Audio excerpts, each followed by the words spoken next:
Hey, great to have you here. If you're enjoying the content, make sure to subscribe and support us by donating, so we can keep delivering more exciting videos.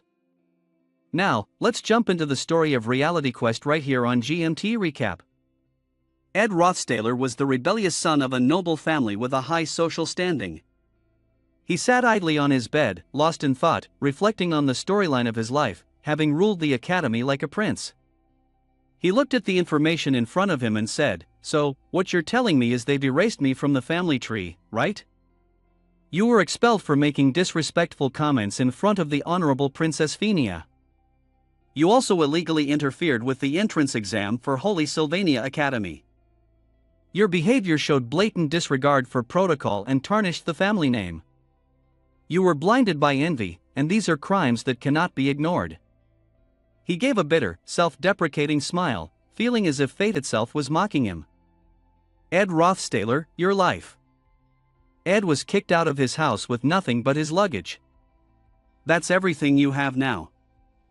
Thanks for your efforts up to this point. It's over. At Sylvania Academy, students were whispering about Ed. Hey, isn't that Ed Rothstaler? Shoo. Don't look, he'll notice now. Why bother keeping quiet around him? Looks like his family disowned him, so he's probably cleaning out his dorm room. So, we won't see him next semester, right? He shouldn't have cheated on the entrance exam in the first place. That filthy noble. I knew this would happen. Hearing the gossip, Ed covered his face and silently tried to explain himself. To be honest, it really wasn't fair. Because the arrogant person everyone's talking about? That's not me. It turns out, he had somehow ended up inside a game set in the Sylvania Magic Academy, a game he loved the most, the failed swordsman of Sylvania. Usually, in these kinds of stories, when someone gets transported into a game, they either become the eldest son of a rich family, the troublesome heir of a genius clan, or a level SSS hunter breaking all the rules. But, out of all the possibilities, he ended up in the shoes of a third-rate villain, kicked out of the dormitory right at the start of the game. He was stuck in the worst character at the worst possible time. Ed stood up, tilted his head back, and shouted to the sky, "This isn't fair. Don't tell me this is real. I've always lived a simple and frugal life, I've never been greedy." The students protested, "Look at him. After doing all those things, he says it's unfair. He says he needs to be frugal and simple. That jerk has no shame." Hearing those words, Ed could only bow his head and stay silent. But his bad luck didn't stop there. When he checked his status window, he finally understood why Ed was considered the worst. Gender, male, stamina, 3, intelligence, 4, age, 17, talent, 7, willpower, 7, race, human, luck, 6, achievements, none. He was shocked. Are these stats for real? Even the NPC farmers have a stamina of 5. He's studying magic, but his intelligence is way too low, and his stamina is almost nothing, even if he is a noble. No wonder he started off as a third-rate villain, showing up only in the early scenes. Even in his own memory, he could barely recall him. He didn't even have any memories of what happened to him later on. Suddenly, an image popped into Ed's head. I remember now. In the corner of the endgame credits, he was begging for money, looking like a useless bum. Guess that makes sense. That good-for-nothing had no clue about the world, and was suddenly thrown out onto the streets. Ed sighed, feeling disheartened. So he ended up as a beggar? Honestly, it's a miracle he's even alive. Ed silently thought to himself, why me? Why did I end up in this body? I don't know why, and there's no way for me to figure it out. But I won't let this be the way it ends for me. No matter what, I'll survive. With that strong resolve in mind, Ed grabbed his luggage and set out. This place wasn't like a regular school, it felt more like a city, with the entire Arkan mountain range within its boundaries. He was in the northeast section of the academy, an area where the forest still looked untouched. Ed had been walking for a long time. After such a long journey, he'd finally managed to escape the prying eyes of the other students, and had ended up walking for half the day, That was enough time for him to get a clearer sense of his situation. At that moment, he had just been cut off from his family. That was the brutal beginning of his new reality. I still feel like there's a little hope left for this life. Maybe, even though I've been cut off from his family, he hasn't been expelled from school yet. This is important because, based on what I know, Sylvania Academy is a top-tier institution. As long as you graduate from there, your future is pretty much secure. And as long as the game still takes place at the academy, I can use all the information I've gathered from playing through 5 times to my advantage. In the end, Ed concluded, so, that means all I need to do is graduate quietly, and I can live a much more comfortable and better life than the one I left behind in the old world. So, of course, my goal is to graduate. But the big issue here is the sky-high tuition fees. The fees for this semester are probably already paid, so I just need to find a scholarship for next semester. Looking back at T's stats, I felt discouraged. With his stats, is there any way I could get a scholarship? I don't think so, and I'd be lucky just to manage that. I can figure out how to pay tuition later. But for now, I need to focus on the more urgent problem, the things I need to survive. In other words, food, clothes, and shelter. I'm already thinking about how to avoid becoming a homeless street thug by next week. Ed opened his luggage. Inside, there were brightly colored clothes without any tags, a ceremonial dagger that also had no tag, and a decorative cup with no tag. I have enough clothes already, but what about food and a place to stay? Ed sat down, resting his chin on his hand and thinking. The problem is, I don't have anywhere to stay or any food for tonight. Based on this guy's reputation, it's going to be tough to find a job. I can't go back to the dorm either, since I just got kicked out. Looks like I'm stuck here in this forest for now. He glanced at the cool stream nearby and thought, at least I'm lucky to have water here.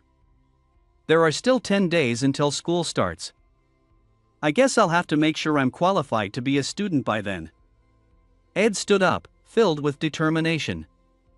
Windblade, Windblade. He kept casting the spell to gather wood. At least he could use magic. Ed was exhausted, sweat pouring down his face, but he found it oddly interesting. I've only chopped down 15 trees, and I'm already this wiped out? Damn it, this is just making me hungrier. It's not very useful. Ed grumbled, before kicking me out, at least you could have fed me. Do you get hungry when you use magic? I'm starving, like, really starving. He glanced at the pile of firewood and suddenly remembered something his grandfather had said. I remember him telling me about this when I was a kid. He said when he was young, there was a drought, and he had to eat tree bark from the mountains. Thinking about it, Ed muttered the fire spell, ignition, ignition. As long as I can eat, that's all that matters. Once the fire was going, he looked at the piece of wood. If you don't look too closely, this kind of looks like chicken breast. With that, Ed dug in and ate it hungrily. 3 days later, the vomiting started. His face grew pale and gaunt, looking completely drained of energy. Ed grumbled, Grandpa, I really hate you right now. After a day of hunger and 2 days of throwing up non-stop, Ed concluded, wood is meant to be used for building houses, not eating. He set to work on building stakes. First, he needed to make a frame to hold the wood in place. He carried a bunch of wood, but it ended up falling on top of him. I only have 2 hands, but I've got 4 posts to deal with. This is harder than it looks. Using all his strength, he hammered in the stakes, tied the wood together, and finally managed to finish the frame. Ed was exhausted, there's still a long way to go. He thought, anyway, I can't just sleep on the bare ground. He took out some clothes and laid them down to sleep. This feels like a waste, but I don't really have any other options. After several days, his tent was finally finished. He sat down to admire the result of all his hard work. Oh, it actually looks pretty impressive. It was tough, but I managed to finish it. Suddenly, a notification appeared, you've completed your creation. Your craftsmanship has improved. Creation complete, basic wooden tent. It's a place where you can rest for a short while, Inside, it's still rough and worn down. If not maintained regularly, it will soon become useless. Difficulty, 0.5 stars. Skill details, apprentice crafter. No specialties, handiwork L4, design Elvone, foraging Elvone. Ed looked up, his eyes heavy with dark circles. He felt somewhat comforted. So the crafting system has been unlocked, huh? Ed had lived a life of nobility, so he probably wasn't familiar with this. But looking at the stats, he thought, even so, my handiwork level is only at 4. Ed realized that his talent lay in his hands, even more so than in magic. And right now, he needed that skill. Using his dexterity, Ed completed his first creation, a simple harpoon. A ritual dagger, attached to a branch, with a sharpened edge. It could be used for hunting or fishing, though it lacked sharpness. Still, the spear was finished and carried a sense of pride. Ed thought to himself, time to go find some real food. It's been 2 days with an empty stomach, and I've worked myself to the bone. I'm pretty sure I can't move much more, but maybe my recklessness will still let me act. Forgetting his exhaustion, Ed rushed to the stream to catch fish. I want meat, he said as he dove into the water. His efforts paid off as he caught some fish. Excited, he quickly cast a spell, ignition, ignition. The fish, fresh and delicious, sizzled and smoked as they cooked. Ed quickly devoured them, savoring each bite. There was still a week until school started. He just had to hang in there. If he could make it until then, he was confident he could get through school without any major issues. Ed was about to eat some fish when a voice suddenly echoed, Ed, you're still here? Ed had been so caught up in surviving that he'd forgotten something important about the main characters. But out of all the people, he never expected to run into her here. It was the same tone, the same expression, the same sharp look in her eyes. You don't seem to feel any remorse. Please, just leave this academy. It was the beautiful girl with long blonde hair, Princess Phinia, the one who had kicked Ed out of the dorm. Ed was a villain who had appeared right at the beginning of the game. Using his family's influence, he'd made trouble for the main character's childhood friends, got beaten up by others, and ultimately met his downfall. But that wasn't the end. With a heart full of hatred and a cunning smile like that of a venomous snake, Ed had maliciously altered the entrance exam results for the Sylvania Academy, only to get caught in the act. While he was secretly tampering with the results, the door suddenly opened. He was discovered by a girl who had come to take the entrance exam. Phinia Elias Klol, the third princess of the Klol Empire, with a look of fury in her eyes. Princess Phinia. She activated her insight and uncovered the lies and schemes of her target. Ed, caught in a pitiful situation, gritted his teeth and tried to defend himself. His face showed panic, and sweat poured down in fear. But everything was exposed under Phinia's sharp perception. The truth came out, and Ed was thrown out with his luggage, then kicked out of the dormitory. Everyone at the academy probably hated him. While sitting and reflecting on the past misdeeds of this body, a voice filled with hatred suddenly spoke up. The girl in the white dress, with long hair and rosy cheeks, crossed her arms and asked coldly, "What are you doing here?" He had just run into the one person he definitely shouldn't have met. Phinia pressed on. "You're telling me the academy didn't expel you?" She crossed her arms, leaned forward, and shot him a harsh glare. He flinched, backing away in fear, stammering, "Well, I'm still a student here. I was just kicked out of the dorm, not expelled from the academy." Phinia's expression slowly darkened, and she scoffed, saying coldly, "I'll make this brief." Then, she shouted angrily, "Get out! I can't stand having someone as shameless as you around this school. I'm going to talk to the principal and demand they expel you from here." She continued shouting loudly, accusing him of disgraceful actions toward one of the academy's students. She claimed he had deliberately harmed a student, sabotaging their future. As she spoke, his mind kept drifting to the fish roasting down below. "It's burning. After 3 days of hunger, my precious food. And now this?" His face slowly grew more frustrated as he realized his fish was about to be ruined, but she kept on ranting. I thought you were just going to say a few words, but no matter what, it's clear we're both done for now. The Princess of Fenia, her face full of anger, kept shouting at him, spewing hate and resentment. She truly had the power to have him expelled, and if that happened, he'd lose his cool for sure. His gloomy face slowly moved toward her, and he spoke. The sun will set soon. Isn't the royal family always surrounded by guards? He flashed a mysterious smile, his eyes flashing with anger. His face betrayed his emotions as he looked at her and added, I never thought I'd see a princess alone in the woods like this. Fenia wasn't afraid at all. She suddenly unleashed her power and took a fighting stance. Do you think you can threaten me just because I don't have my guards with me? If so, you're mistaken. After hearing Fenia's words, Ed responded with a question. What do you mean by threatening me? It's nothing, Fenia replied. He kneeled on one knee, placing his right hand on his chest and his left hand on the ground, then smiled confidently as if thanking the princess.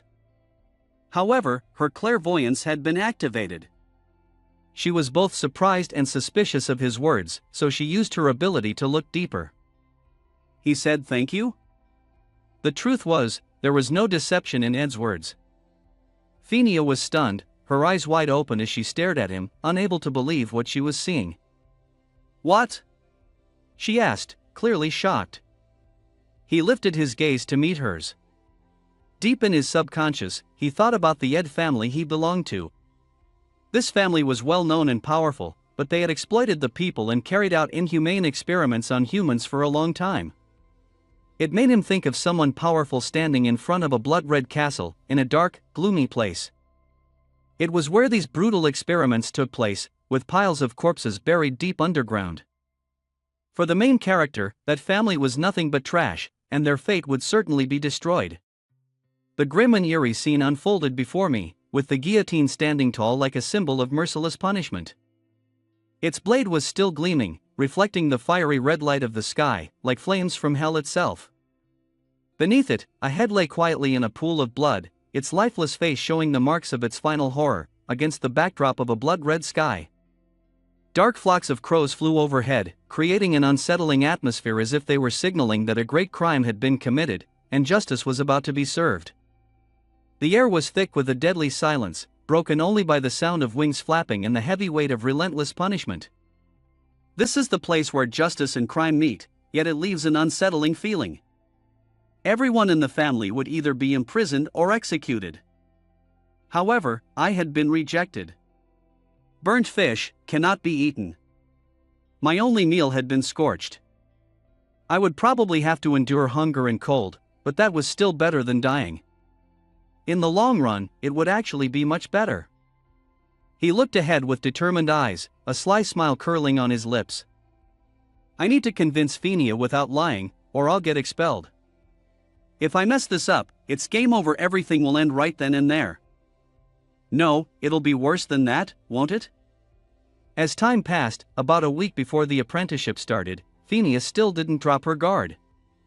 She was in full battle mode, while Ed knelt before her, still lost in his thoughts. But why was the princess here? Suddenly, he stood up and cautiously approached her. You came here without any guards, wearing simple clothes. That means you're taking the placement test. Professor Glast's placement test, a mysterious man, involved launching magical orbs to test one's ability to find magic seeds in the forest. Ed closed his eyes and said, Professor Glast's test is known to be extremely harsh. Of course, if it's Princess Phoenicia, who aims for the best class, she'll choose Class A. She remained in a ready-to-fight stance, staring at him in surprise before questioning, Are you trying to flatter me? You haven't changed at all, have you? As expected, I should ask the Academy to expel you immediately. Before she could finish her sentence, Ed interrupted, saying, But without my help. Fenia's face immediately changed. The calm expression she had earlier was gone, replaced by surprise. Her eyes widened in disbelief. He leaned in closer to her, his face calm and confident, and said, You'll never make it into Class A if I'm lying even a little. Her expression still showed surprise, and the confusion hadn't faded. She replied, "Well, you can just kick me out then." She stepped through a puddle of water and moved forward. According to Ed, if she went to the southeast lake in the forest, she'd find a small island with a huge tree growing in the middle. Phinia walked toward the tree, the surroundings bright and dazzling. That tree was called the guardian tree of Marilda's.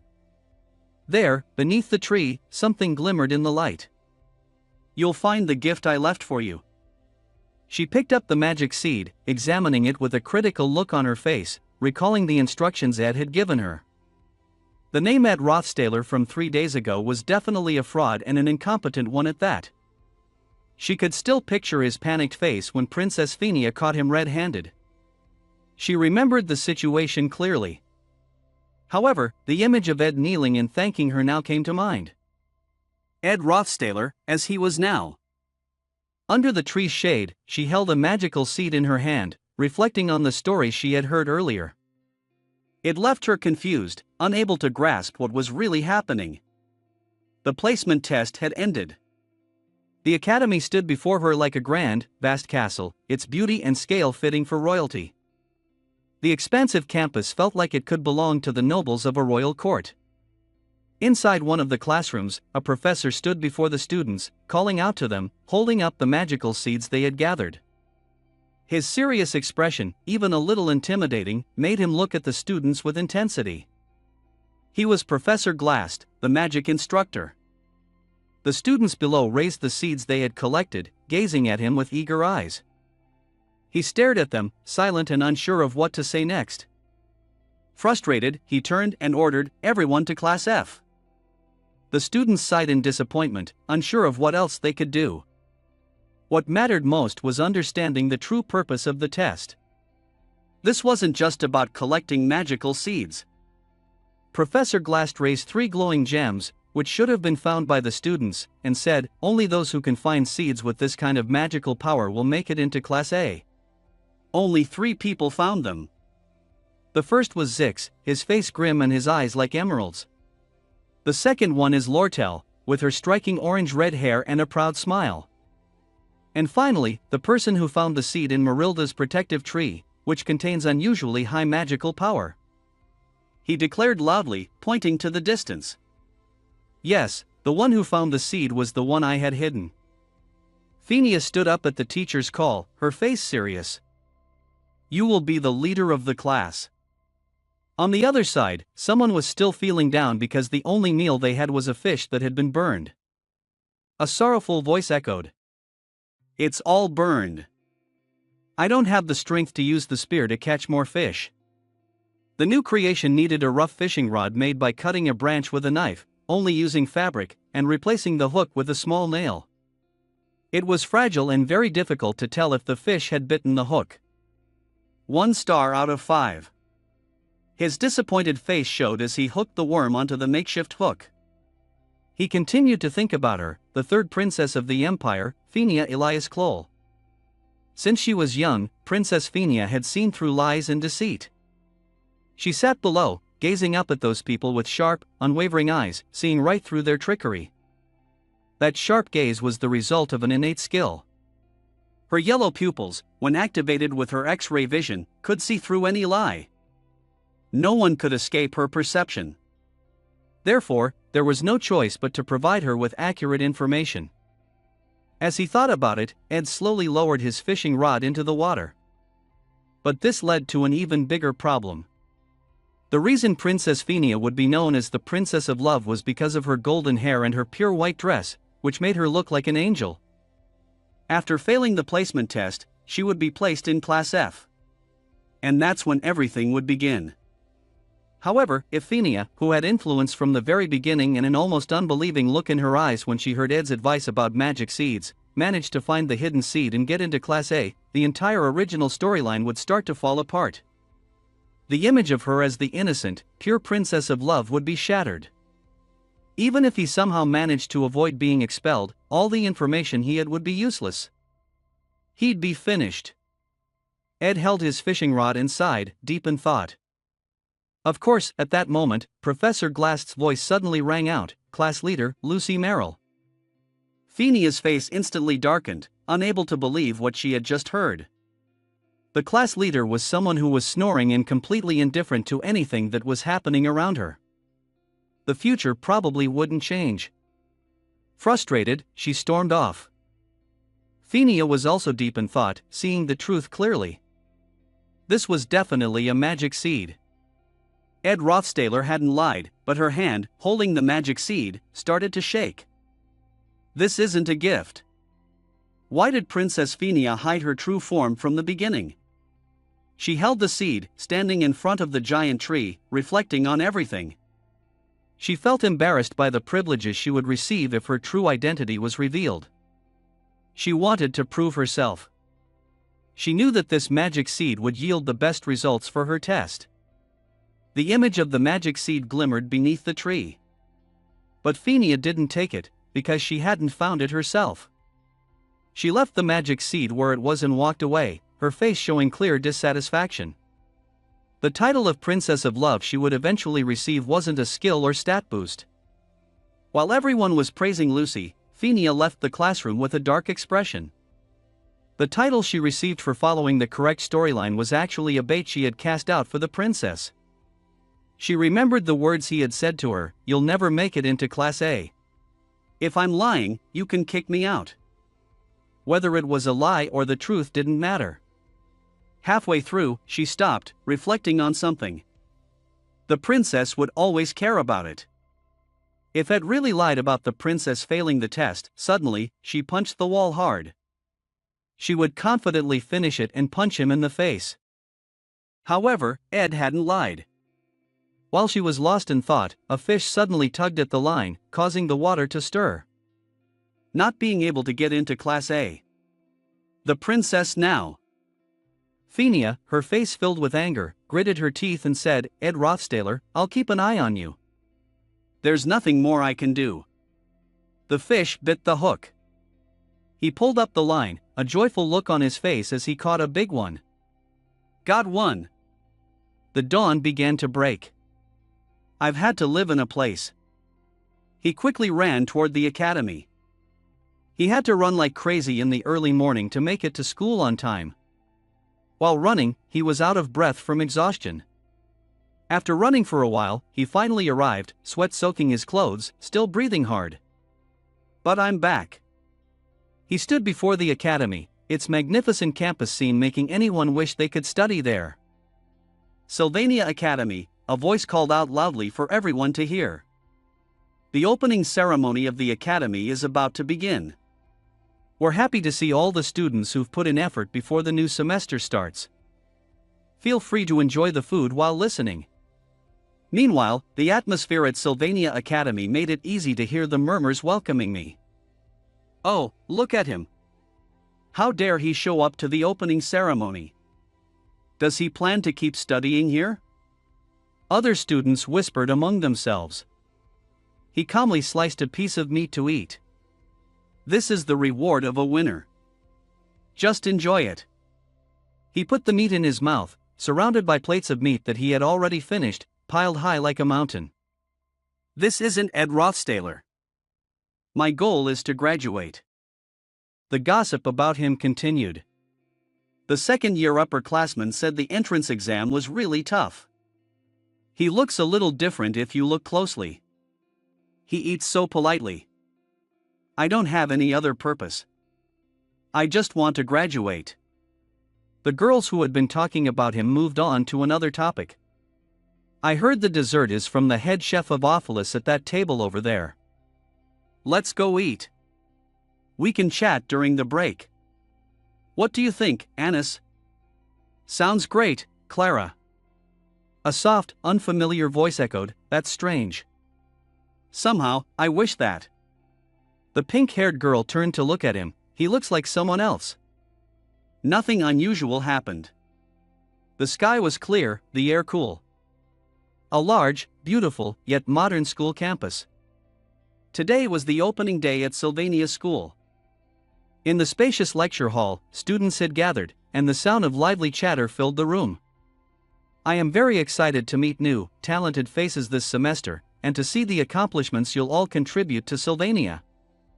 However, in a room labeled Dean's office, Ed walked out, his body stiff, as if turned to stone.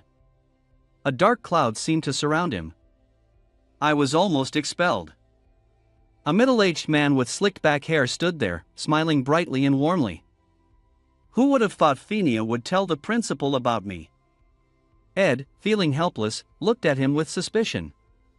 Seeing the older man smile and speak so cheerfully, he figured that she must have said something good about him after all. Ed parted his lips and sighed, "Anyway, I got really lucky. I barely managed to avoid being expelled." His gaze became determined, resolute. It's best to stay careful and not stray too far from the original storyline. The system interface appeared, with an icon shaped like a bow and arrow at the top. The details read, Combat Class Apprentice Warrior, Specialized Weapon Bow, Proficiency Level 1. I now had survival skills to keep me alive. A pure white rabbit looked around in confusion, practicing magic spells suitable for a magic student. It couldn't even stay still for 3 seconds when an arrow suddenly shot out from somewhere, striking the rabbit's neck and causing it to collapse to the ground. There was no better weapon than a bow, especially when combining it with the use of both. Because once I mastered survival skills better and could craft higher quality bows. He moved toward the rabbit, picking up the arrow still lodged in its body with one hand, while the other gripped a sharp knife. I'll be able to enchant the arrow with spirits and spells, he thought. Although, it's obvious that neither spirits nor spells are actually.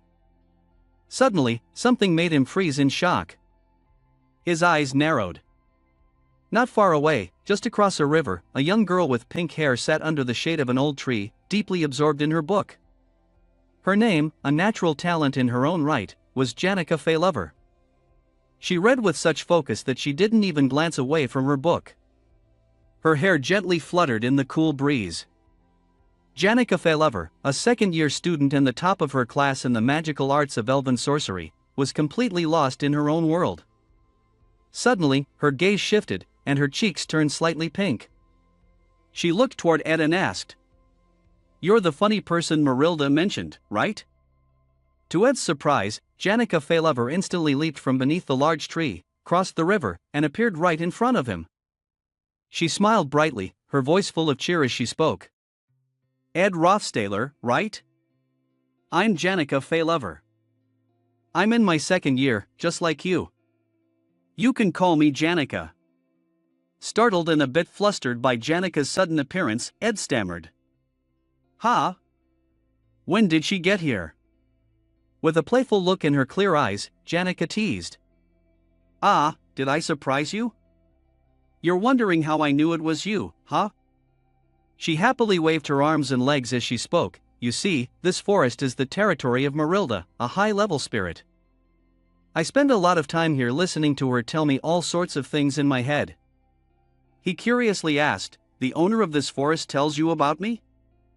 Janica Faylover cheerfully replied, "Marilda can be a bit nosy sometimes, but everything in this forest is within her sight. How could she not notice an uninvited guest?" Ed paused, staring at the rabbit in his hands, thinking, an uninvited guest? His face darkened slightly, and a hint of worry showed. He had indeed killed quite a few squirrels and chopped down many trees. Janica Faylover, noticing his concern, moved closer to comfort him, causing him to feel awkward. "Don't worry about the little things. Creatures in this forest follow the natural rule of eat or be eaten. Marilda doesn't mind what you've done." Root Taylor blushed a little, glancing away to avoid looking directly at her. "I guess even a giant, terrifying wolf has a kind heart, huh?" Janica Faylover stared at him intently and suddenly realized something. She smiled brightly and said, "Surprised, right? Well, I have something I want to show you." Her eyes widened as she stretched out her hand toward him. In the palm of her hand, a faint glow of light in a soft shade of blue radiated.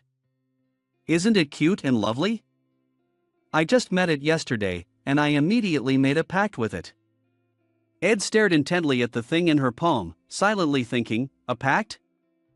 Is it a spirit?" Noticing his reaction, she suggested, "Would you like to try touching it?" Ed Rothstaler hesitated for a moment, his lips slightly moving. "I can be friends with Janica anytime." But he clenched his hand into a fist, a bit of worry showing on his face. I'm not a spirit, so I don't really know what makes it cute or lovely. Actually, I can't even see it.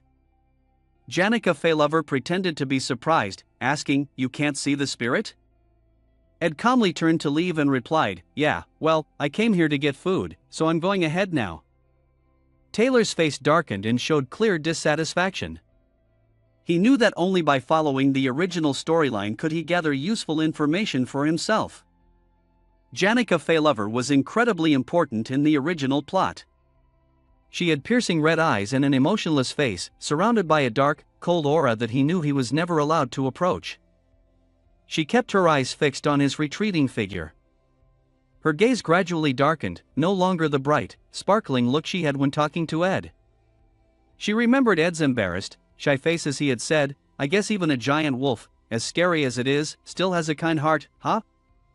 Janica Faylover was gently stroking something that emitted a soft blue light around it. You were right, Marilda. He really is an interesting person, she said. It turned out that what she was stroking was a stunning wolf, glowing softly.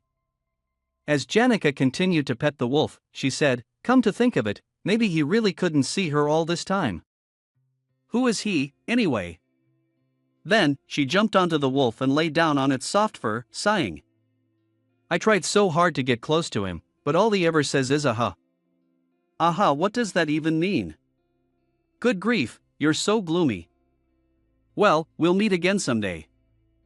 From above, everything around me is covered in a sea of green from the trees. In the center, there's a small lake. Right in the middle of the lake, there's a little patch of land where a tree is glowing brightly. I guess it's time to start figuring things out, huh? A map appears, showing hills and trees around. My home is really far from where I study. Ed is sweating, out of breath. I have to run like crazy from early in the morning just to get to class on time. Just the trip from home to school is enough to boost my health stats. It's kind of funny. He's serious, focused on his studies. If I want to get a scholarship, I need to work harder. I use a burning stick and some stones to take notes, then borrow books from the library to read more. His face looks worried and anxious while sitting by the river washing clothes. I wonder if they'll dry by tomorrow. On my way home, I take the chance to wash my sweaty clothes so I can wear them again the next day. You might think that washing clothes means my day is over, but nope. He counts everything carefully. Why does this food smell kind of fishy? I also have to check if I have enough dry firewood, drinking water, and food for tomorrow's lunch. Because I have to do all of this, I only get about 4 hours of sleep each night. Ed started to get annoyed, furrowing his brow. But that wasn't what bothered me the most. He shouted over to Janica Faylover, who was hiding. How long are you planning to keep following me? She jumped in surprise. Wait, you knew? Hearing this, he got even angrier and yelled back. If you're hiding like that, then of course I'd notice. Ed's anger flared as he furrowed his brow even deeper. His eyes flashed with a purple light as he growled in frustration. Don't you know who I am? I'm Ed. Ed Rothstaler, the worst guy in the world. Why do you keep hanging around me like this? Janica Faylover simply replied, Well, those are just other people's opinions of you, right? Her words took him by surprise. She smiled brightly, her eyes full of light. I don't even know what kind of person you are. He frowned, looking confused. That makes sense. Janica Faylover is exactly the kind of person who would say something like that. Janica Faylover appeared with a soft, friendly, and radiant face. At first glance, she seemed innocent and naive, but in reality, she was a girl with an independent mind. But she was a different version of herself. Her eyes were fiery red, dark and cold to the point where they gave me goosebumps. Since I already knew what awaited me in the future, I couldn't respond to her with a big, cheerful smile. Because Janica Faylover radiated a powerful, overwhelming energy, capable of destroying the world. She was the final boss of Chapter 1. He shut his eyes tightly, grinding his teeth, cursing silently to himself. I'm the bad guy, I'm the bad guy, I'm a jerk, but she's the only one who ever smiles at Rothstaler. I didn't want to go this far, but here we are, this must be fate. So, can you do me a favor? She beamed with excitement, her eyes sparkling as she asked, what is it? Ed Rothstaler's face darkened. Calmly, he said, you see, I'm really in a mess. My family has abandoned me, and I don't have a single penny to my name. He said something that left her frozen, unable to speak. So, could you lend me some money? Her eyes turned empty, as if she could no longer see the future. I mean, I'd borrow it and pay you back, not just take it. Friends help each other out in tough times like this, right? It'll just be for a short time. How much do you have? Janica always received the top scholarship every year, but talent alone wasn't enough for others to notice how extraordinary she truly was. Janica Failover pretended to study hard, reading every book to gain new knowledge. Her family was so poor that without a scholarship, she wouldn't be able to register for school or continue her studies. Janica came from a farming family, so her weakness was money. The two of them sat in a quiet, still moment. Ugh. She seemed like she wanted to disappear from this world after saying, I'm sorry. He felt a little worried, sweating. Janica Failover. The weather was beautiful, clear skies, white clouds, and golden sunshine. 3 days later, Ed was still out hunting rabbits. I thought it wasn't the best idea, but I didn't want to get further tangled with the key characters in the story. His gaze turned sharp, full of determination. It was better to be careful not to stray too far from the plot. He then approached a hut made of tree branches. As soon as he peeked inside, he froze, dropping the bundle from his back. He was shocked, sweating profusely. What? What is this? In terms of importance, this character was even more crucial than Janica. Not just classmates, but even professors were in awe of this person, always mentioning them with admiration. This person was a rare genius and the strongest character in the failed swordsman of Sylvania. It was Lucy Merrill. She lay there, sound asleep, completely unaware of the world around her. She woke up, stretching out with a big yawn. How the heck did he end up sleeping here? He panicked and quickly backed away. What is he doing in this valley? The original story. We have to be careful. She sat up, feeling tired and downcast. It's too noisy. I couldn't sleep. He was completely confused. What did I do? Not you. She sleepily pointed behind him. It's that huge wolf over there. He froze, his heart racing in fear, his eyes widening. It's been talking to you this whole time? A wolf's head appeared around the corner, glowing with a blue light. He turned in shock. And it asked you for when that day comes. A massive wolf stood right in front of him. We have to save Janica at all costs. Ed Rothstaler, holding an axe in one hand and a rope in the other, said, let's get to work. Lucy's only been in this district for 2 days. Nothing has changed, right? But not long after, I realized that thought was way too complacent. Suddenly, the mission board appeared, joint combat practice. In the center, where the light shone down, was a fighting arena, surrounded by the loud cheers of students. This was a literal simulated battle. A tall, muscular man was attacking his opponent with sheer strength. To minimize casualties, most combat students used fake weapons. A series of characters appeared, Princess Phenia, with her shiny golden hair, Princess Lortel, confidently crossing her arms and staring ahead. Zix, with sharp eyes, Elementalist Janica, smiling brightly. Lucy, lazily lying on the white ground in a tired cloak. Wicked Clebius, with his sword resting on his shoulder and empty eyes. These characters could go on for days, but the most important one, after all, was the main character. Rothstaler, with a determined look in his eyes, held his sword straight ahead. Your sword's a failure, Taylor. Next, was it Taylor's fight? Ed's eyes sparkled as he gazed at the stands, his attention fixed.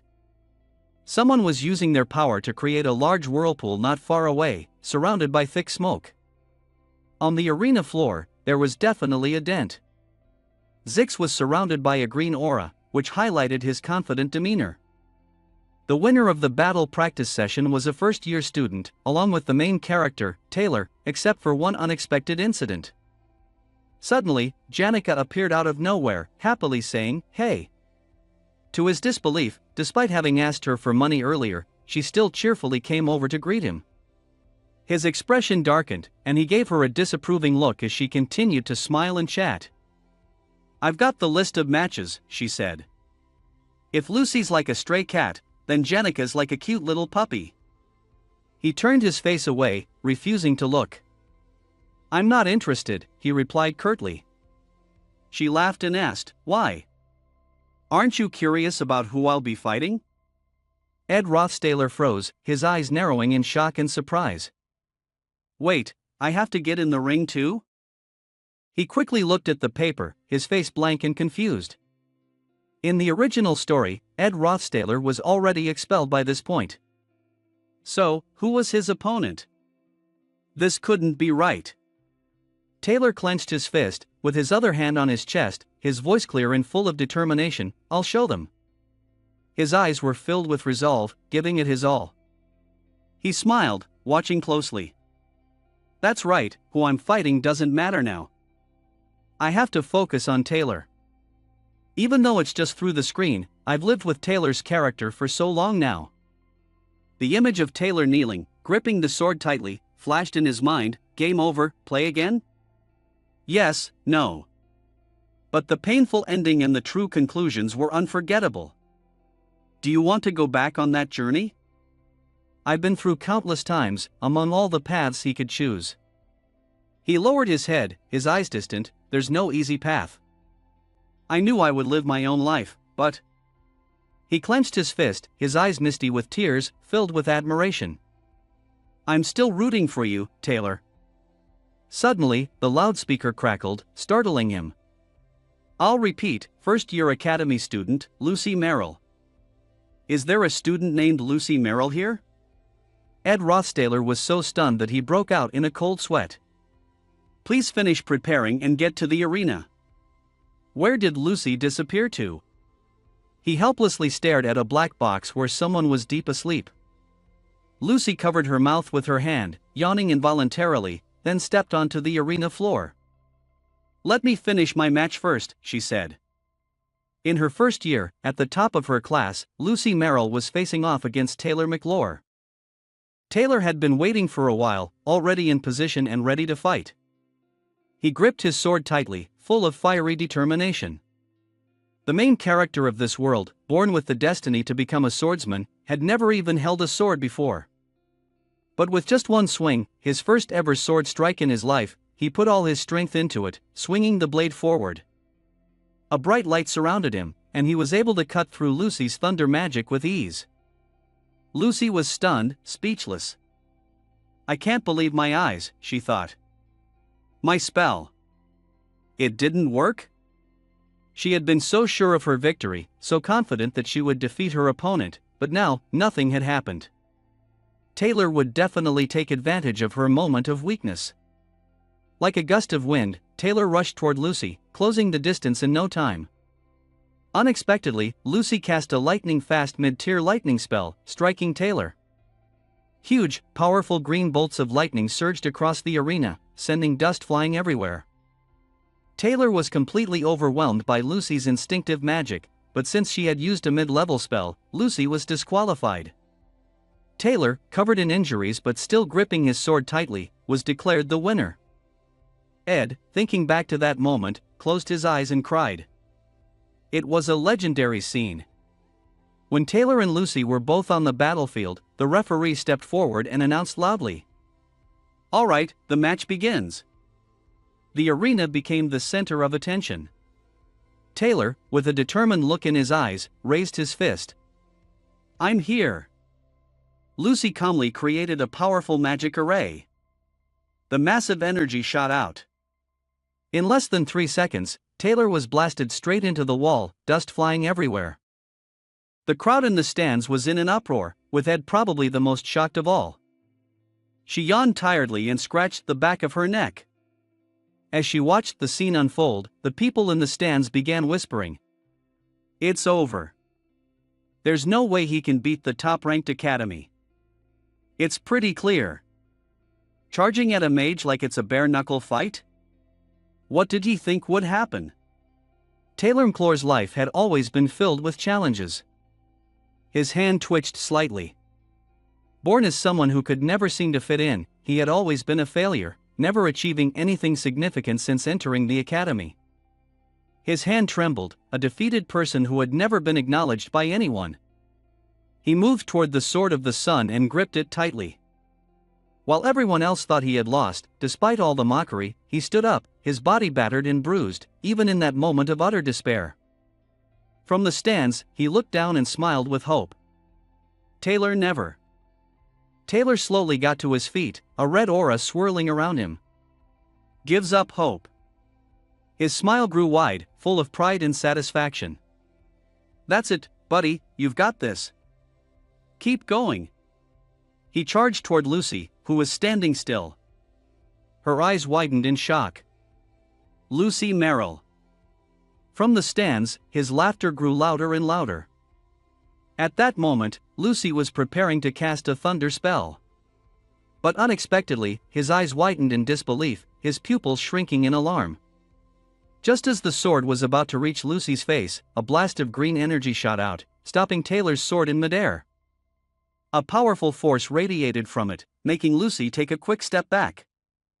Taylor, stunned and panicked, couldn't believe his eyes. The magic was like a mighty beast, fierce and regal, roaring with an overwhelming power. It created a huge whirlwind, launching Taylor high into the air. Taylor was thrown, crashing hard into the wall, which was surrounded by thick smoke. His body was slammed against the wall, then slowly slid down to the ground. And the most surprised person was still him, not by the lightning magic or Lucy, with her bright purple glow, devouring everything in her path, but by the wind. The referee's voice rang out, Lucy Merrill wins." Cheers and applause followed immediately. Taylor was knocked out, stunned, his eyes blank, hopeless. Ed was in shock, speechless. "Lost?" Isla Triss said, tears filling her eyes. "Without you, Taylor would have had to go through a really tough time anyway." She rushed out, spreading her arms wide to shield Taylor, stopping Ed from getting any closer. "Don't bother him anymore," Isla Triss yelled at Taylor. Right after that, Taylor slowly stood up. His hand clenched into a fist, hesitating as he asked, "Are you still at the school?" As soon as Taylor appeared, Ed seemed to realize something. His eyes widened, and he thought to himself, "He's recovered. A warrior's spirit never falls, no matter how tough the enemy is." Ed Rothstaler, Taylor called out his name with suspicion, stepping forward to stand protectively in front of Isla Triss. His eyes locked directly onto Ed's.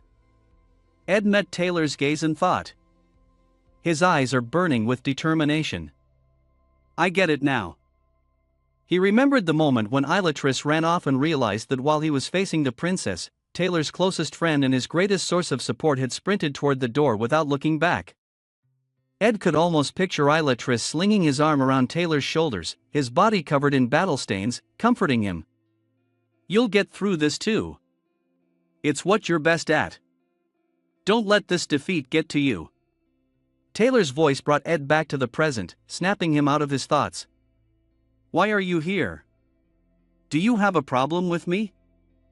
Both Taylor and Isla Triss looked at Ed with suspicion, as though questioning the intentions of someone who had once wronged them. Ed thought to himself, with Isla Triss by his side, Taylor would keep getting back up, over and over again. Ed hesitated for a moment, then found the right words to respond. "Your swordsmanship is amazing. I get to see it again." Taylor, confused and extremely wary, asked, "What are you plotting?" "Yeah, I've been through a lot with Taylor and stayed by his side until the very end."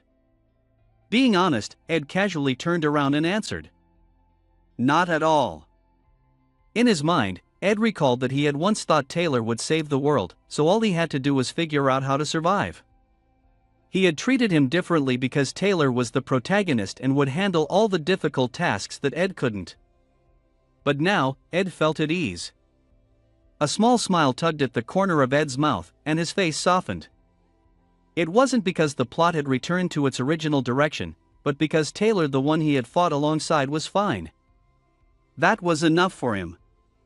Looking at Taylor, his hands in his pockets, walking with contentment, both Taylor and Ilatrice were momentarily speechless, completely confused.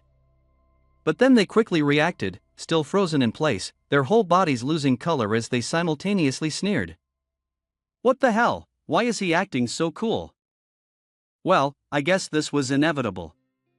Ed knew exactly how the two of them would react. He kept walking without looking back, but maybe he'd still need a few pairs of pants for this awkward situation. Suddenly, there was a loud crash. Ed spun around. A bright red light flared up behind him. A battle was taking place in the building next door. Ed Rothstaler stayed calm, not the least bit surprised. Guess it's time, he muttered. According to the story, everyone would witness this while sitting in the nail building. He thought to himself, so the light is actually a powerful red dragon spitting fire and attacking. Then, a girl cast a magic circle. She launched an attack, instantly freezing the dragon. The ice quickly covered it, turning into a solid block of ice. But it didn't hold for long. As the ice cracked, another girl leaped straight onto the fierce dragon.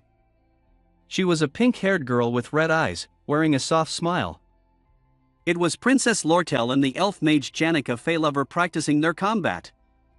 Ed thought to himself, even though they're in different forms from their originals, I'm sure Taylor and Ilatrice are watching too. Just as he expected, Taylor and Ilatrice were wide-eyed. They were intently watching the intense battle unfolding before them. Taylor's eyes were filled with admiration and a bit of awe. Open your eyes wide, Taylor, because one of many challenges is heading your way, he silently thought to himself.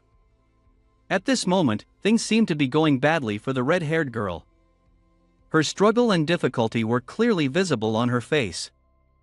The fire dragon was in a fit of rage, blasting a powerful stream of fire at her from its mouth. But he knew that the final boss of Chapter 1 was Janica Feylover. As she smiled, she made her move. All that could be seen was her beauty shining through the bright red flames. After the fierce battle with the dragon, a crowd gathered around the pretty pink-haired girl, constantly cheering and congratulating her. Wow, congratulations, Janica! Janica is the only student in the grade to defeat the new students. She's got a great personality and amazing summoning skills. How are you so perfect? The girl smiled brightly and replied, thanks. Suddenly, the urgent voices of two men cut through, making her blink and look up in surprise. The patient is passing through, please clear the way. Janica stood frozen, staring at the red-haired girl who had fought alongside her just moments ago. Now, she was covered in wounds, lying on a stretcher being hurriedly carried away by the two men. Meanwhile, the other students around her were still focused on Janica, chattering non-stop. How did your spirit familiar do that? Seriously, congratulations, Janica. You're definitely the pride of the second years. They continued talking without noticing Janica's blank expression and how she had frozen in place. Back to Ed's thoughts.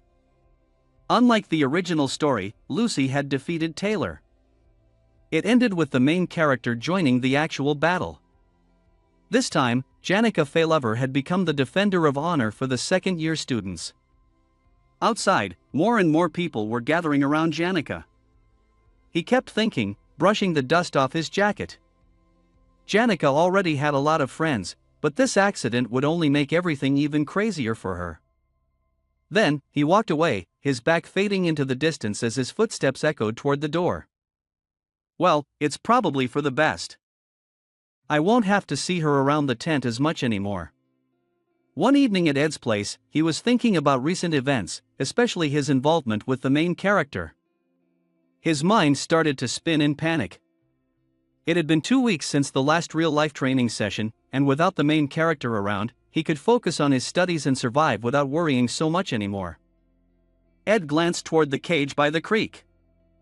Since he had a fishing net, food was temporarily taken care of. He brushed the wet hair off his face, and his blue eyes stared at the stats on the screen in front of him. Rothstaler's body was clearly more muscular than before. His toned muscles were visible under his skin. He quietly thought, is this because my stamina stats are going up? I feel stronger every day. It's still too early to get lazy. As Ed reminded himself to stay focused, he walked around. Unintentionally, Janica was hiding in some nearby bushes, her hand slightly covering her flushed cheeks as she caught sight of his muscular, wet body, wearing nothing but his shorts. She let out a soft gasp. Embarrassed, she asked, Ed, do you like being naked? Ed jumped, startled by Janica's sudden appearance. Flustered, he yelled and pointed at her, what are you doing here, and what the heck are you saying? I just got back from fishing. Both of them turned bright red. Calming herself, Janica walked closer to the fire as Ed spoke up. What's so special about this place that you keep coming back to it? Sitting on a nearby log, she answered, this is my secret spot. It makes me feel like an adventurer, and that's exciting. She glanced at the fire, a little shy, and then added, I wanted to talk to you for a bit. I also need some advice. Really? He raised an eyebrow, putting on his shirt as he thought, why me? She continued, her voice more serious now, you left early last time, so you probably didn't notice, but in the last battle, I injured someone. The image of Lortel, lying on the stretcher, looking so worried and in pain, keeps haunting me. Ed thought for a moment, a hint of judgment in his tone, wasn't her opponent using mid-level magic? That's forbidden magic. Well, I guess that doesn't matter to someone with a kind heart like you. Janica's voice grew quieter, a bit sadder as she went on, I've tried to forget, but maybe I tried too hard. I just can't get those thoughts out of my head. I get it, Ed replied. She looked at him and asked, should I go apologize to her? Even though my friend will stop me and say it's her fault first. Without hesitation, he answered naturally, then go ahead, if you think it's the right thing to do. She was a bit surprised for a moment and looked at him. Looking at Janica, Ed thought to himself, the second-year student, lively and sweet, was a precious gem in so many ways to everyone, with her bright, radiant smile. As she hugged her niece tighter, he continued to think, so if she feels guilty or blames herself, people will come to support her and stand by her. Ed glanced at Janica, it's nice to have someone by your side no matter what happens, but that still doesn't erase what's already happened. I guess that's why you came to me. Just as expected, Janica Failover stretched her arms and smiled contentedly, you never stand by me unconditionally. Ed interlaced his fingers and looked at her, sorry if I offended you. Janica quickly waved her hand, huh? No, you misunderstood, I'm not offended at all. She had a thought in her mind. He was different from last year. Ed, in part, seemed to understand who she was. Janica could be a cheerful, lively girl, but she was also very perceptive. Janica began to think about Ed as well. Even when she asked to borrow money during tough times, he didn't show the desperation that most people did. This guy was indirectly telling her not to get too close. But those sides of him strangely made Janica feel at ease. Smiling, she said, actually, I feel more at ease now. I wish more people in the world were like you. That night was an unusually peaceful evening. The tiny light from the fireflies and the rustling sounds of the trees only made the scene more beautiful. No one knew what was about to happen. The next morning, at Sylvania Academy, Ed quickly walked down the hallway, his face dark and his mood far from calm. He thought, this is bad. The Failed Swordsman of Sylvania is called a masterpiece, but very few people ever get to see the ending. New players will encounter many bad endings in the beginning. For example, if you save a girl from a dung beetle in the bushes during the placement exam, you'll uncover the princess's secret. She'll send people to kidnap Taylor, and that leads to bad ending 3. Taylor gets assassinated. During the monster slaying training, if you ignore your childhood friend Isla and form a relationship with the princess, bad ending 7 will occur. Isla dies from falling off a cliff, and the reason is that Taylor should have saved her before she fell. If you protect the princess from the fire elemental summoned by Jenica, Bad Ending 3 will happen again. Taylor gets burned to death. I have to run to her right away. Suddenly, a woman's voice interrupted his thoughts. Senpai, can you not hear me? Ed jumped, then said. Why are you following me around like that? The girl replied. I didn't expect you to grit your teeth and ignore me for so long. Ed visibly frowned. Of course, I had to grit my teeth and ignore you. Isn't it obvious? He looked at her and thought to himself. The fourth heroine of the failed swordsman Sylvania, the only daughter of the business tycoon Eltkecheln, also known as the one who crushes new recruits. She, with ribbons wrapped around her body, looked at Ed with a confident gaze. The girl, with red hair and bright blue eyes, smiled and asked, I'd like to buy 2 hours of your time, Senior Ed. As she spoke, Lortel casually slipped the money into the hem of her shirt. Keep it.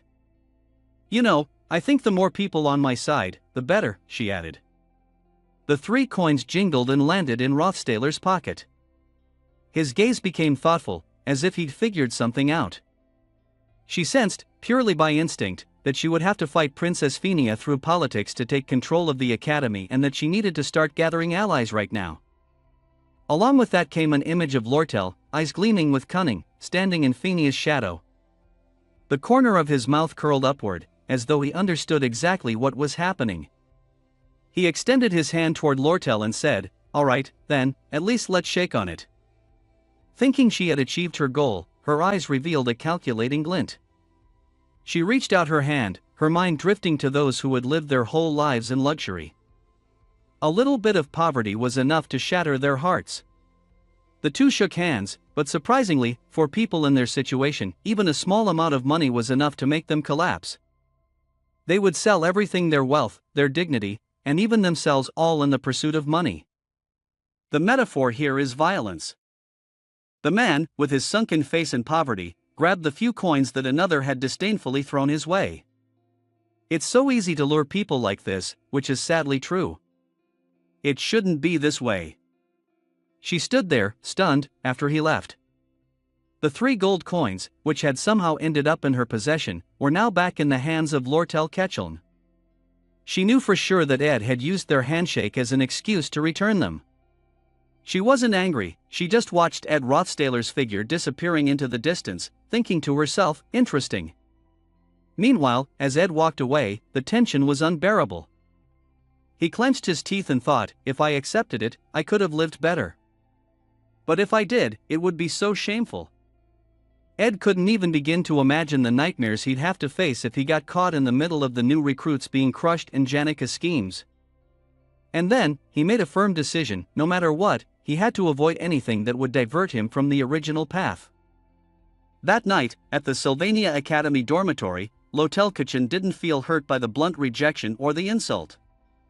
She was fully aware of her strengths and weaknesses, the advantages and self-interest she carried. As a perfect entrepreneur, she never let an opportunity slip by when it was within reach. At that moment, Lotelkachin walked out in her pajamas and met Janica Faylover.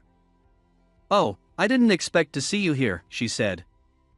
Janica responded, Oh, it's you, Lortel. You look different with your hair down.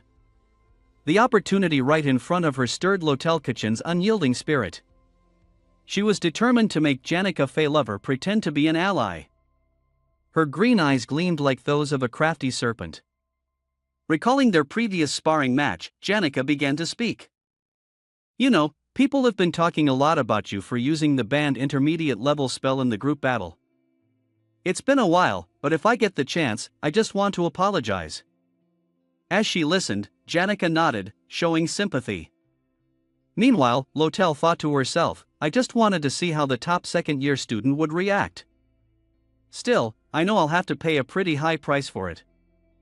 Looking at Lortelkachin's arm, wrapped tightly in bandages, Janica asked with genuine concern, Your injury still isn't healed? Lade smiled brightly and answered, It'll probably heal soon. You don't need to worry too much, Senior Janica. The young princess began to think to herself. Janica reminded her of the main characters in fairy tales. Would using her sense of guilt make it easier to control her? However, she was immediately caught off guard by Janica Failover's question. I assume your conversation with Ed went smoothly, right? She instinctively asked, why do you say that all of a sudden? Janica leaned slightly to the side, giving her usual harmless smile. She had told them to hold back when it came to personal matters, but the fairies loved gossip. As she spoke, 5 fairies appeared around her, each glowing with the colors representing fire, earth, water, metal, and wood. The power radiating from this woman was enough to make Lortel Kitchen cautious. You know, Janica continued, I can hear almost every conversation happening around the northern part of the forest. A bit hesitant, Lortel replied, I mean, even so, I'm still touched that you're willing to invest money for my sake. Janica said this while thinking about the deal Lortel had proposed during their conversation with Ed. Her expression darkened as she approached Lortel. Don't you know that money can't buy sincerity? She thought again about Ed's actions, recalling the moment Ed had returned the 3 gold coins to Lortel. She continued, for me, your choice means even more. After showing such overwhelming confidence earlier, Janica now returned to her innocent, harmless demeanor.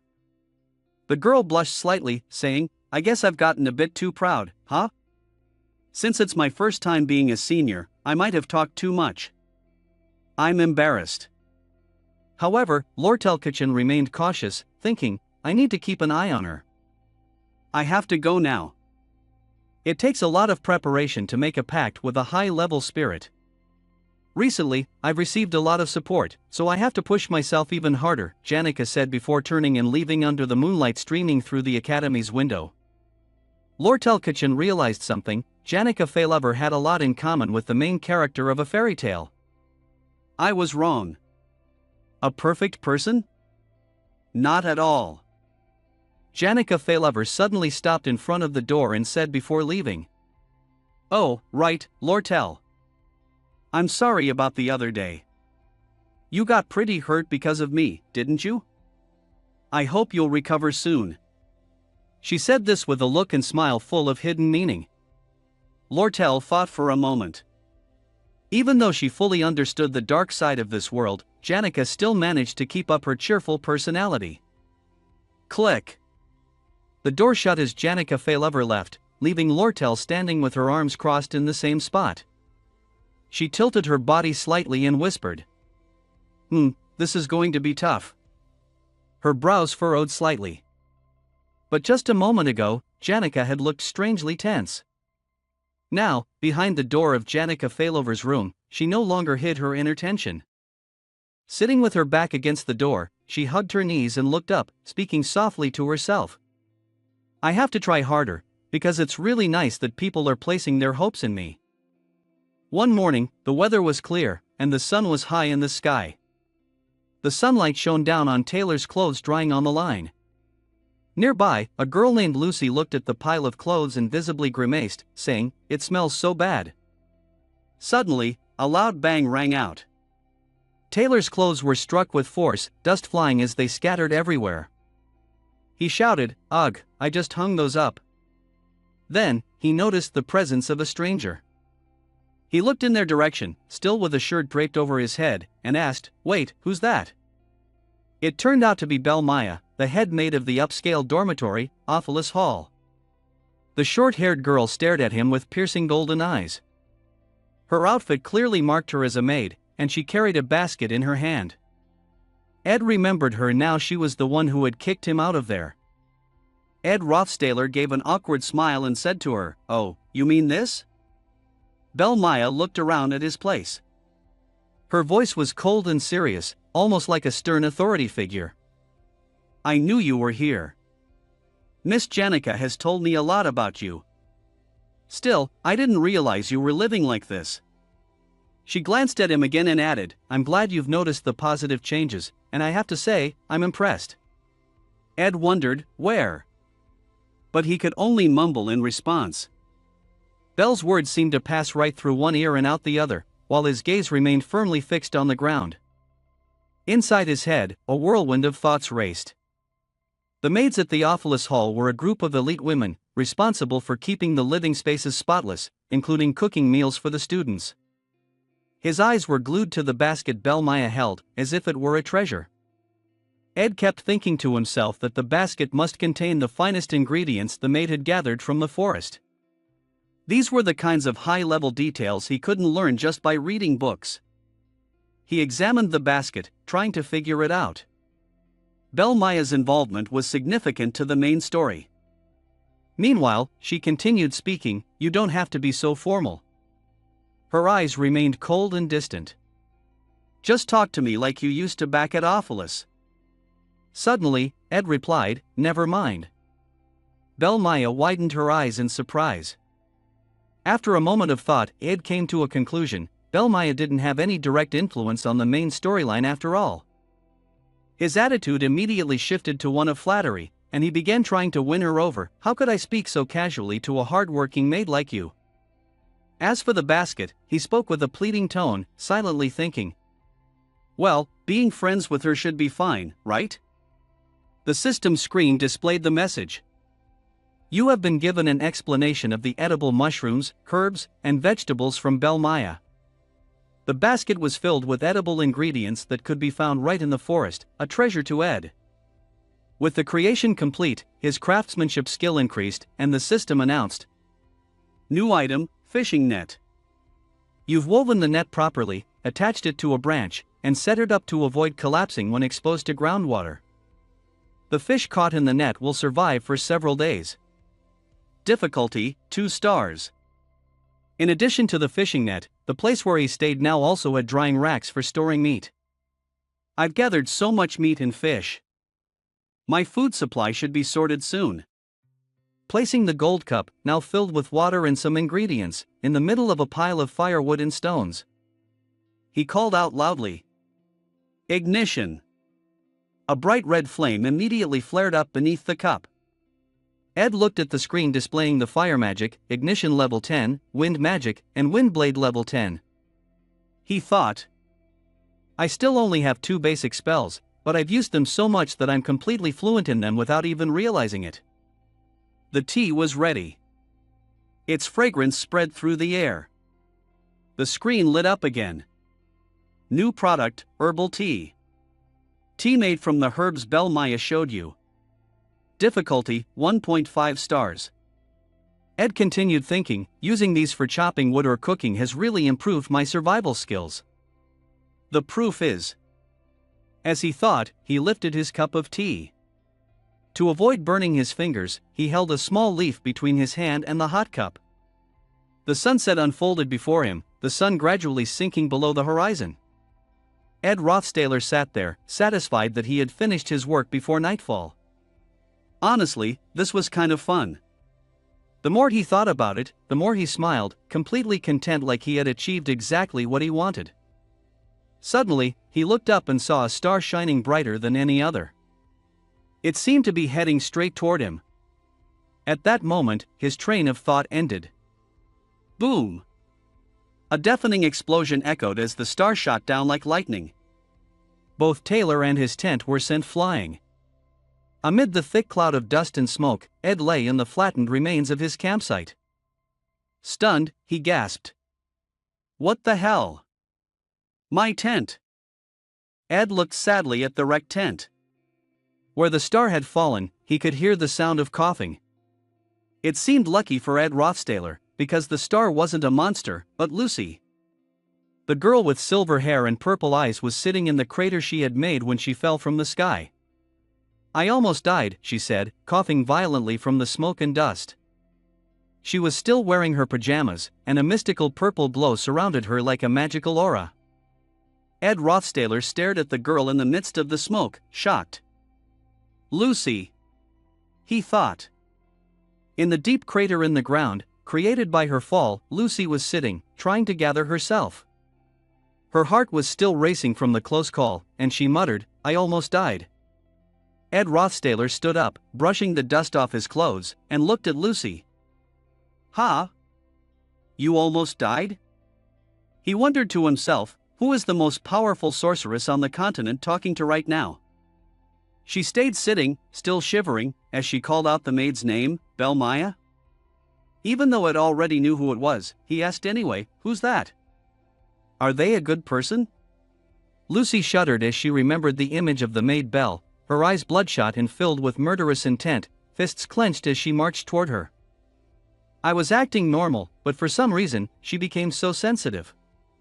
She came closer, her fists tightening. Lucy lowered her gaze slightly, feeling embarrassed as she continued, I was so shocked, I just ran. Ed moved closer, concerned. That must have hurt, huh? He glanced at Lucy, letting out a sigh as he climbed out of the large hole. She replied, of course. Ed gritted his teeth, his face darkening as he muttered to himself, oh, Belmaya, what kind of life have you been living? After causing the earlier trouble, Lucy calmly asked, do you have any food left? Suddenly, a small branch flew from Ed Rothstaller's hand and hit her in the head. Ed shouted angrily, are you still asking? You blew everything away already. Lucy let out a soft cry, rubbing her head where the branch had struck. Ed was surprised and muttered, no magic protection? She must have sensed his confusion, so she explained, my magic ran out, still rubbing the spot on her head. Ha, really? Ed Rothstaller said, his voice dark. Her eyes widened, filled with tears. Ed's face had never shown such anger before. He raised his hand in front of her forehead, his fingers poised to flick her. He said, this is the punishment for destroying my home. Then Lucy's scream echoed through the forest. It was clear how furious he was. He continued, and this is for dear, oh so motherly Miss Belmaya. The scene shifted to the school library. Ed Rothstaller was determined in his thoughts that he needed a stronger house. He muttered to himself, all right, let's just build a real wooden house. Living a busy life like mine, it's so convenient to get all the information I needed once just by coming to the library. He closed the book he had just been reading and said to himself, design data, necessary materials. All that's left is trimming the trees and finishing the roof, right? A voice made him look up. It's closing time. The girl with pink hair approached Ed, who was sitting between two stacks of books he had been studying, and said, you're studying hard, senior. Ed replied, oh, is it already closing time? Sorry about that. The girl with ponytails on both sides flashed a cute smile at him.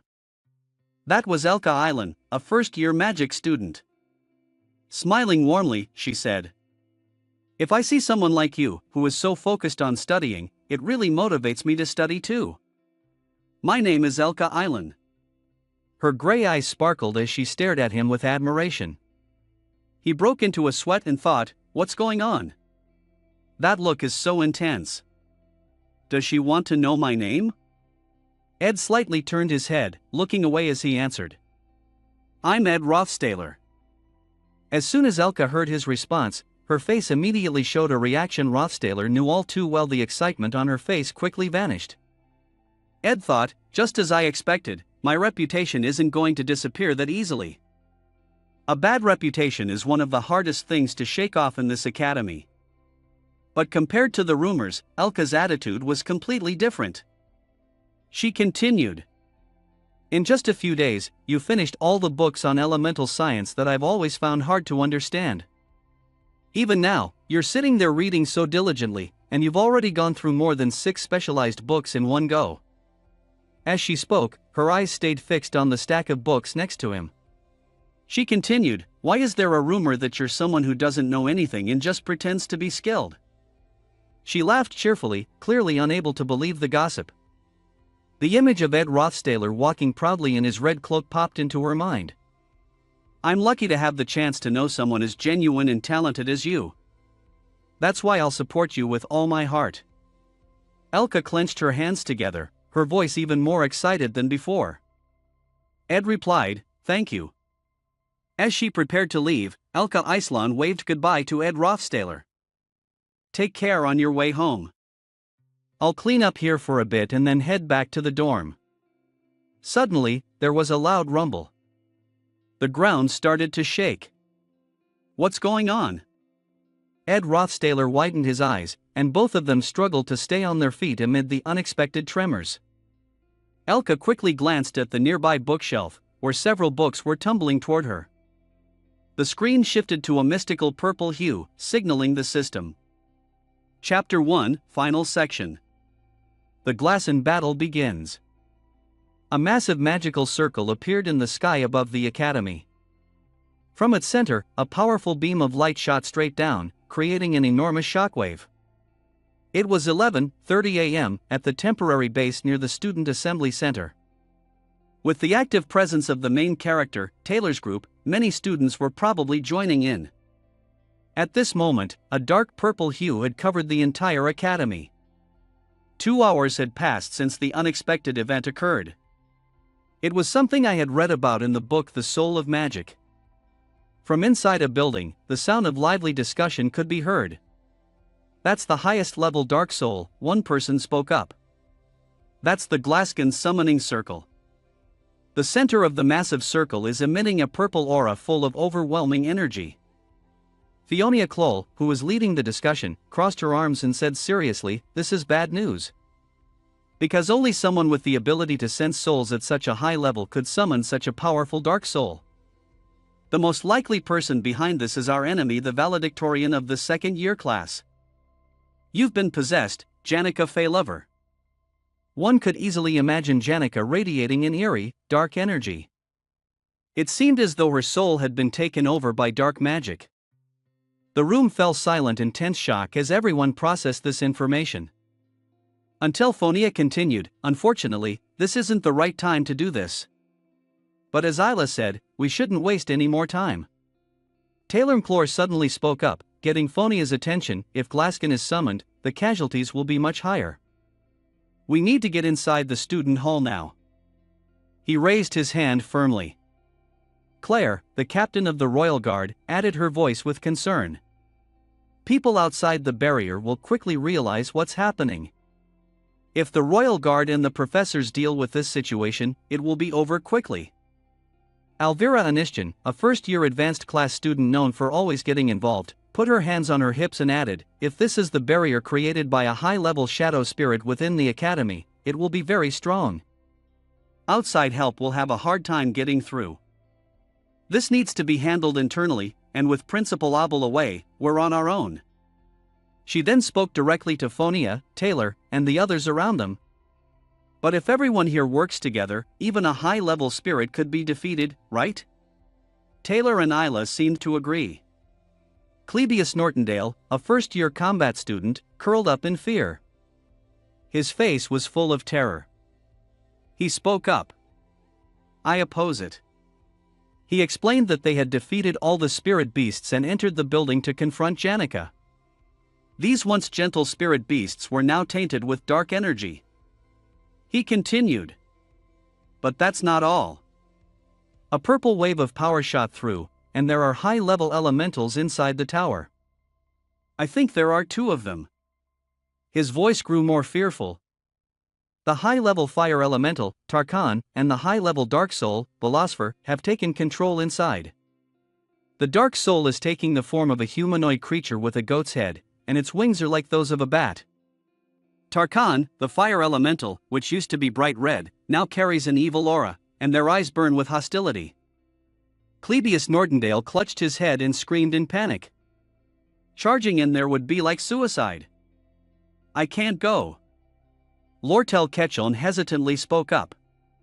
"But are you sure that person did all of this alone? Even if they're the top of the second-year class, that kind of magic seems way too powerful. Summoning and maintaining a dark soul. That's not easy at all." Isla Triss rested her hand on her chin and continued, "It's probably mainly due to the power of the dark soul, Velosfer. Senior Janica is just a vessel for him to control. The dark soul, the natural enemy of spiritual believers, is a power that no one can control.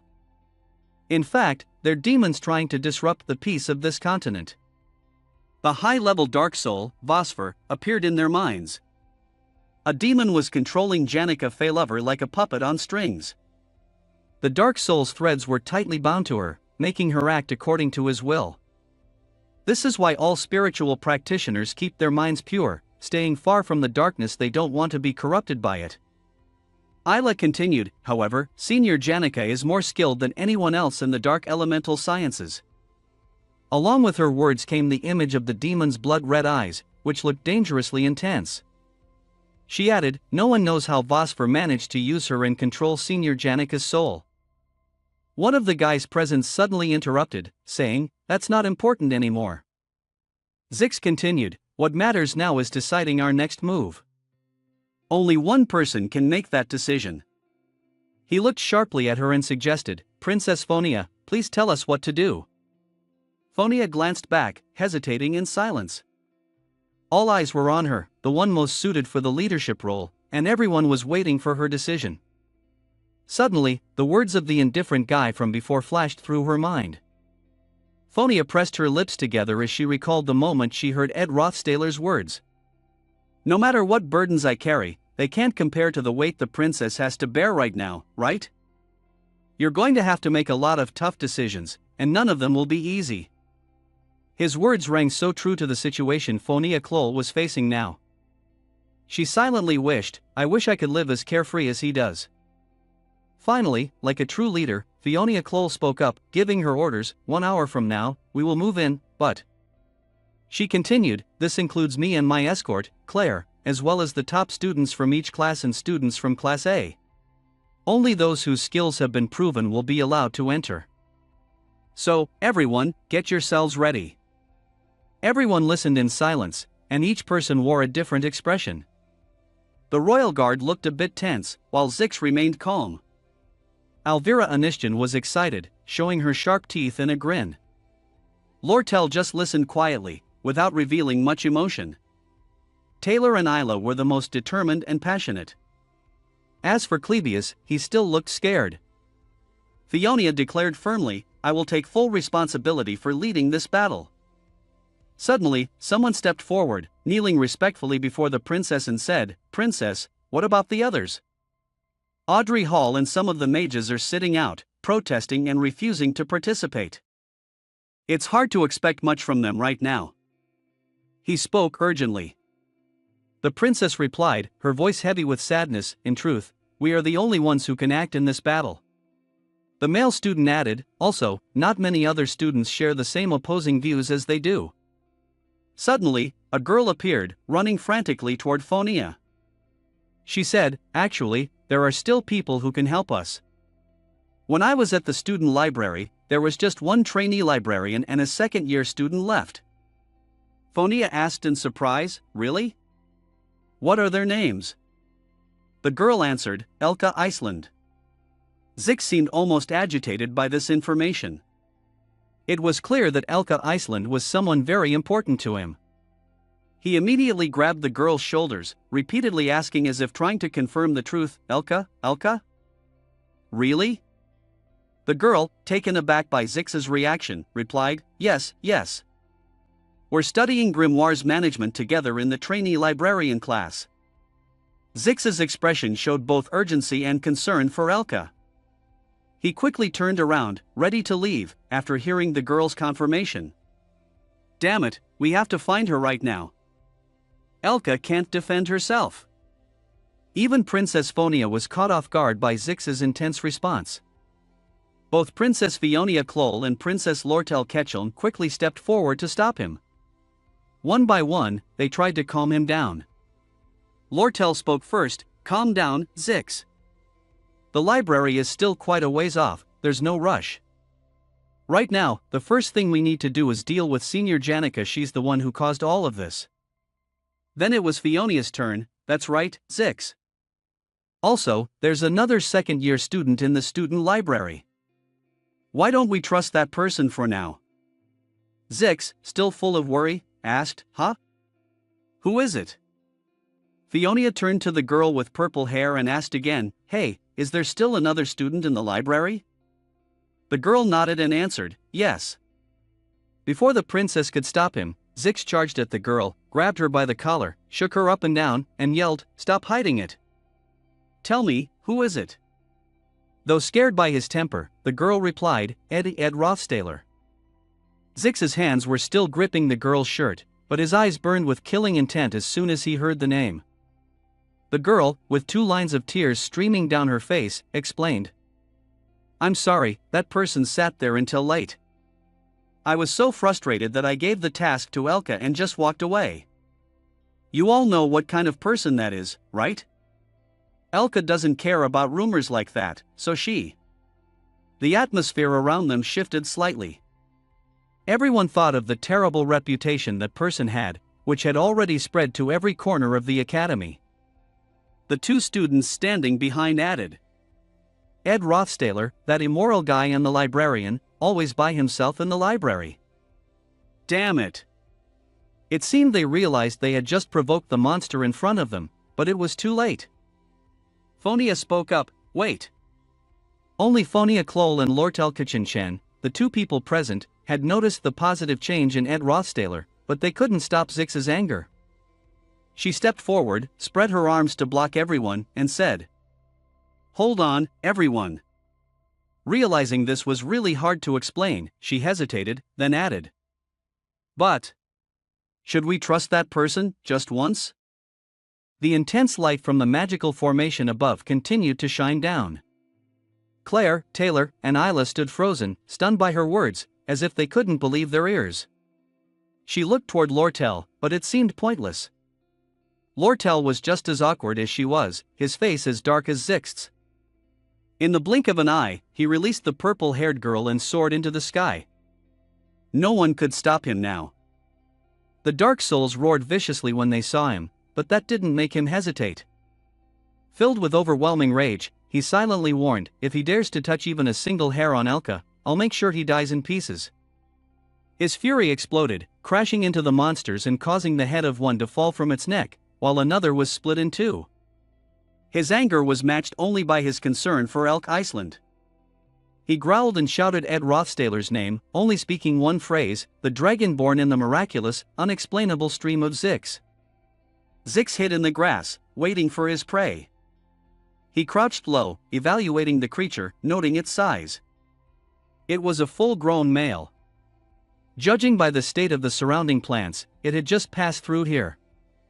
His gaze shifted, focusing intently on the target ahead. Behind the bushes, a wild animal had fallen within his sights. Quickly, Zix dashed forward, followed by his sharp, pointed dagger, ready to strike the creature. He thought to himself, in the northern plains of the Empire, a savage land where even the power of the royal family cannot reach, it's a strange world. Here, when the day comes to an end. The creature seemed to sense something dangerous. It turned its head, but it was too late. Zix and his dagger were already above its head. In this dangerous land, you had to count yourself lucky if your head wasn't severed from your body. Instantly, blood poured out of the creature. Zix was a descendant of a nomadic people who lived there, but he had been lost during his upbringing. He didn't know when he had been cast into the world of humans. Why had he been lost? He had no idea if he would ever return to the life he once had there. He had learned to slit the throat of a deer before he had learned to read. Instead of buying things at a store, the first thing he had been taught was how to steal goods from the corpses left by the roadside. Hard to believe, right? As these thoughts ran through his mind, he carried his spoils back, still lost in his thoughts. The creature's head had been severed from its body. He dragged the bloody head through a crowded market. People passing by couldn't help but gasp in horror at the sight of the dead animal, its blood-stained body being pulled along the ground. Whispers quickly spread around. "Isn't this guy from the northern plains? The descendants of those savages, they say they even eat human flesh." The carcass of the deer continued to be dragged along, leaving behind a trail of blood that hadn't even dried yet. This was the life of a wild beast. Suddenly, a little girl stood in front of him, curiously asking, "What's your name?" Taken by surprise, he froze for a moment, unable to respond. The girl stayed there, her eyes expectant. After a slow pause, he finally answered, "Zix." The girl smiled brightly and said, "Oh, you look just like a wolf walking on two legs." Her voice was cheerful, her expression full of warmth, completely different from the fearful reactions of everyone else. In that beautiful moment, Zix felt like he understood something new. The girl was surprised, her wide eyes never leaving him. He stood there, thinking about himself, a life spent wandering the vast, endless northern plains. He had once used the moon as his roof, slept, and ate the carcasses of animals lying along the road. It was very likely that he had been a wolf cub abandoned by its pack. He dropped his staff, and the girl, worried, asked, "Are you okay, Zix?" At her words, he started crying. He thought about himself again and realized, I really have lived such a lonely life. The first time I met my companion, I only then understood what loneliness truly felt like. Elka and her father welcomed me like family as I embraced the fast-paced rhythm of human civilization. The wild, savage life had become a distant past. A wolf cub had become a true human, but if it meant protecting her, I would be willing to turn into a monster once more. Scene change. Now, at the academy, he was desperately searching for Elka. He rushed to ask someone, and that someone was Ed Rothstaler, him. Ed Rothstaler was a man of vile character, someone who cheated in exams, insulted the princess, and played dirty tricks with younger female students. He ran down the hallway like a gust of wind and finally found Ed Rothstaler. Ed Rothstaler looked up, surprised, as the person charged toward him. "What's going on? Who are you?" Before Zix could even ask, he rushed over and grabbed Ed Rothstaler by the collar, demanding urgently, "Where's Elka? What did you do? Where is she? Tell me now." Ed Rothstaler replied, "She's in room 3 of the library." Without wasting a second, Zix sped off to find Elka. As he ran, he called out her name. When he reached room 3 of the library, Zix quickly opened the door. "Are you okay, Elka?" he asked. But strangely, Elka seemed fine. She was fast asleep, lying peacefully on the bed. Zix stepped closer inside in relief. "Thank goodness," he muttered, rubbing his forehead as he caught his breath. "That's such a relief." Zix furrowed his brow and looked around. Something caught his attention. He wondered, but now that I think about it, those huge bookshelves, the kind that even a grown man would struggle to lift, are all set up around her, like they're protecting her. And the curtain is positioned to block the view of the rising spirits. Zix's gaze then shifted to the chalkboard. He placed a hand on the letters and read aloud. "When you wake up, don't panic and stay here. Everything will be over by dawn. So, stay calm, block the entry, and don't anger the spirits.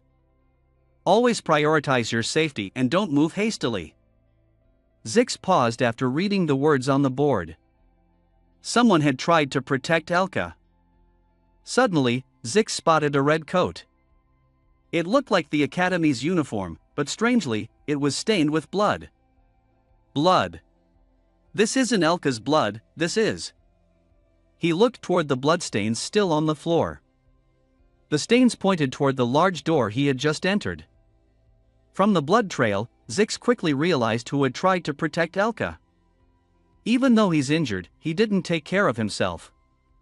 This is the blood of the person who protected Elka, Ed Rothstaler. But why? 3 hours ago, while books were falling and bookshelves were being knocked over, Ed Rothstaler had still tried to protect Elka, who was unconscious and draped over his shoulder. One hand carried Elka, while the other supported a collapsing bookshelf. At that point, Ed's head was injured, but he kept pushing forward. As he propped up the bookshelf, Ed said, "Well, I've been working on my muscles a bit, but it's a shame. Things are moving faster than expected." He glanced at the summoning circle. The Glaskin conquest has begun. Someone will figure it out on their own. I don't need to pay too much attention to a place like that. It's filled with influential people because the future can't be changed, but time is money. I can't just sit around. Ed Rothstaler moved into the study. He took off his uniform jacket and placed it on the table. Alone, he lifted the heavy bookshelves, carrying them while thinking, in a little while, the lower-level spirits will scatter and pour out. So, I need to block the entrance so they can't get in. While I'm at it, I'll take the time to rearrange this place to make it safer. Now, while eating some dried beef jerky he had brought with him, he would spend the whole night going over the materials. Then, Ed suddenly remembered something and stopped. He recalled the reason Jenika's skills were so remarkable. It's in her level of mastery and her ability to understand and sense spirits. Those two abilities increase through exposure to spirits. Just meeting and communicating with spirits is already a rare talent in itself. For me, someone who can't even see spirits, raising those stats like she has is almost impossible. Ed Rothstaler opened the door and stepped outside. A horde of monsters rushed at him, ready to attack. As they charged toward him, he thought, are those spirits appearing because Janica summoned them? This sweet event. I'm definitely going to enjoy it. Using his magic, he charged forward and attacked the monsters. His speed was insane. In the end, he triumphed and defeated all of them. Sitting against the wall, he saw his system display his achievements. Fire Elemental Magic, Ignition, reached level 12, Spirit Detection Magic reached level 7, and Spirit Understanding Magic also reached level 7. He was surprised. I've reached level 12 and level 7. But I've heard that if they combine to more than level 15, I could form a contract with a spirit. Leaning his head back against the wall, he sighed and thought, it seems like I've reached the limit of what my body can handle. If I push myself any further, it could be really dangerous.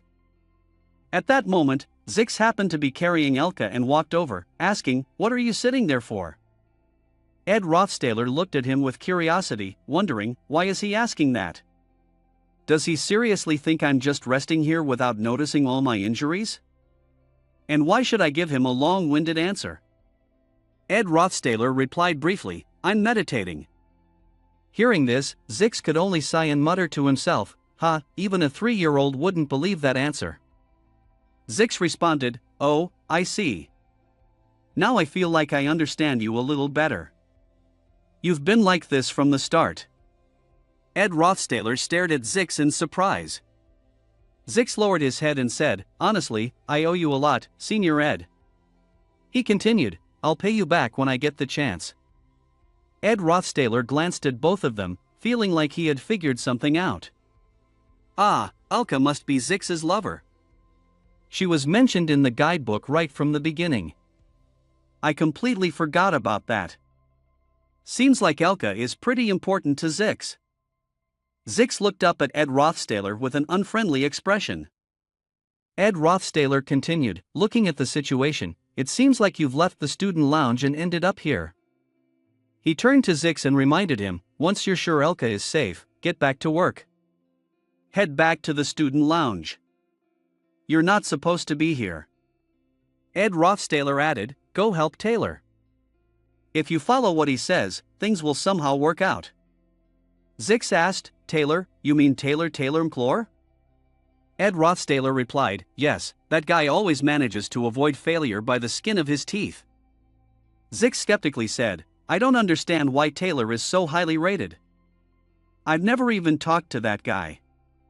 Ed Rothstaler responded, the thing is, the outer shell of a high-level Tarkan demon spirit can only be damaged by his element/attack.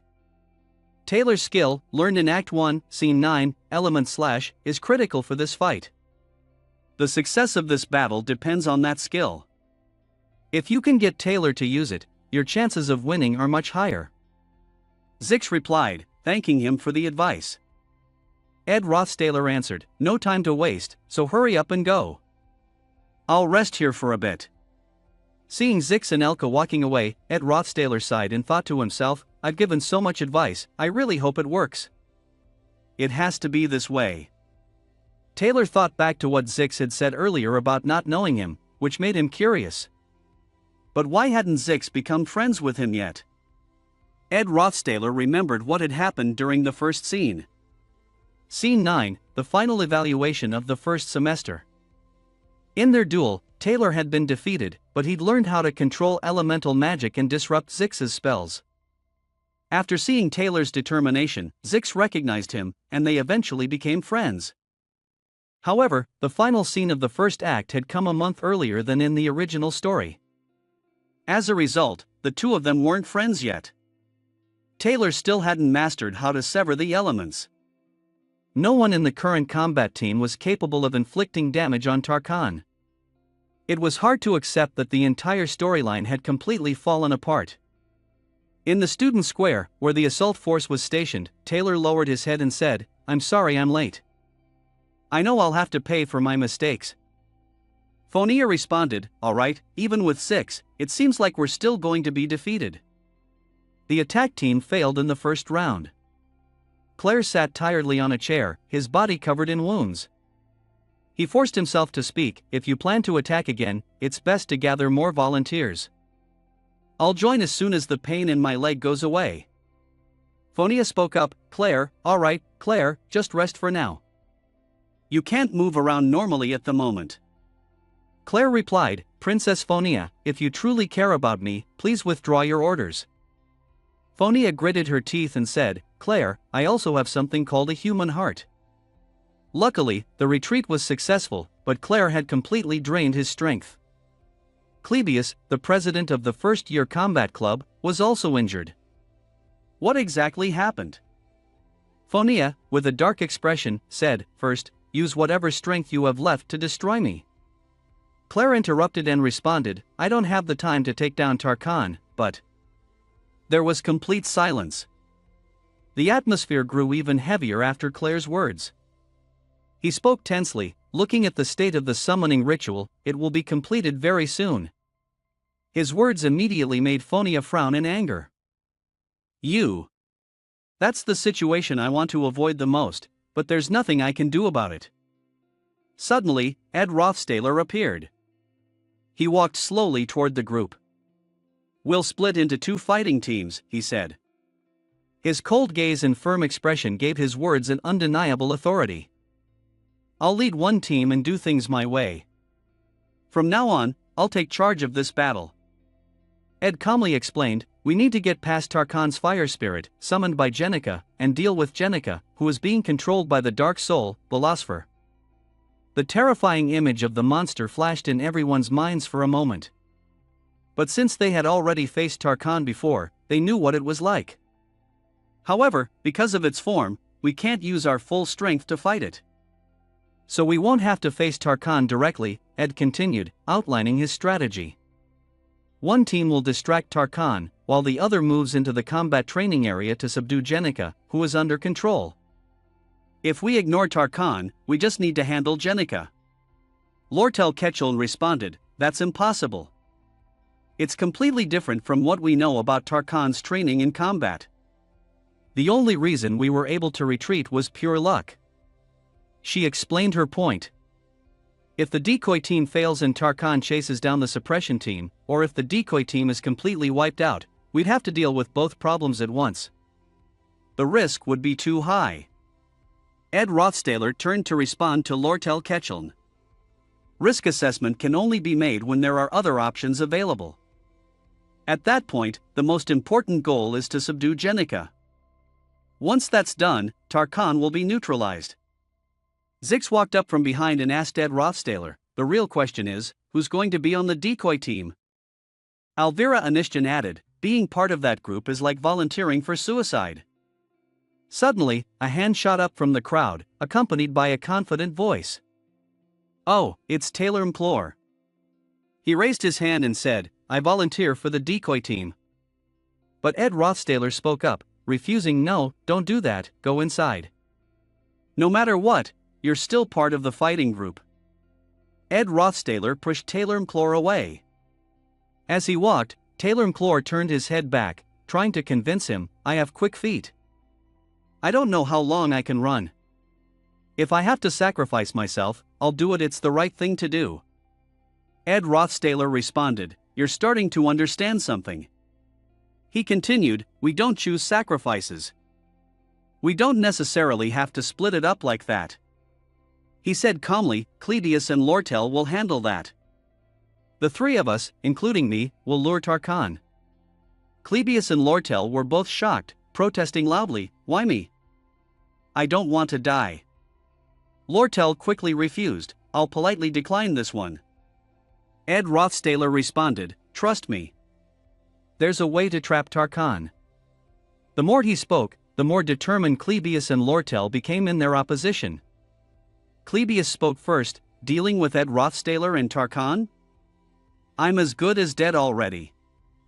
Lortel continued, no, what do we do now? Ed Rothstaler, feeling impatient, thought to himself, we don't have much time. From a distance, Phonia's voice echoed back, and what she said made sense. She held her head in her hands and continued, I still don't know the purpose, but Phonia said, I am leading everyone in the name of Fionia Elias Klol, the third princess of the Klol Empire. Divide the team into 2 groups with different tasks. She stood up to take charge, giving orders. I, Taylor, Zix, and Elvira will handle Jenica. Clebius, Lortel, and Ed Rothstaler, you're with me.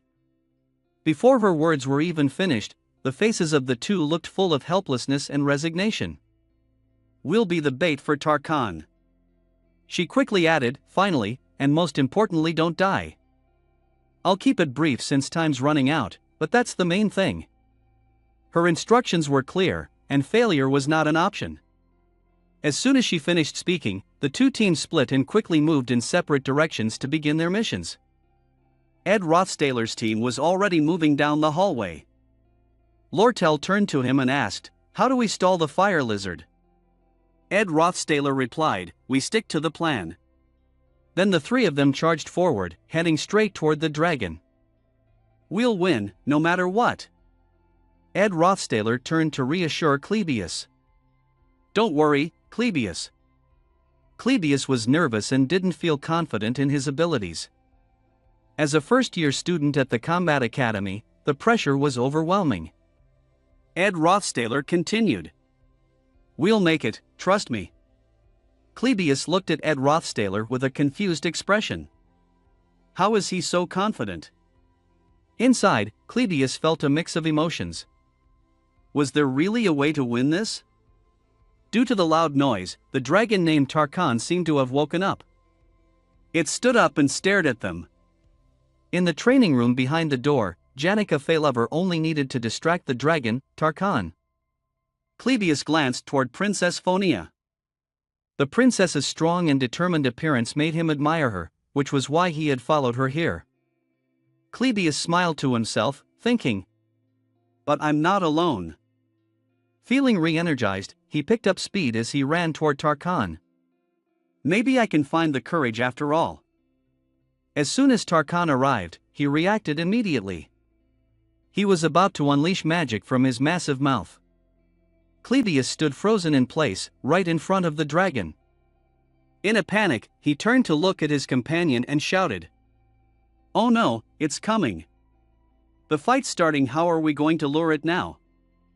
But when he turned around to check, Ed Rothstaler and Lortel had disappeared without a trace. Clebius stood still, drenched in sweat, completely unsure of what to do next. Tarkan closed in from behind, glaring at him, clearly waiting to see what Clebius would do next. In a flash, Clebius turned and began running away from the dragon, his screams echoing through the air, even though the distance between him and the monster wasn't that far. You lied to me. You tricked me. Why are you doing this to me? Clebius kept shouting, his voice carrying all the way to Lortel. Hey, where are those crazy idiots? Come out here. This is so messed up, I hate this whole world. Lortel, not too far away, closed her eyes, recalling the words Ed Rothstaler had just told her earlier when Clebius had been excitedly running toward Tarkan. Let's get outside before we push Clebius into the hallway to lure that creature. Lortel smiled inside, replying to Ed Rothstaler. You mean you'll end up sacrificing Clebius?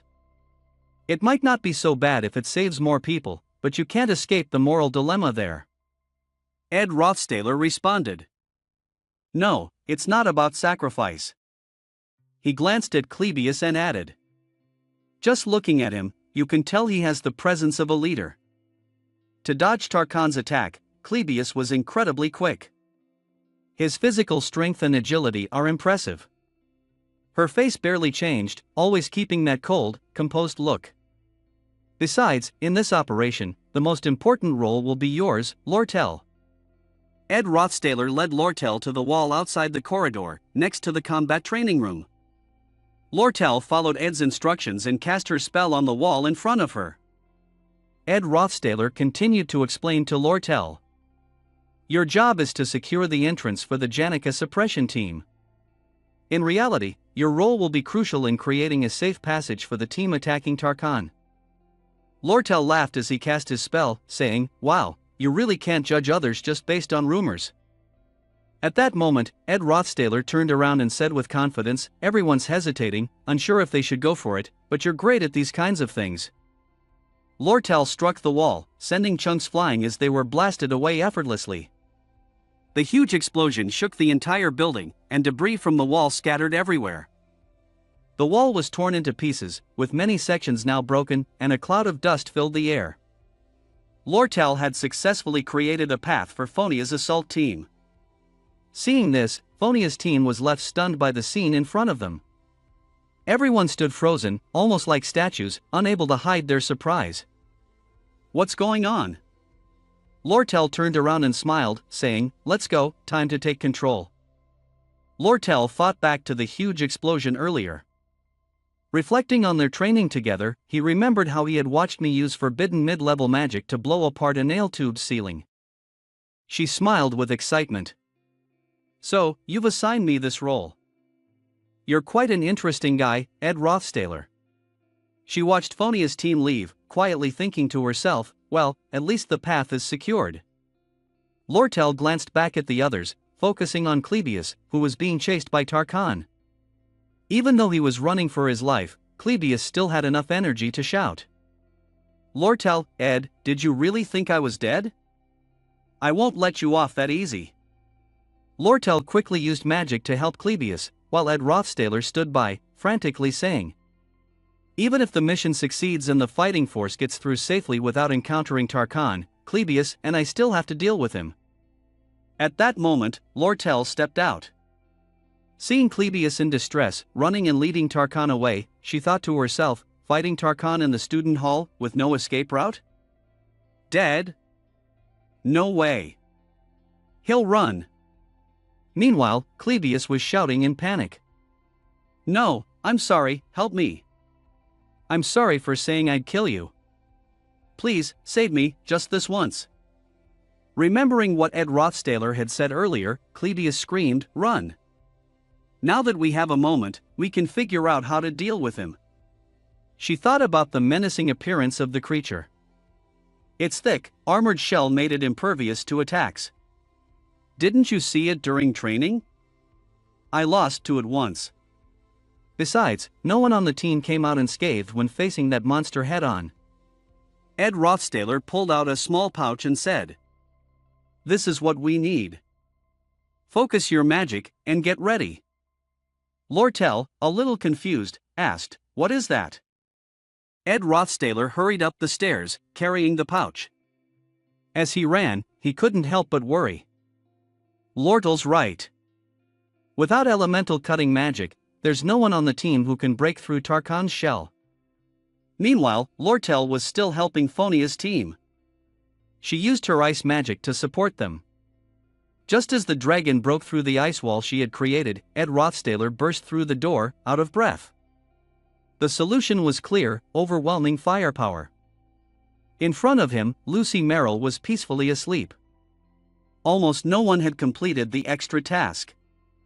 "I've tried countless times." Ed Rothstaler was carrying Lucy Merrill on his back as she mumbled in her sleep. "Huh, what? Oh, I'm shaking. I'm asleep." Ed Rothstaler's face darkened with anger. He was furious, thinking, how can she fall asleep at a time like this? And it's not even daytime, it's nighttime. Lucy, having nowhere to sleep since her hiding spot had been destroyed, made her way to the rooftop and dozed off for a bit. Jenica was in a bad mood, which made Belle Maya sensitive to it. So, Lucy ran away, using all her magical strength to escape, and eventually passed out from exhaustion.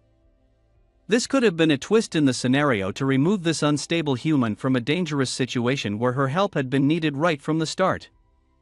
Lucy Merrill was surprised when she noticed the smell coming from the pouch. It smells like dried beef." Ed Rothstaler pulled out some delicious-smelling jerky from the pouch. But suddenly, while Lucy wasn't paying attention, he shoved the jerky into her mouth. Eat a lot, come on, now's not the time to be picky." Ed Rothstaler ran toward the balcony with her. He jumped, using one hand to grab the railing and the other to hold onto Lucy, whose mouth was stuffed with jerky, leaving her no chance to protest. Their enemy was a fire lizard, and they needed to throw her toward it at a distance to make sure she landed where the creature could reach. He gritted his teeth, putting everything he had into the gamble, but there was nothing to worry about. He had done this many times before. He quickly threw Lucy aside with incredible force, sending her flying in a blur. Lucy was left stunned, unable to process what was happening. At the same time, he yelled out, "Everyone, get down!" At that moment, Tarkan was about to unleash a fire attack on Team Phonia. Lucy flew toward them, crying out, "Oh my god, this is awful, this is horrible." The fiery blast from Tarkan was about to hit them, but Lucy managed to reach them just in time, shielding everyone. The advanced lightning spell, Heavenly Punishment, released a blinding, searing flash of light. The fire struck Lortel and Clebius, but thankfully, thanks to the protective orb created by Lortel's magic, both of them were shielded. Due to the massive explosion, it was impossible for Ed Rothstaler to avoid being affected. He was on the railing, gripping the metal bars tightly to keep himself from being swept away. In some ways, this was the most crucial moment. Tarkan was a high-level fire spirit, nearly impossible to defeat. Even if everyone attacked it, its protective shield was too strong. But now, after Lucy used her advanced magic, even its tough shell had cracked. Now, it would take damage from our attacks. Ed Rothstaler dropped down from the railing at breakneck speed. Of course, when I kill it, I'll earn a massive amount of experience points. At this point, I also need to think about what I really need. The final blow that finishes off that monster has to be mine. He charged toward Tarkan, his body radiating with determination, ready to defeat him. Next, there was a touching scene where a mother and daughter shared a warm embrace. The mother softly said, "I'm so proud of you, my dear daughter, Janica." But then came the cold, detached emotions. One person after another expressed goodwill, but it all felt insincere. "I'm really happy to be friends with you, Janica. You're the pride of the second-year students. You're the only one who demonstrated top-tier skills in this joint combat training course. If it's Janica, I can trust her. Without you, the second-year students would be the most clueless generation." A dark aura radiated from the figure of the girl, destroying every fragment of the fake memories. Her blood-soaked feet stepped on the broken pieces of the past. Then, an unknown voice echoed, "I'm so glad you're here, Janica." Suddenly, a massive explosion went off. The students quickly shifted into high alert. Janica watched them gather in one spot, secretly pleased. Everyone's here, she thought. Chains wrapped around her neck and arms, and purple veins appeared on her face. She forced a smile, telling herself, "I have to greet them with my usual smile." She said, "Welcome." A dark aura covered her body, and behind her, there was a horned monster with the face of a wolf, its eyes glowing red. At that moment, she was suspended in the air, striking an elegant pose with the monster, while the students below could only stare in awe. Then, Ed, his clothes stained with fresh blood, quickly rushed past. He thought, Nail Hall. Has the battle already started on Janica's side? This fight will end when dawn breaks. He paused and silently thought, thankfully, I'm almost done. Unfortunately, one of the students was attacked by a monster. Its mouth spewed fire dangerously close, while the student could only run for his life, shouting in panic, "Ah, ah." Ed appeared behind Lortel, though he didn't know exactly when, and asked, "Lucy, how is she?" Lortel responded coldly, "Go somewhere else." Ed didn't seem bothered by her attitude and continued, "If she can handle it, that's good." Lortel replied, "I don't think she has enough energy left to cast any spells." Ed looked a bit helpless and said, "Alright, we'll have to deal with it ourselves." She agreed, "That's what I was thinking." Lortel was right. Lucy was curled up inside a protective ball, calmly falling asleep while the battle raged outside. Her peers were being relentlessly chased by monsters, but she remained unfazed. Then Lortel added, "But it's still resisting. Even after I hit it with 2 ice spears, how is it holding up so well?" Ed rolled up his sleeves, preparing for battle. "We need to decapitate it. Your ice magic isn't sharp enough, so leave it to me. Lortel was shocked when she heard this. You're a mage like me, senior. Shouldn't this be something for a swordsman to handle? Someone like Clebius, for example. Speaking of Clebius, as a swordsman, he's terrified of the enemy. His hands and feet are shaking, and Ed can tell he's not going to get anything done. Do you really think he can handle this? Lortel had to admit, yeah, he's definitely not up to it. He's just sitting there, scared out of his mind. Ed, however, spoke with determination. I'll take responsibility for ending this. So, please, try to hold it off for me a little longer. I'm ready to risk everything for everyone. So, you have to do your part and make sure it's done right.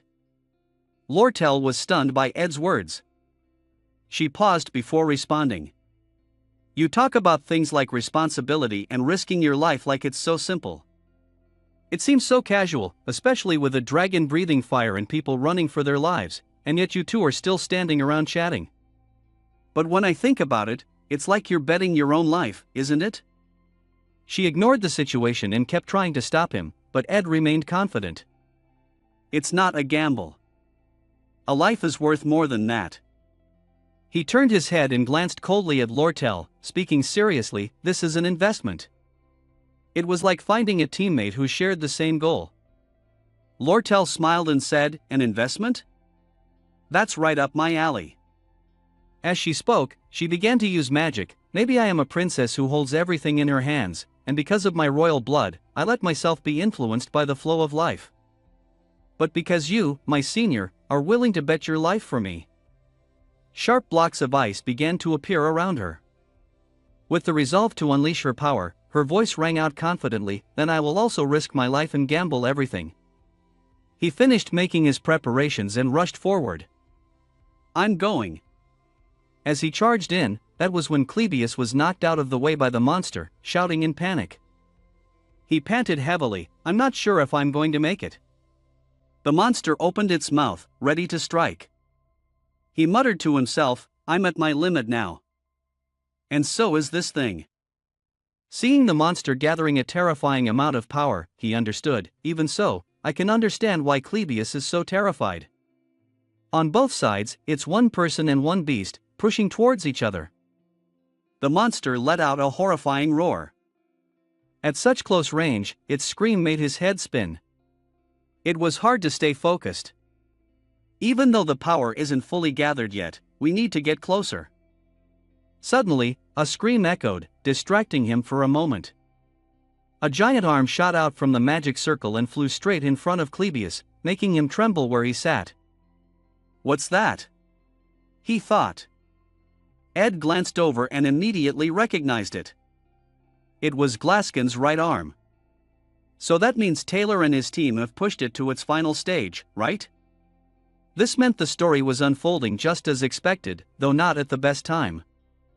Anyone would be distracted by something like this. The monster opened its massive mouth and shot a blast of power toward him.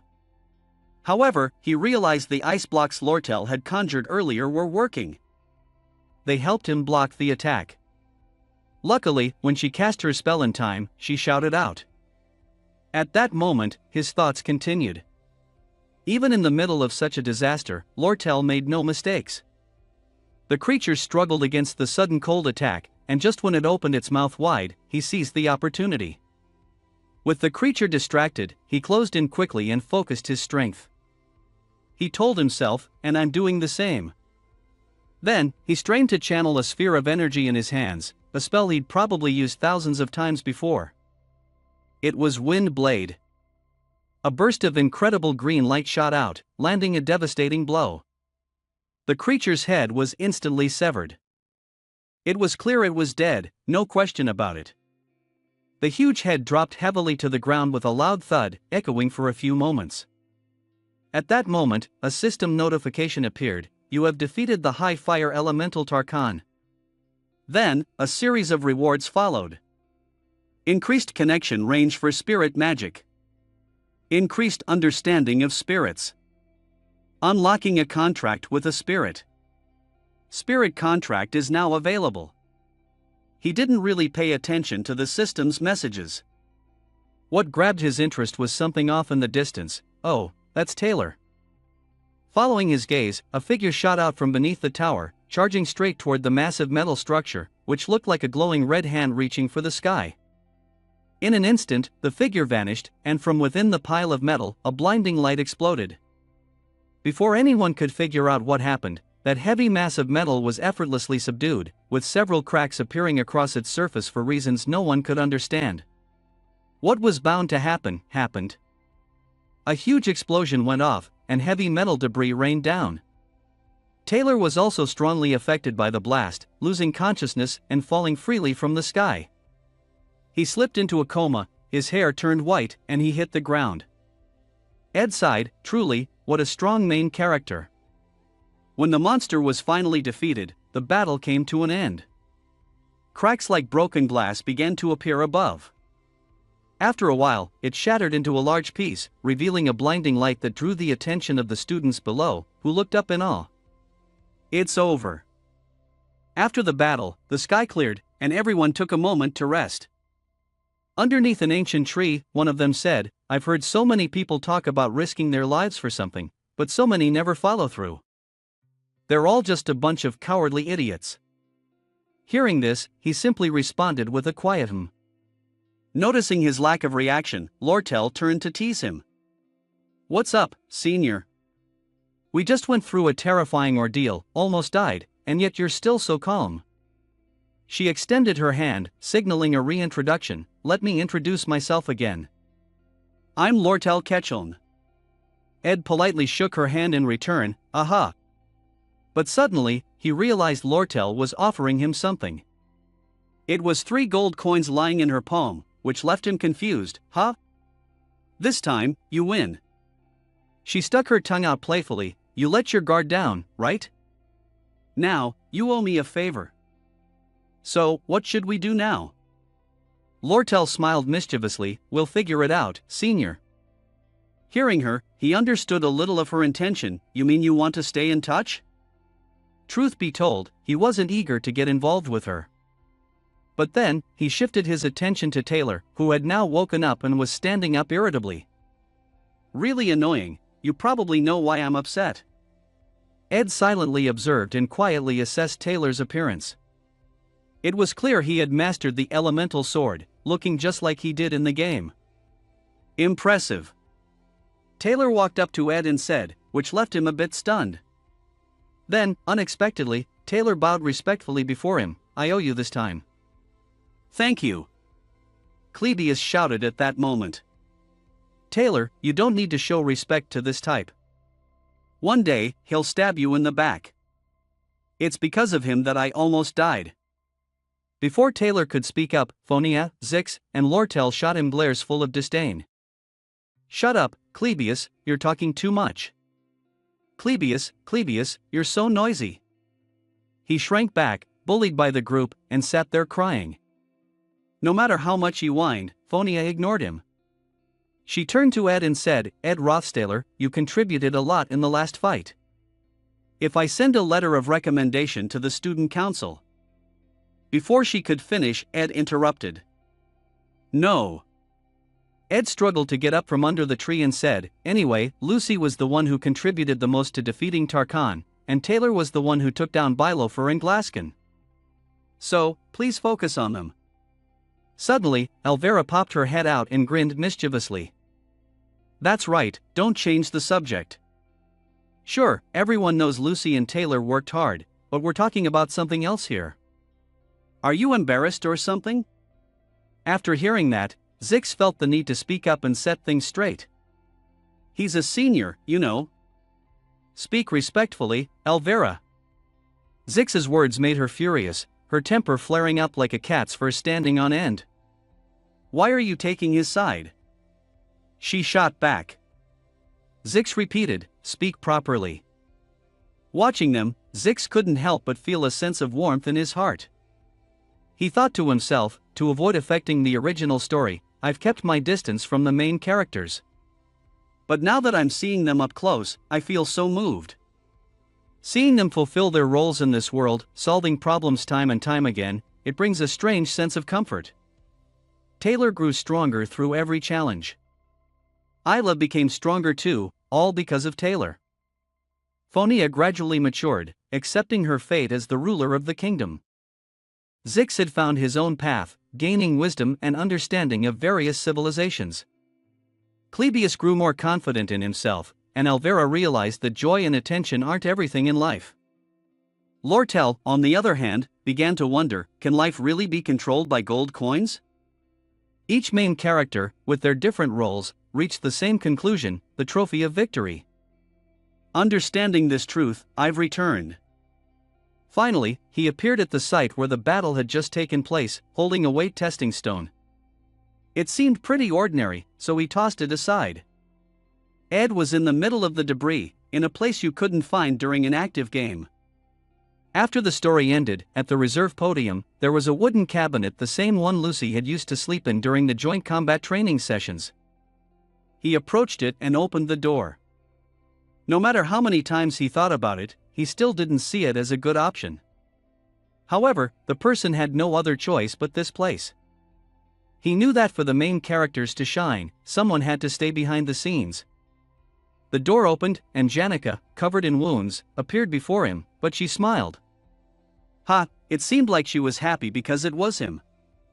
To explain this, let me rewind time to 2 days ago.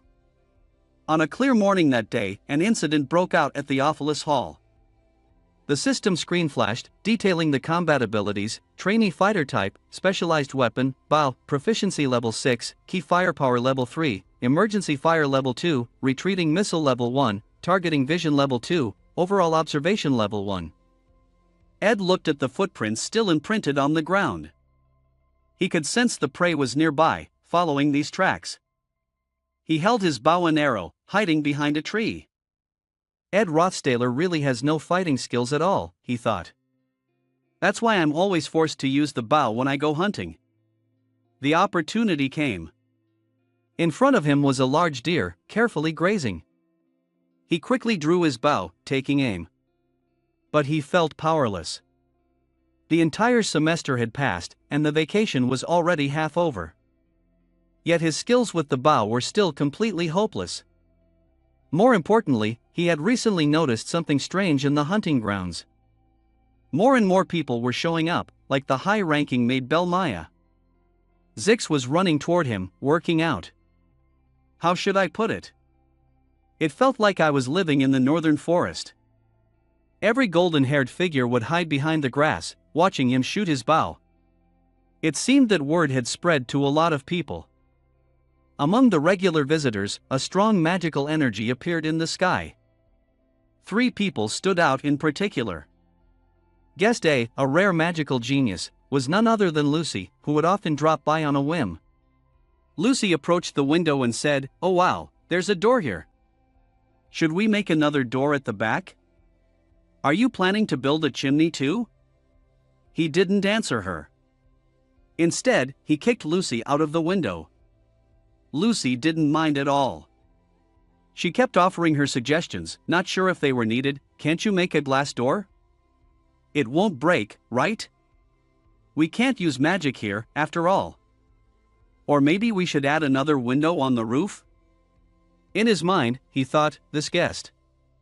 She's always asking questions and suggesting things. She always wants you to follow her ideas. As for guest B, honestly, it's kind of nice to have her visit. She was Janica. Janica was in a great mood during the visit, excitedly carrying a basket of eggs. "I brought the eggs. Belmaya said she wanted to give you these. She was the best student in the last 200 years and throughout the history of the elven sorcerers." Janica took the initiative to help with the laundry. "If you wash them with hot water, add salt, and stomp on them like this, they'll get super clean. Right?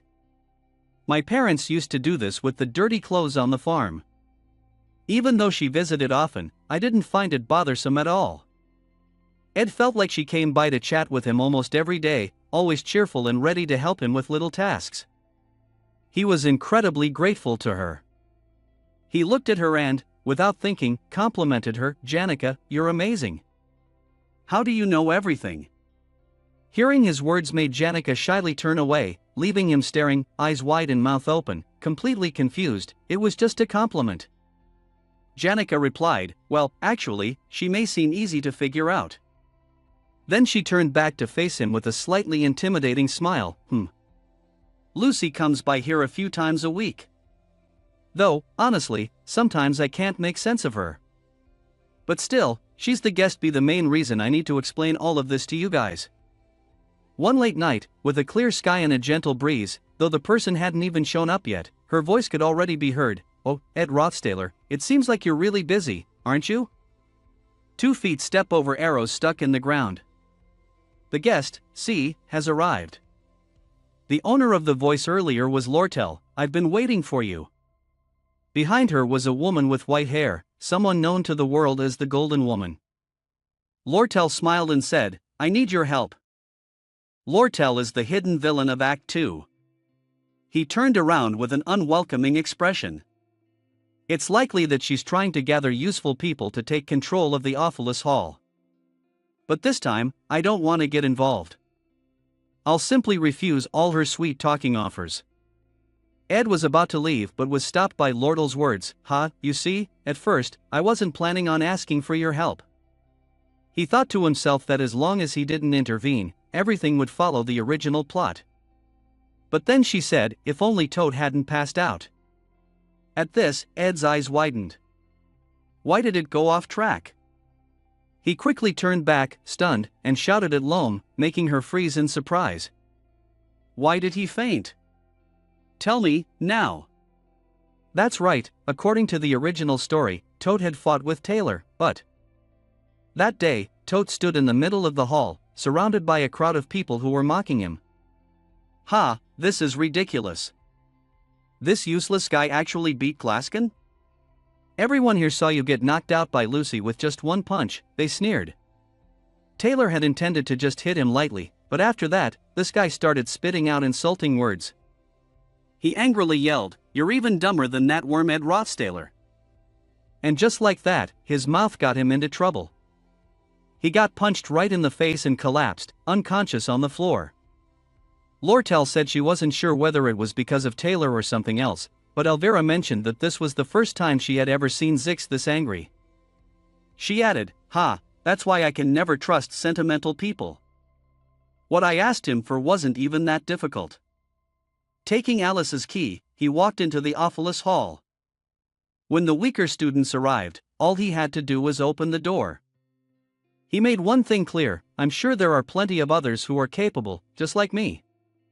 Lortel agreed, true, but no matter how much they're paid, there's no guarantee they won't report you to the academy. Lortel explained, if they say that I'm the one behind all of this, what would happen to me? I can't trust anyone. That's why she came to me, because I'm not trusted at the academy. She smiled slyly and repeated, Ed, you were kicked out of the Awfulest Hall, right?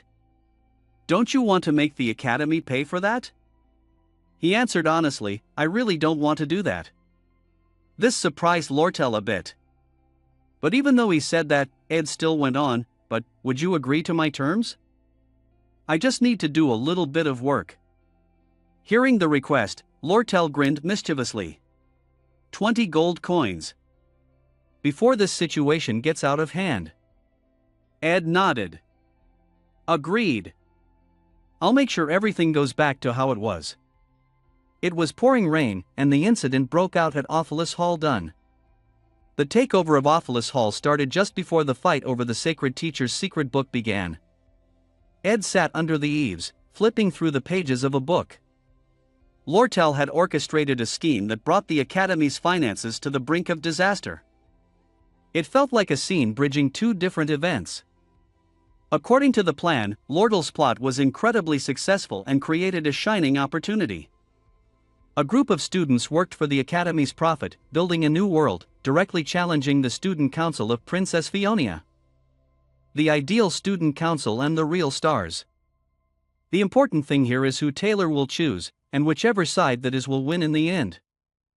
All I need to do is play my role as the audience and then follow the team that looks most likely to come out on top. He sat next to the fire, reading a book. I need to exist too. Suddenly, a voice interrupted his thoughts. Oh no, I need to go back to the dorm. As she spoke, she wrung out her clothes, silently hoping, I bet the rain will stop soon. Janica sat down on the wooden bench beside him, warming herself. She quietly shared. Ed, you're really hardworking. If I feel like it, I'll come and go just for the experience, like I've been camping. But you have to stay here. With the heavy rain pouring down and the sky overcast, he responded calmly. Everything will get better. The rain continued to fall in sheets, the atmosphere heavy and damp. The two of them carried on their conversation. Janica suddenly remembered, speaking of which, it's time for me to move out of Office Hall. Ed replied, probably. The vacation is almost over anyway. Janica sighed, I still have to throw away a ton of stuff because this place is more cramped than I thought. She clasped her hands in front of her chest and cheerfully said, and if you need anything, just let me know, Ed. I mean, you're probably missing a lot of things here, right? Ed was a bit surprised. Huh? Oh, yeah. Janica continued, I want to help you out a bit. I have extra pillows, blankets, clocks, and even lanterns. Ed thoughtfully watched her ramble on. Also, I have a lot of other everyday things. He smiled, touched by Janica's kindness. It'd be a waste to just throw them all away, right? Don't you think? Even though I can't take the furniture with me since it all belongs to the Office Hall. Ed looked interested. That sounds good. Janica stretched happily. Great, I'll leave once the new semester starts, so I'll bring those things over after that. At that moment, Janica turned her attention to Lucy, who was up on the roof. What about Lucy? Does she do that often? He answered gently, sometimes. Watching Lucy standing alone in the rain, it's easy to understand what she's feeling. Her extraordinary powers don't come without a price.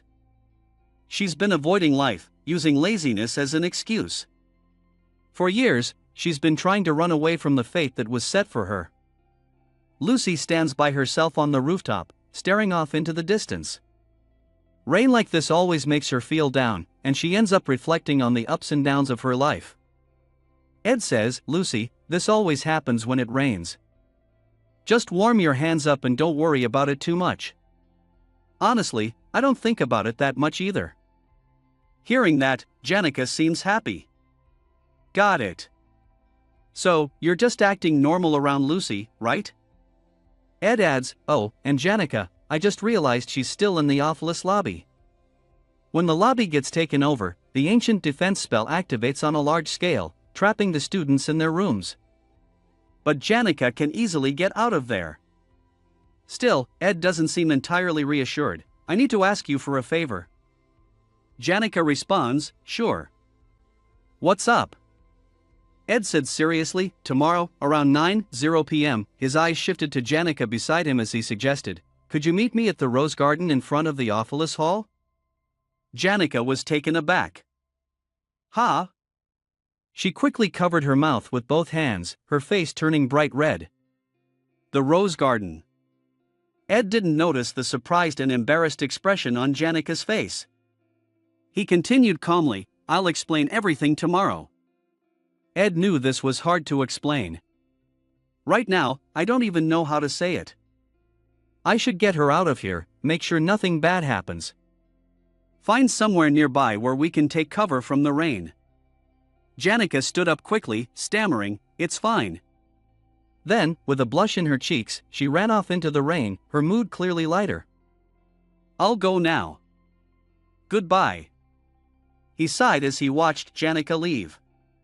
When the new semester begins, the rain will stop too. On that day, I'll enjoy the clear sky and the sunshine, after such a long period of gloom. The rain still poured, as if a few drops were left to fall. After that, even the forests around here will give off the distinct scent of autumn. Ed sat alone by the fire, lost in thought. The long break is finally coming to an end. The incident broke out in the Office D0 hall at 9 p.m. Inside the hall, a voice echoed. A young man, his muscles bulging, was practicing a handstand. He was Zix, a mage, and he was blaming himself.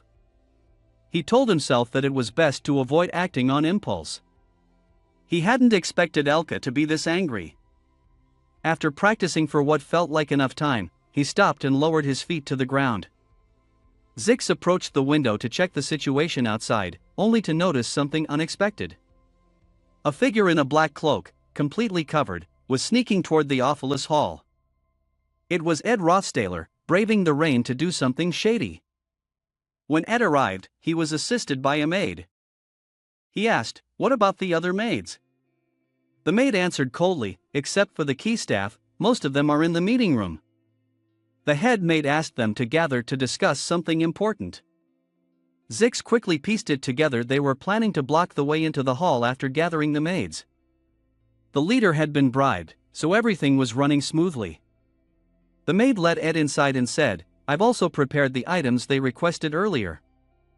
Receiving the item, a bucket filled with liquid, he didn't forget to express his gratitude. "Oh, thanks." The maid replied, "I'll just stand in the corner and observe." With that, everything was in place. The preparations were complete. He stood alone in the darkness, the bucket beside him. Outside, the sky was just as gloomy. The event taking over the Awfulest Hall had begun.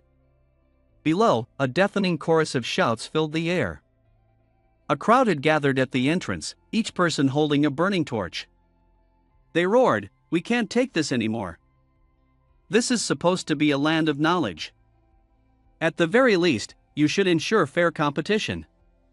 The representatives of the weaker faction, fired up with determination, shouted back in response. Their numbers outside kept growing, yet they had no way to get in. But when there seemed to be no way forward, the doors swung wide. Those outside could hardly believe their eyes. "Oh? What?" But they didn't stop to question it. Without hesitation, they surged forward. "The Awfulest Hall doors are open. Let's go." And Ed rushed outside. When Ed came face to face with the leader, "Willane," he said, "thank you." Willane asked Ed Rothstaler, "So, you're the one Lortel mentioned? Your face is clear beneath the rainwater." A few minutes earlier, Ed had set the maid down on the ground, hesitating. "Ahem. I." Now back in the present, Willane showed an expression of deep disdain and said, "I always agree with everything you say. Of course, I used to live in luxury in the Awfulest Hall, but it wasn't until I was thrown out that I truly understood how privileged I had been." Suddenly, Willane shuddered. His eyes reddened a little, and tears welled up. "I was a fool. I judged you based on stupid rumors. No one knows how good a person you really are. You've just been through a lot." Ed wasn't interested in listening to his rambling anymore, so he pushed him upstairs. "You're the one who made all this happen. Come on, hurry up and get upstairs." He said one thing, but his thoughts were different. "You're the one responsible for this mess. Stop talking nonsense and get lost." Willane didn't reject Ed's gesture. "Agreed. I leave this place to you." Willane was determined to keep pushing forward, while Ed, on the other hand, bowed his head in regret. "Willane will take responsibility for this situation. I'm sorry, little one." "Hang in there, Willane." After some struggling, the maid managed to escape. It wasn't really necessary, though after all, her superior was in the meeting room. Alice, the head maid, who was trying to check the protective magic, was on Lortel's side. The hallway was filled with chaotic footprints. The system activated, triggering the protective magic, which was supposed to protect the students. Those inside the room started to notice that something unusual was happening. "What the heck is going on out there? If we wait, everything should return to normal, right?" These things blocked their way, but everything followed the script. Ed was working hard to strengthen the protective magic in every room and stayed alert. He had prepared for everything. Turning toward the source of the sound, he said, "Wow, your opening act was even more impressive than I thought. The rain-soaked feet walked on, as expected. Ed Rothstaler, his smooth black hair tucked under a hood, stood proudly, pleased with his choice. I gave this task to you, it was a smart decision. Lortel stepped onto the stage, her small shoes soaked through, complaining, my socks are all wet. That's why I hate rainy days. Ed didn't seem to care about her complaint. He coldly responded. So, you've been following me? He stared directly into her eyes, accusing. She smiled when caught, then softly replied. The Academy's people will handle them as soon as they arrive, so we need to finish before that. He casually responded. Yeah, good luck. Suddenly, Lortel stopped. She turned around, her gaze icy, and said something unexpected. Have you ever killed anyone? Ed was silent for a moment, then answered. No. Lortel smiled, but it wasn't a genuine smile. She began to speak. I haven't either. Ha ha. She continued, but you know, the hunger, having to steal just to eat, getting chased away. I've done something like that, just to survive. Lortel paused, her eyes growing deeper. To survive, I destroyed other people's lives. And to avoid being betrayed, I struck first. She admitted, her voice heavy with sadness. I've lived a life, forgiving my own sins, believing I had no choice. Because life needs money, but honestly, I'm just avoiding the things I'm really doing. Standing on the path to wealth by stepping on people's hearts, that's how Lortel earned the title Golden Daughter. She knows better than anyone that she doesn't deserve sympathy, so she seeks it from others.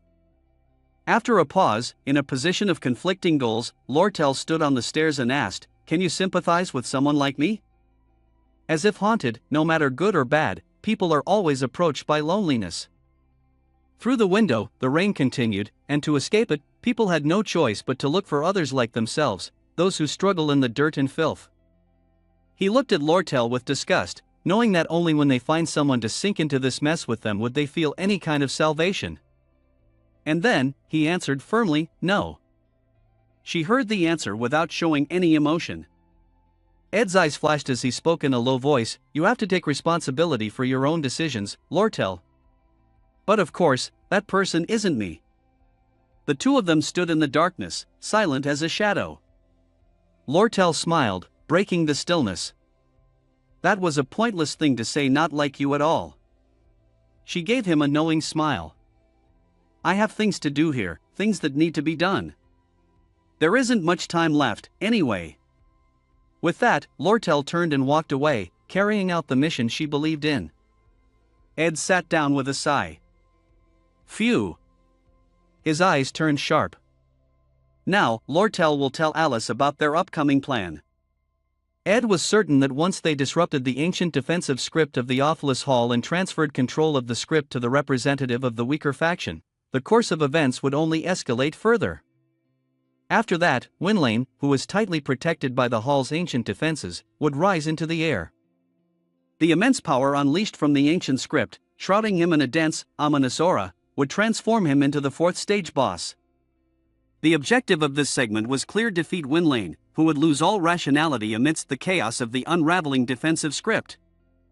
Ed stretched tiredly and said, now I just have to sit back and wait for Taylor to wreak havoc here. He waited calmly in the silence, though he idly stretched to shake off his boredom. From his position, he silently guessed, I might take a few hits in the middle of this battle. But outside, in the dark of night, the rain kept falling without pause. He found it rather interesting. Well, it's a necessary sacrifice. Scene shift. It was still raining, but somewhere else. In the rose garden, a carriage steadily made its way down an empty road. Why would a carriage be out at this hour? Janica wondered as she sat under a pavilion, watching it pass. Then she thought, it must be someone important. Am I even supposed to be here right now? She recalled the letter Ed had sent her. I have something to take care of, so I might be a little late. I'll get there as soon as I can. Would you mind waiting for me a bit? I'm really sorry. Then she asked herself, does Ed even know? I mean, he left this note for me, but he's going to leave right after this. Her face grew warm with anticipation. Is he planning something special? The golden carriage meant nothing to her at all. Janica sat there, lost in the pink haze of her own thoughts. Ed had guessed right. No matter what happened, she wouldn't leave the rose garden. What Ed didn't know was that for the past 3 days, she had been thinking non-stop about what Ed wanted to say to her. She couldn't sleep at night. She had communicated with the spirits, and although she felt guilty, she had always known about the things happening through Marilda. She found out that not only did Lucy visit Ed's tent, but there were also several others, including Princess Phonia, Belma Maiha, and even Lortel. The spirits shook their heads in disappointment, and coincidentally, most of them were women, which made Janica even sadder. That was why Janica could sit there so patiently, all by herself. She would wait for him, no matter how long it took. But loneliness always crept up in ways she couldn't expect. She touched the hairpin on her head and started to feel like it didn't quite fit. This yellow rose hairpin feels off. A flower imitation would probably look better. Janica suddenly went silent, as if she was deciding something, and she chose to leave the rose garden. If I walk quickly, it should be fine. She'll still be waiting after I come back with the new hairpin. But fate had other plans. Janica had let Ed down. She headed toward the Ophilus Hall, running through the rain. In front of the Ophilus Hall, 3 familiar figures stood, hesitating about whether they should go in. Taylor, not understanding how important the herbs were to Elvira, asked, "Are you sure walking in there is the right decision?" Elvira immediately replied, "Do you have any idea how valuable the herbs in my room are? But it's better to wait for the academy staff to handle it." Even after that explanation, Taylor still didn't get it, which made Elvira snap, shouting, "The herbs will lose their potency if I don't preserve them with magic at the right time. Do you realize how that tiny detail will affect the final product? Do you understand how important this is, Taylor?" Suddenly getting yelled at, Taylor awkwardly turned to Isla for help, saying, "Isla, stop her. She's trying to rush in alone." But basically, Isla had to give up. "Can you just ignore it? Elvira is one of the top students in the alchemy program. I'm sure she can take care of herself. Anyone who knows Elvira understands how passionate she is about alchemy. She's obsessed with it. It's not her who's in danger, it's those students. They're the ones who should be worried. If she loses control, she'll attack them with any chemicals she can get her hands on." Taylor was panicking. "Elvira, stop. I'm telling you, stop." But Elvira couldn't keep her cool and snapped, "Enough with the nonsense. I need to get to my room on the 4th floor." Isla asked again, just to be sure. "So, you just need to get into your room, right? Once you're in, you won't do anything else, will you?" Elvira confirmed. "Of course, as long as my herbs are safe." Then, Elvira, clearly frustrated, kicked the door open. "If anyone tries to stop me, I'll have to use force." Got it? As soon as the door opened, Elvira froze. The grand hall was now a pile of rubble, and Ed was sitting in the middle, waiting. The other 3 walked in, shocked by the scene before them. Elvira snapped, "You, Ed Rothstaler." He looked up, a faint but chilling aura of hostility radiating from him. Taylor sensed the danger and quickly stepped in front of Isla, raising his arms as a shield. "Why are you here?" At this moment, Elvira stood silent, her sharp gaze scanning the scene. She looked down at the floor, noticing the footprints of the students who had gathered here, then turned her attention upwards. The display cabinet had been shattered, broken into pieces. She then shifted her focus forward, where Ed sat with his back to the staircase. Elvira smiled, causing the 2 people behind her to look on in confusion. "Well, this is interesting. I didn't expect this. You." She stood confidently, hands on her hips, facing him. "Are you going to stop us?" He stood up, coldly replying, "Sorry, but you can't go in there." Hearing the challenge in Ed's voice made Elvira chuckle with satisfaction. "Ha, this is getting fun. What if I want to go in? Do you really think you can stop me?" "I heard from Zix that your magic skills are pretty advanced, but so what? Elvira dismissed him with a sneer. You're just a rookie, barely able to handle basic spells. A second-year student, how cute. He remained seated, unmoving. The three of them took their fighting stances, with Elvira leading the group. She was very confident in the group's current strength. On our side, we had a swordsman capable of fighting on his own, a mage skilled in first-year intermediate magic, and me, an alchemist with top-tier abilities among my fellow students. The power gap was overwhelming. Taylor unsheathed his sword and demanded, "Why are you doing this?" Ed Rothstaler, tell me what's going on up there. Ed didn't respond, his silence angering Taylor even more. Seeing that Ed wasn't answering, Taylor charged forward. I have no choice but to force it out of you, he yelled as he attacked. Ed reacted quickly, throwing the chair he was sitting on at Taylor. Taylor sliced through the chair with a swift strike. Elvira stood quietly, watching. She studied him, gathered her strength, and assessed that magic. It seems like a basic spell. He's a mage, so he's probably targeting Taylor, since Taylor is most skilled in close combat, right? Elvira's eyes widened in shock. He raised his hands high, gathering a massive surge of blinding green energy, then unleashed an attack called Windblade. The strike cut through the chandelier's suspension cables on the ceiling, sending it plummeting straight toward Taylor. His eyes widened in alarm. However, Taylor had quick reflexes and dodged just in time. The chandelier crashed to the floor right after and exploded, causing a brief commotion. Out in the hallway, every room was shielded by protective enchantments. People stirred in confusion. What was that noise? Clevius sat curled up in a corner, his face filled with fear. What's happening out there? Amid the lingering dust, Taylor called out, "Isla, are you okay?" Isla reassured him, "I'm fine, Taylor. I just fell because of the impact." Taylor didn't forget to check on someone else. "Elvira, are you all right?" Annoyed, she snapped back, "Don't bother with me." A flash of blue light flickered in front of Elvira's irritated face. A sharp slash cut clean through the strap of her bag along with a lock of her hair. Elvira was too shocked to speak. She turned and stared at her bag. The bag, filled with chemicals, had fallen, and one by one, the vials tumbled out onto the floor. She spun around to face Ed, furious beyond words. "So, you're really serious about this? That means something's actually happening upstairs, doesn't it?" He didn't answer. In front of her was nothing but destruction.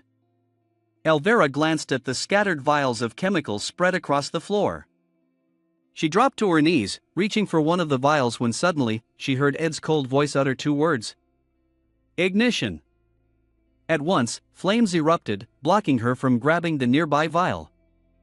Ed stood to the side, watching as Elvira knelt on the floor. Everything was happening so fast. The battlefield was set, unfolding as smoothly as flowing water. Sitting amidst the rising flames, Elvira's voice trembled with worry. "This is bad." Ed Rothstaler's judgment was swift and precise. He strode fearlessly through the fire, speaking as he moved. "Zix, you can't just go around leaking information like that, can you?" Then, he flexed his sinewy arm and rolled up his sleeve. His expression held both danger and authority, standing amidst the roaring flames. He spoke not just because of his mastery of magic, but because. Ed Rothstaler's figure flickered in the flames, while Elvira Aniston collapsed onto the floor. Clutching her injured arm, she glared at Ed, frustration burning in her eyes. "I'm the top student of the alchemy division, the team's main source of power. But the biggest weakness of an alchemist is that the fewer enchanted artifacts and potions we have, the weaker we become." Just then, bottles of magic-infused potions appeared. She thought to herself, without them, our combat abilities drop even further. Sweat beaded on her forehead as she turned her gaze back to Ed. Normally, alchemists carry enchanted accessories like rings or pendants as a precaution. But I never thought someone as gifted as me would actually need them. This is infuriating.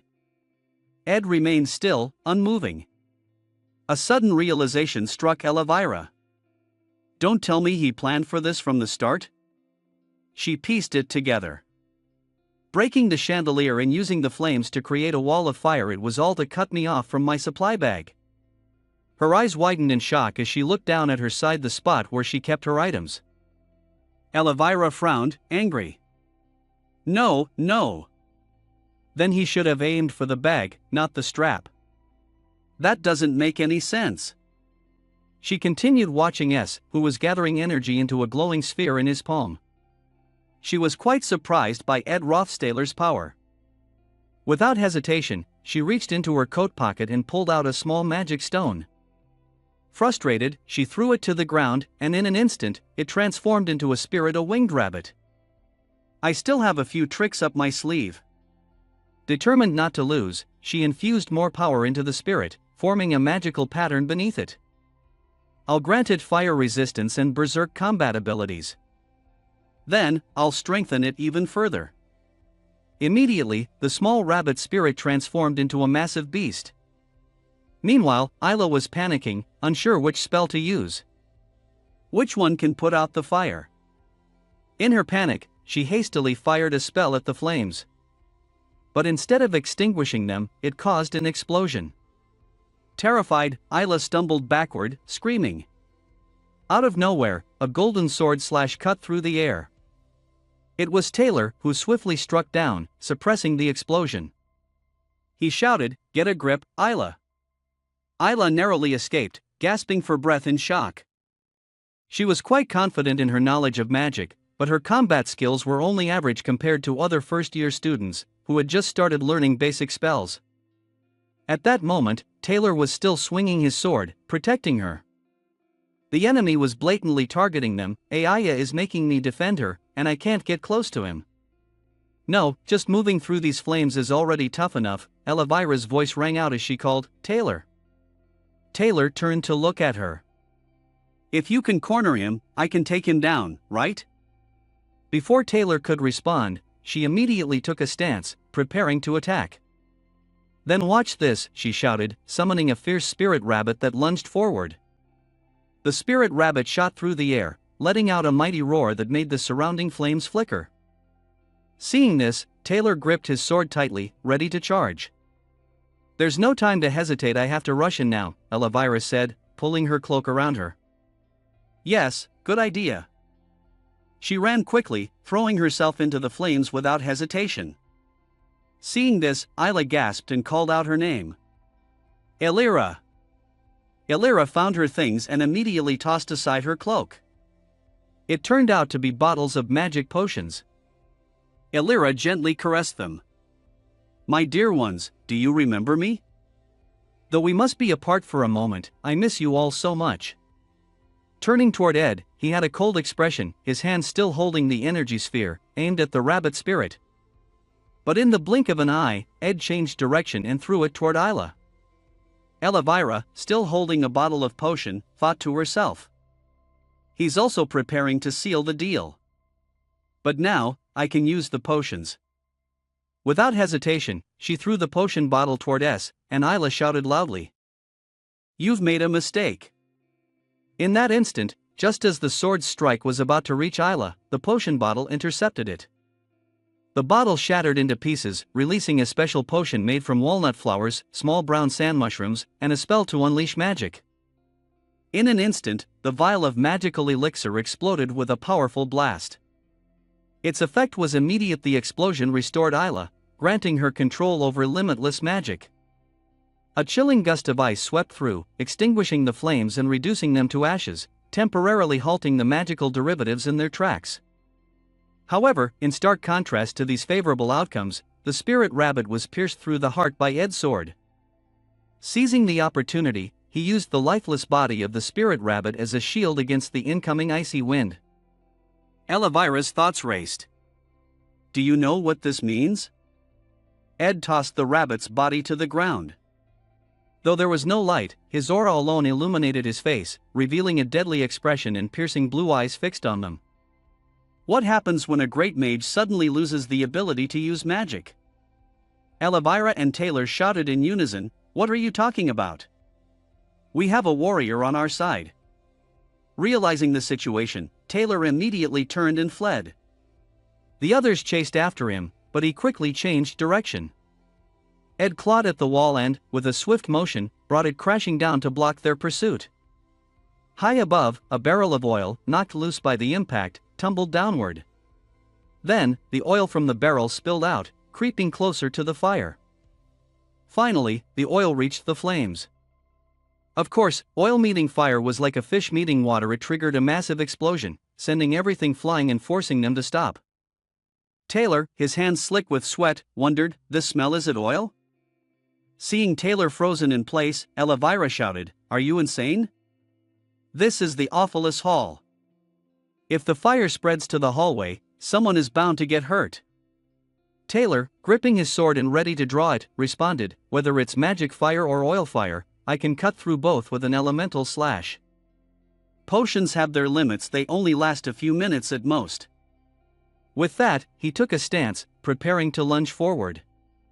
Then he shouted, "Before anyone gets hurt, I have to put an end to this." Suddenly, Elvira stopped him. "Wait." She started scanning the surroundings, piecing things together. The window was open just wide enough for the smoke to escape. Even the carpets and other flammable objects had disappeared. She turned to look at Taylor, who was swinging his sword fiercely to put out the fire.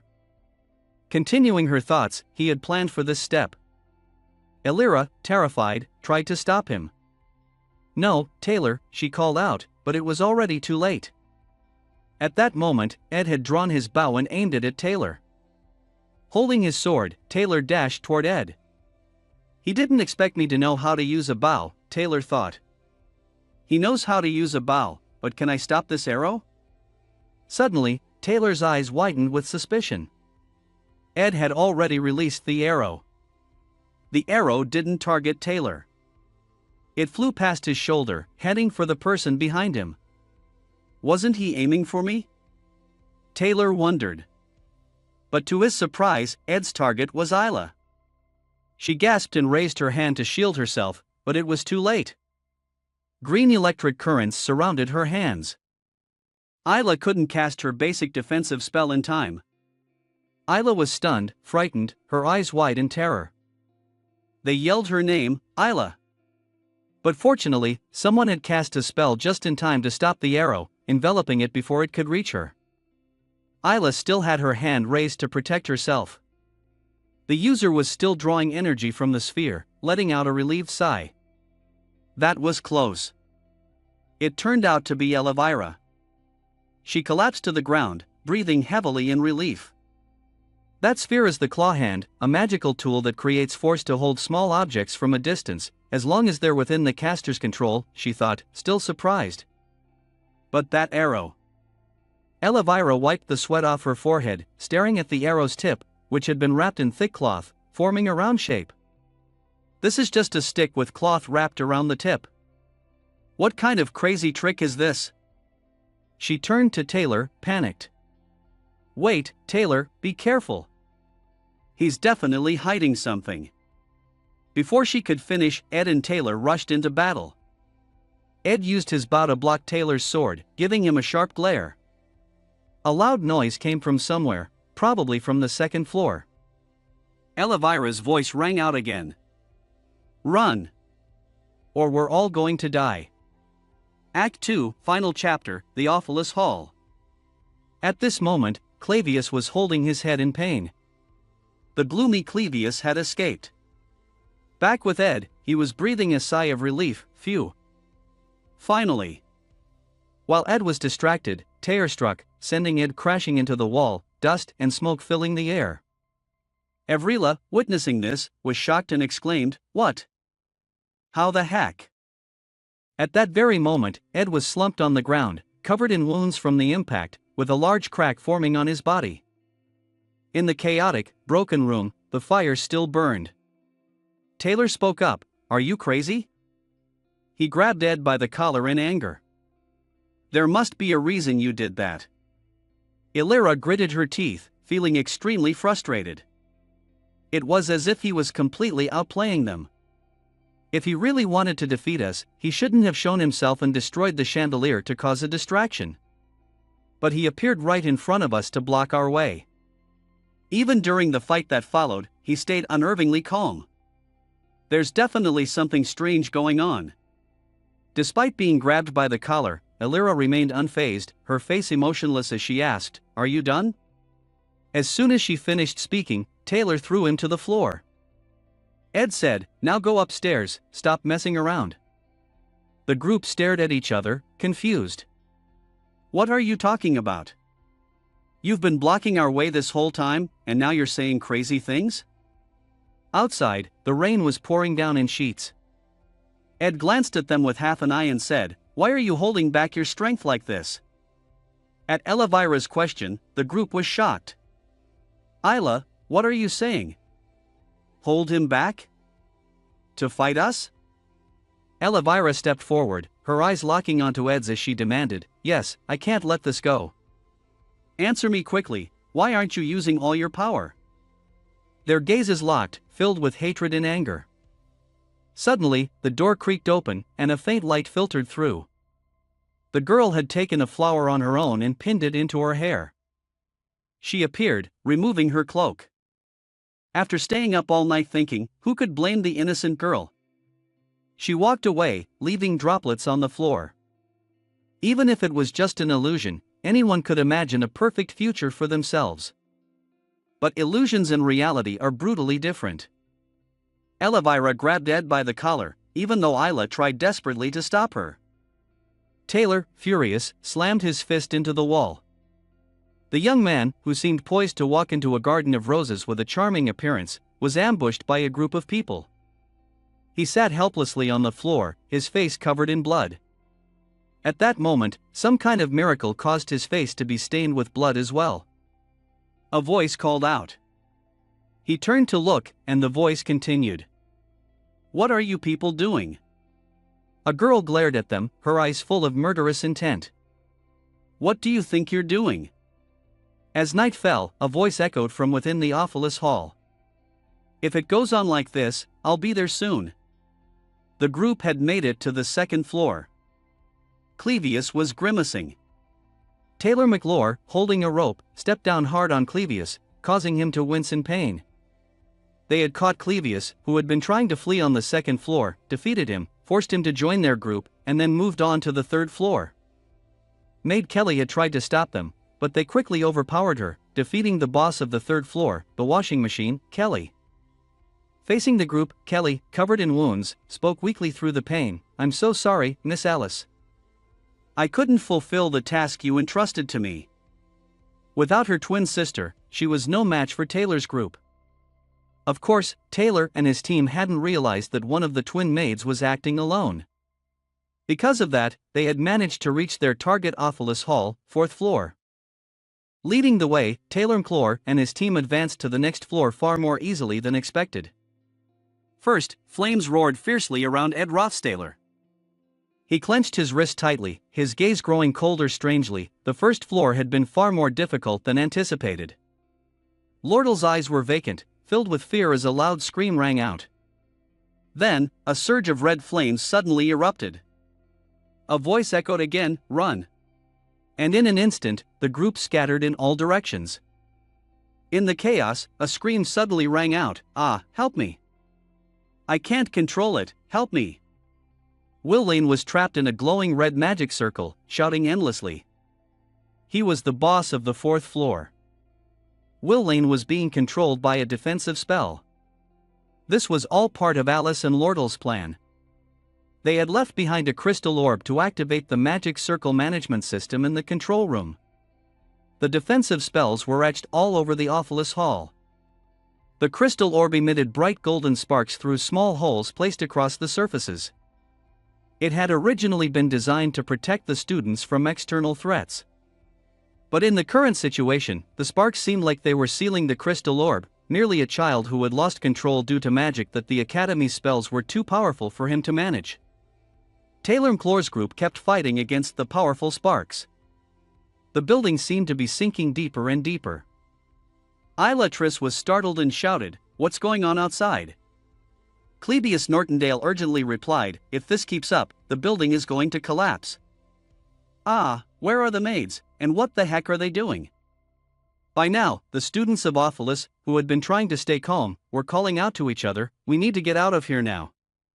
Next, they began using their abilities to find a way to escape. As the situation reached its breaking point, the group didn't hesitate and jumped out of the window. From the outside, the building was steadily sinking, with powerful explosions shattering all the windows on the fourth floor. Things quickly got worse and spiraled out of control. The explosions grew louder and stronger. Taylor McClure raised his sword and loudly asked his companion beside him, "Alvira, do you have any more night butterfly flower reagent?" Alvira, looking tense, explained, "The night butterfly flower reagent only distorts the user's magical power. It won't work on a magical circle like in this case." With that, she pulled out a vial of blue liquid and continued, "In an enclosed space, this will definitely be useful.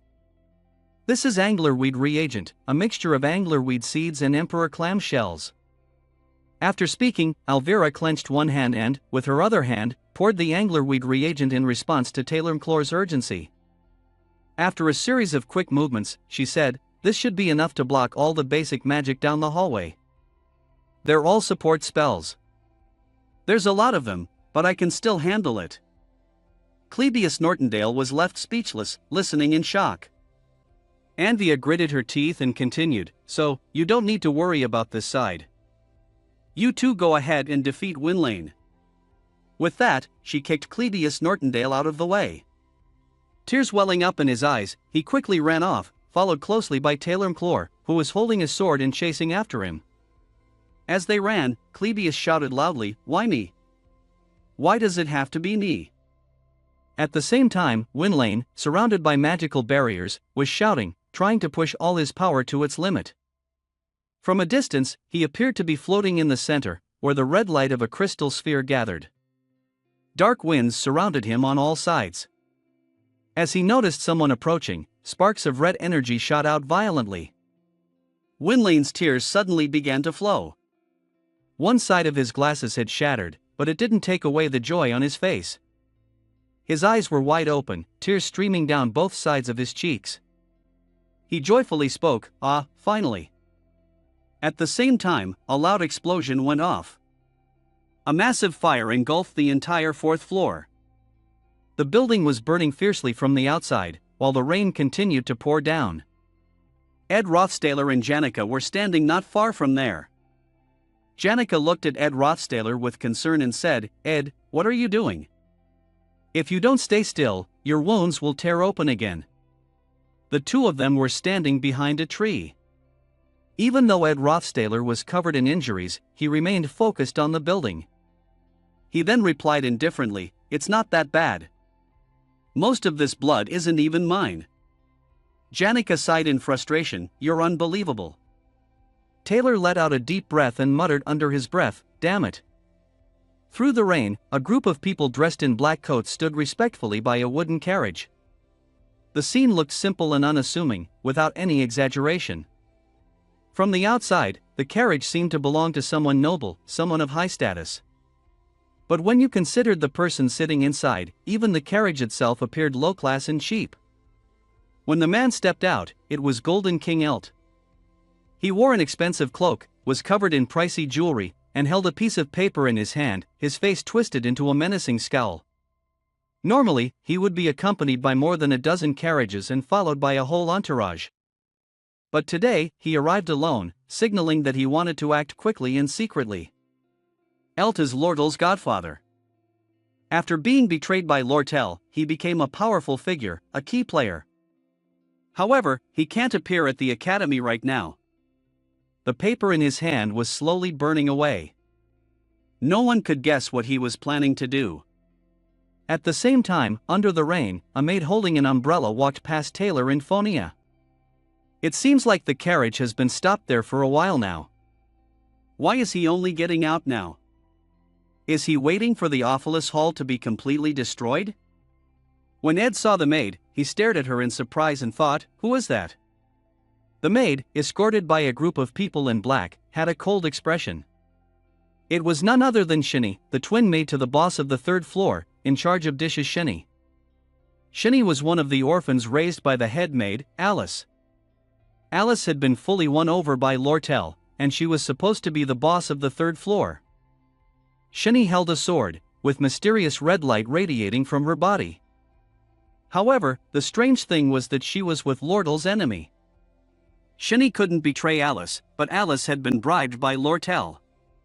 But as he thought about this, the image of Lortel being controlled by Alice's sword suddenly appeared in his mind. What if Alice joins outside? Ed Rothstaler continued his analysis. And what if she betrays Lortel? If that happens, there's only one possible future. The image of Lortel lying motionless flashed in his mind, silently signaling Lortel's defeat. You'll have a political conflict with Phonia in Chapter 3, and you'll be a major supporting force in the battle against the Rayer family in Chapter 4. It's still Lortel, but now it's hard for her to play the role of a mid-tier boss. While he was deep in thought, Golden King Elt stepped into the Awfulest Hall. The situation had completely changed, but what about Lortel's role now? I can't predict anything anymore. Thinking about this, Ed Rothstaler suddenly spoke up, Janica. She heard him and, confused, replied, Huh? Rothstaler continued, I need your help with something. It's urgent, and I can't handle it alone. After speaking, he fell silent, thinking, how should I explain this to her? Janica Failover quickly responded, okay, I'll help. Her words surprised him. Then, she clenched her fists, her face determined, and asked, what do I need to do? In the dark space, a familiar image of the letter being burned appeared once again. The contents of the letter gradually became visible. Dear President of the Elt Trading Association, Golden King Elt Ketchuln. I am writing to inform you that, contrary to her obedient and respectful appearance, your adopted daughter, Lortel Ketchuln. Though the letter is nearly burned to ashes, the text is still legible, and it continues, revealing that she is actually plotting to betray you and take control of the Elt Trading Association. The young lady knows that you were the one who killed her biological parents. The image of Lortel shaking hands with another person suddenly appeared. Then, the letter writer continued to expose Lortel's plot, using this information in an attempt to manipulate and overthrow him. Additionally, the negotiation to purchase the sage's sealed grimoire was a trap to lure him to the Sylvania Academy. Golden King Elt and a few of his subordinates had already entered the building.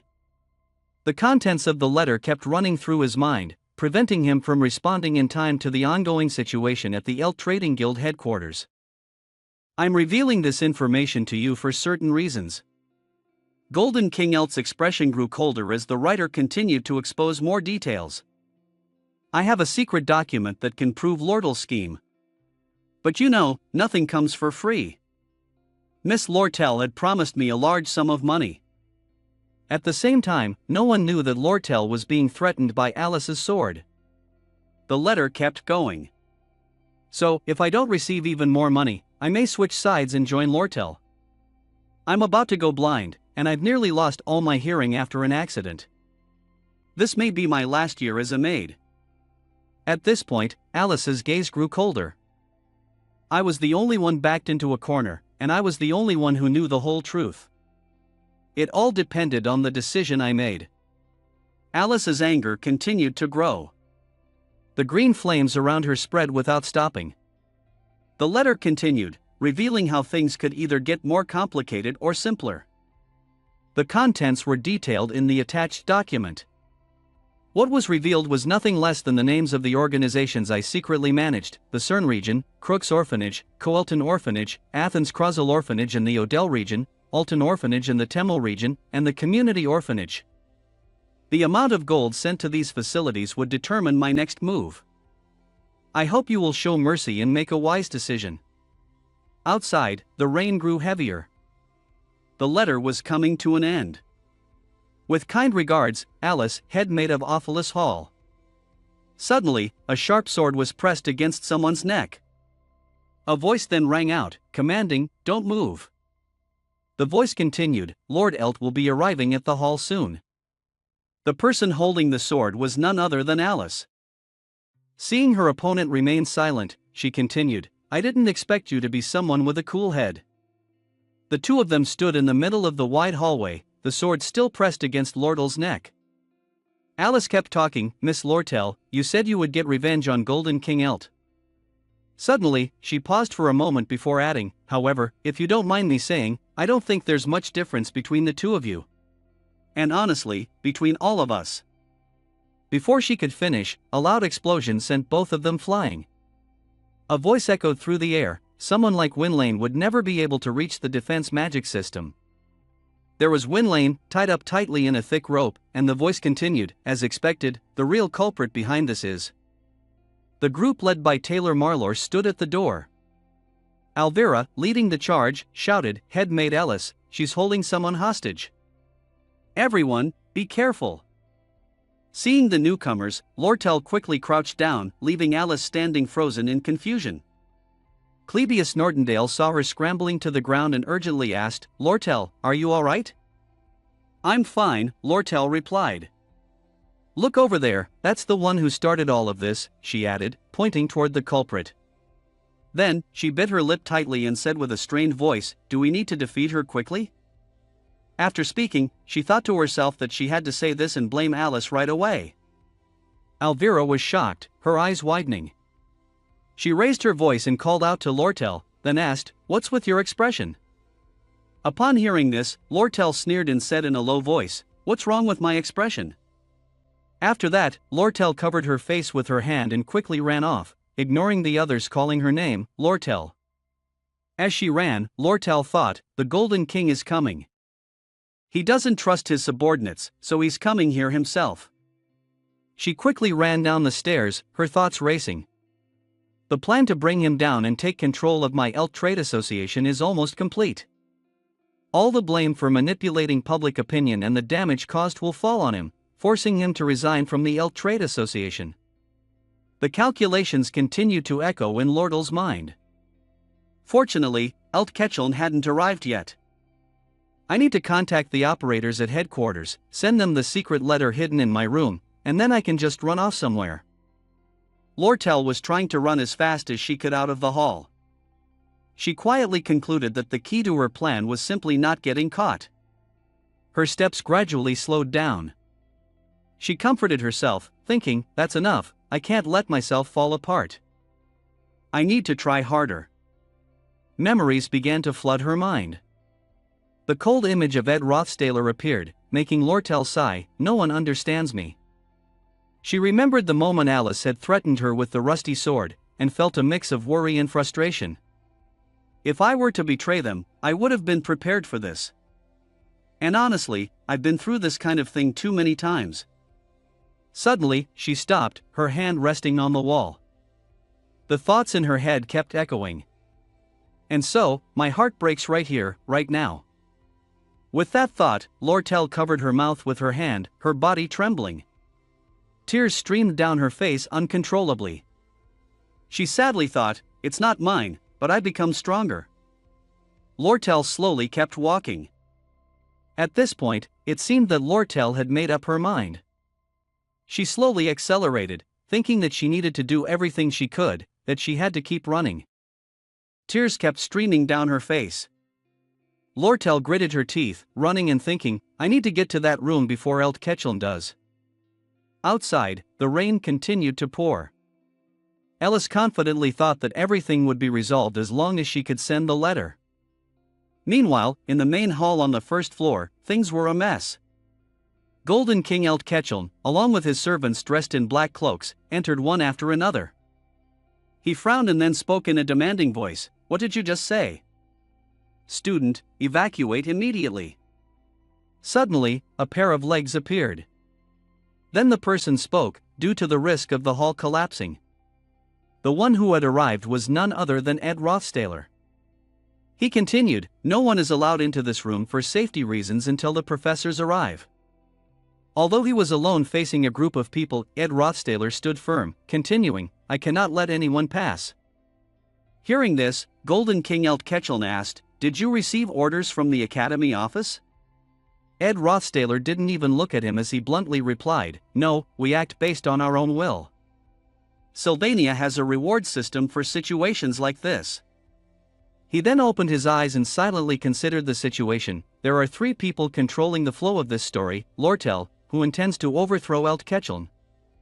Ed Rothstaler seemed to fully understand her goal, to avenge her childhood and take the position of president of the trade association. The second person, Eltkecheln, wants to stop Lortel's plan. What was surprising, though, was that someone had successfully bought the sage's sealed grimoire. And that mysterious woman, who was difficult to grasp. Thinking about it, the image of the young lady in waiting, Alice, stood between the powerful father-son duo, locked in a deadlock. The turning point of the story: why she betrayed them, Ed wasn't sure, but she was currently on the 5th floor with Lortel. The image of Alice threatening Lortel with a sword appeared once more. Ed Rothstaler hesitated. So what now? Should I go up to the 5th floor to stop her? But then, he quickly made up his mind: no. The scene of the Taylor group standing at the door of the 5th floor was also recounted. Then, he thought to himself, even if I don't get involved, she'll still run into Taylor's group just as I expect, and I'll leave that task to them. Meanwhile, on the 5th floor, the intense battle between Alice and Taylor's group was ongoing. No one was backing down. Ed Rothstaler was absolutely confident, thinking to himself, they're very reliable. Recalling the battles with each member of the group, the fights had been intense, making Ed Rothstaler even more certain about his decision. Without hesitation, he explained, I've personally verified their abilities. Back to Eltkecheln, Ed Rothstaler made up his mind: I'll handle this and make sure Eltkecheln doesn't make it into the Office Hall. At that thought, he let out a quiet laugh and continued planning. It doesn't matter what he's plotting, the events at the Office Hall will go on as usual. Then, Ed Rothstaler suddenly exclaimed, no way, could you be Eltkecheln, the president of the Elt Trade Association?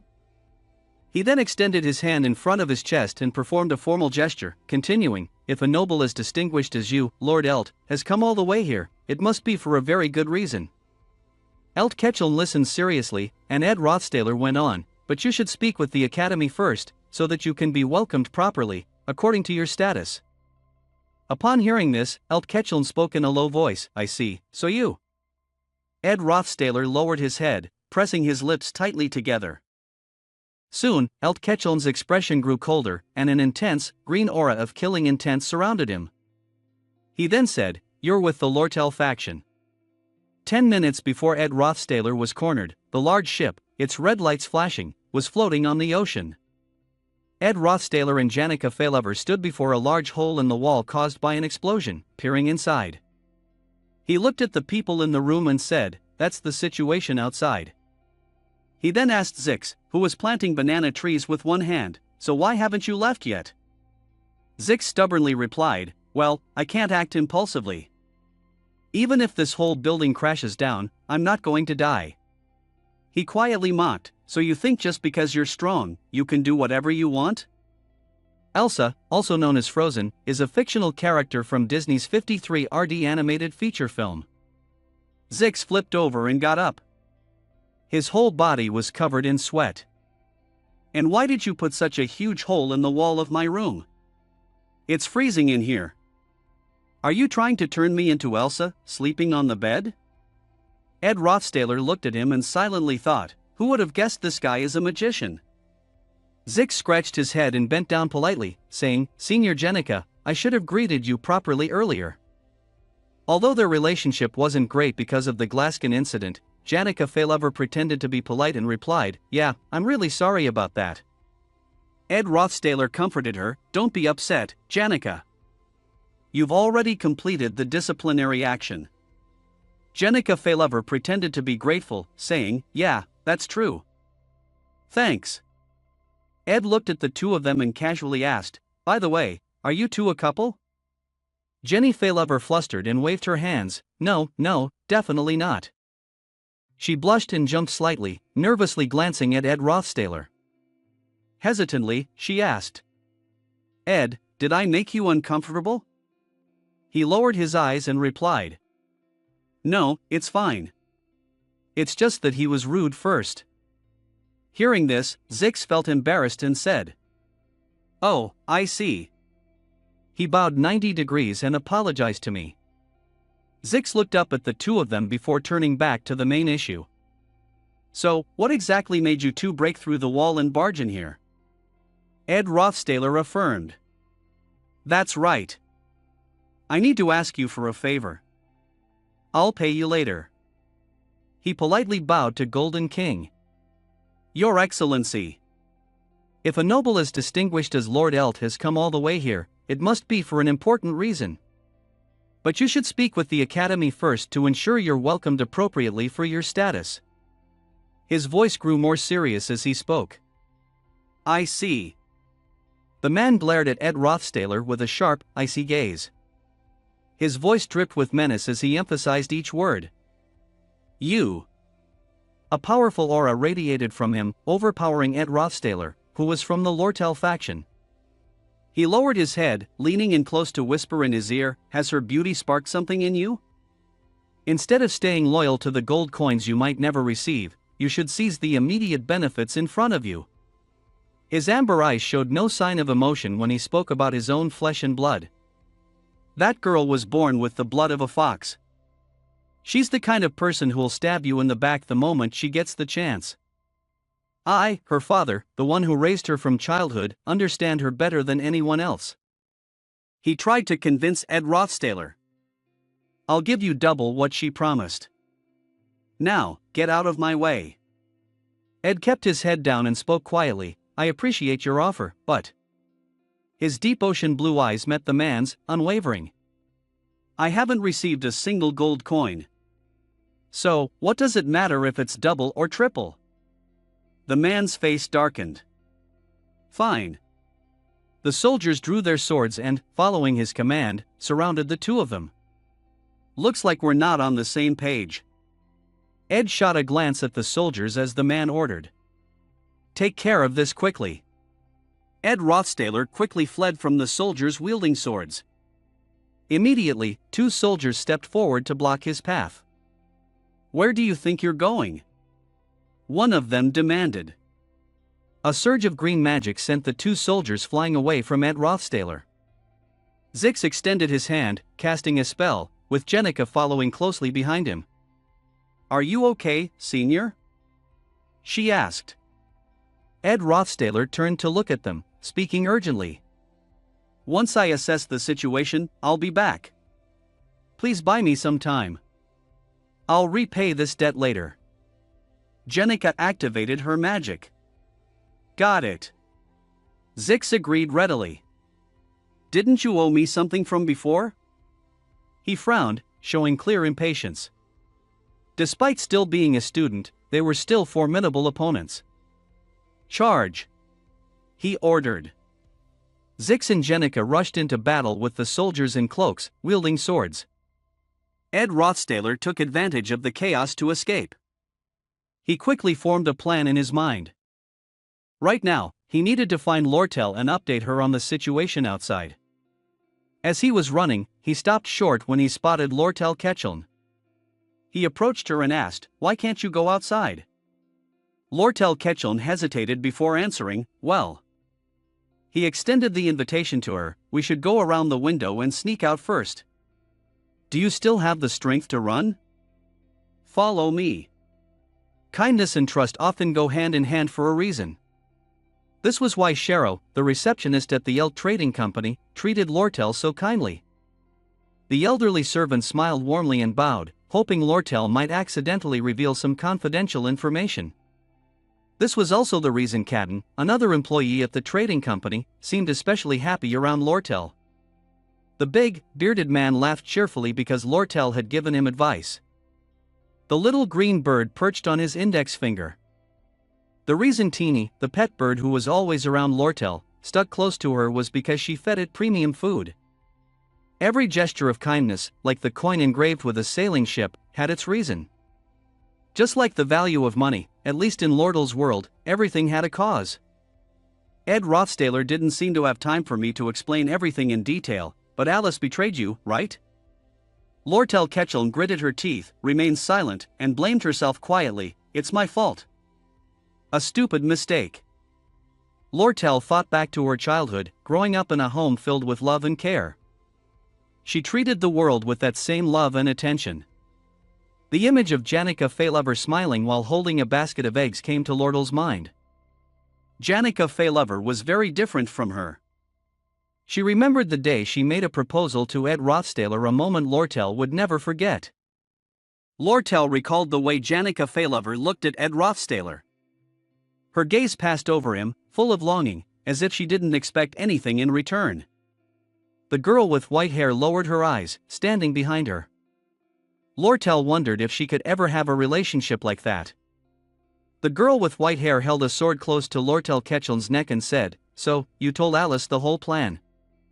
Lortel took a step forward, knowing she would never forget that dark, ugly side of herself. The cracked glass reflected her grim face. Lortel didn't fool herself into thinking she could ever be some romantic version of herself. She thought about the things she had done, the 5 people she had bribed to take control of the Awfulest Hall, including the head maid Alice, the twin maids Shinny and Kelly, the representative of the weaker faction Willane, and the fallen noble Ed Rothstaler. And then, Lortel finally understood. Alice, Shinny, and Ken are already with Elt. Winlane will probably take his side too. She glanced at the young man in front of her and mocked herself. And him as well. In the end, Lortel spoke up. "I'm sorry, Ed. Honestly, I don't even know what I want." "Why did I say that? Why did I?" Her face seemed to have lost all hope. She continued, "I'm not sure if I can give you the 20 gold coins I promised. As you can see, things aren't exactly stable on my side. Given the situation, I don't think you should stay with me." But Ed Rothstaler's response caught her completely off guard. He asked, "Who even asked about your situation?" Then, he grabbed her hand. "Why are you stopping when we're in a hurry? If Elt catches you, your life is over right then and there." The light shone on their backs. "If you want to accomplish anything in the future, you have to escape first." Lortel stared at him in confusion, his kindness, his trust.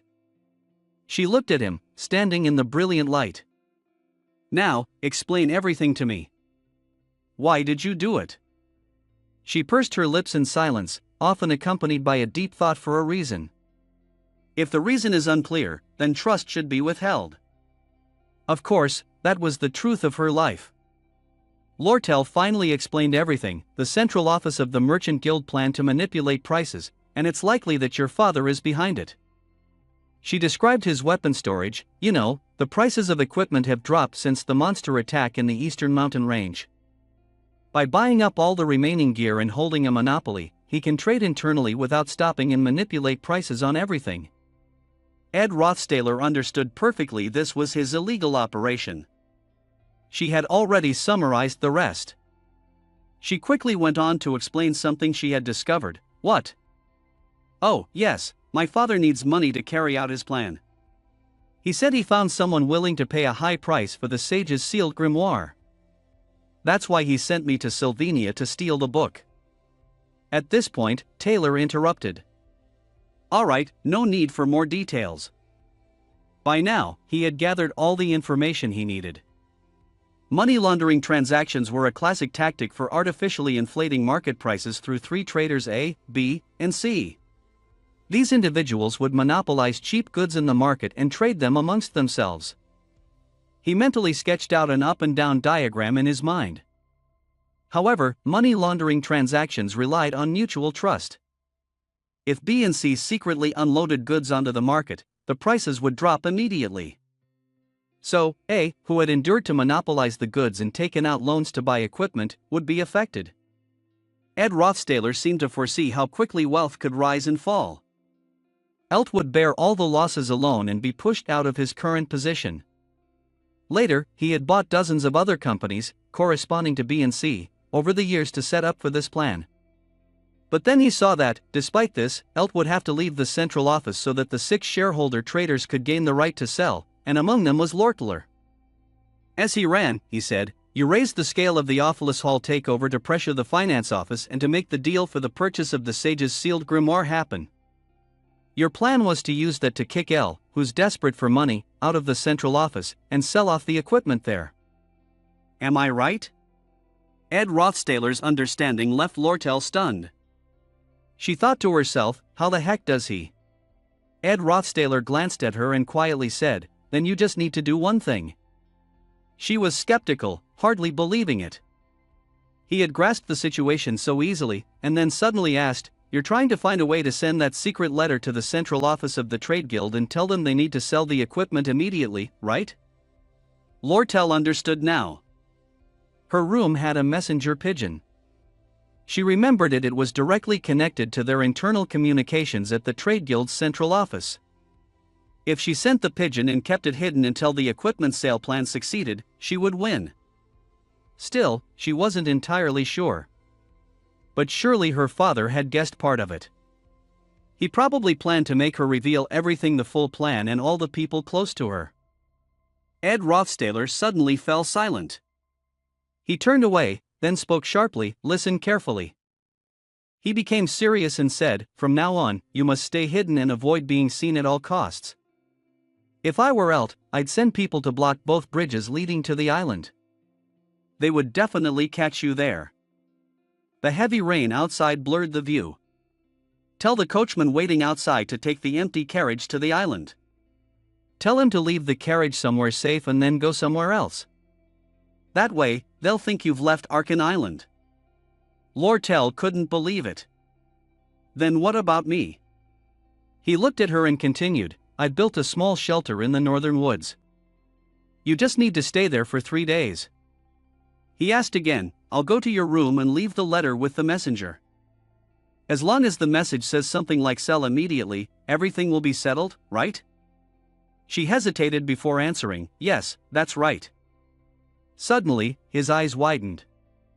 Ed Rothstaller quickly grabbed her by the shoulders. He whispered, someone's at the back door. I'll handle him and then run to your room. In the meantime, keep a close eye on everything around you. If you don't see anyone, head straight to Quarters District. Lortel stood frozen for a moment, acting like a seasoned businesswoman with no unnecessary movements or gestures. In fact, she began to believe she could trust him completely with everything. Ed Rothstaller frowned and asked, are you really okay? Why do you look so lost? This isn't like you at all. She snapped out of it and replied, yes, I understand. Unable to hold back, she whispered to herself, Senior Ed, this time it should be fine. Lortel asked, why are you helping me so much? Ed Rothstaller didn't know how to answer. Why was she asking that? He turned to leave, saying, because I want to help you, I guess. The door closed in front of Lortel. The silence of the night settled in. Exhausted, Lortel collapsed into a seat, her face flushed and her breath coming in short, quick gasps. She heard a loud noise, the final battle between the Taylor group and Alice. Then she shook her head. No, it's actually more like the fight on the first floor, right? She clenched her fists and thought. It's not just close, I can't believe it, but... Her face was soaked with tears, though she didn't remember when it started. This was the beating of her heart. Outside, the rain fell cold and relentless. A cold voice echoed. I don't think Ed here is the one who came out of that. The person who arrived was the dishwashing maid, Shinny. Ed Rothstaller wiped the blood off his lip, making one last effort. Well, I guess there's a little truth to that. His eyes were icy as he added, pitiful. Now, the tragic story was finally nearing its end. She had connected with the magical defense system of the Awfulest Hall. The finely crafted metal box emitted light from its core. It was surrounded by a magical seal that wrapped around Ellis's hands and the box. With swordsmanship that rivaled the close combat students, Alice held a sword in one hand, blocking Taylor's attacks. With the other hand, she used magic to unlock the box. Despite this, she still firmly blocked every strike from Taylor. Streams of light shot out as their magical forces collided. She even mastered intermediate-level magic. Alice's gaze was sharp. She was the head maid, Alice. However, Taylor suddenly jumped up, dodging Alice's magic. He channeled his magic into his sword and leaped down from above Alice. She didn't stand a chance against Taylor, because he was the main character in this story. The two swords clashed, and a blinding surge of magic shot out in all directions. Taylor pushed down hard on his sword, forcing it toward Alice, but her expression remained cold and composed as she calmly withstood the force. Chapter 2, Part 3, The Final Battle Against the Head Maid, Alice. The magic light from the two of them lit up the entire room, spilling out through the windows. Outside the building, the sounds of violent clashes echoed. As raindrops fell onto his sword, SNY, with his sharp gaze, held the sword in one hand, pointing it at Ed. Ed Rothstaler was badly injured, but he still had to face Shinny. Under the heavy rain, the water washed away the blood from the wound on Ed's head. He focused, trying to assess the situation. Ed was cornered. I'm running out of mana.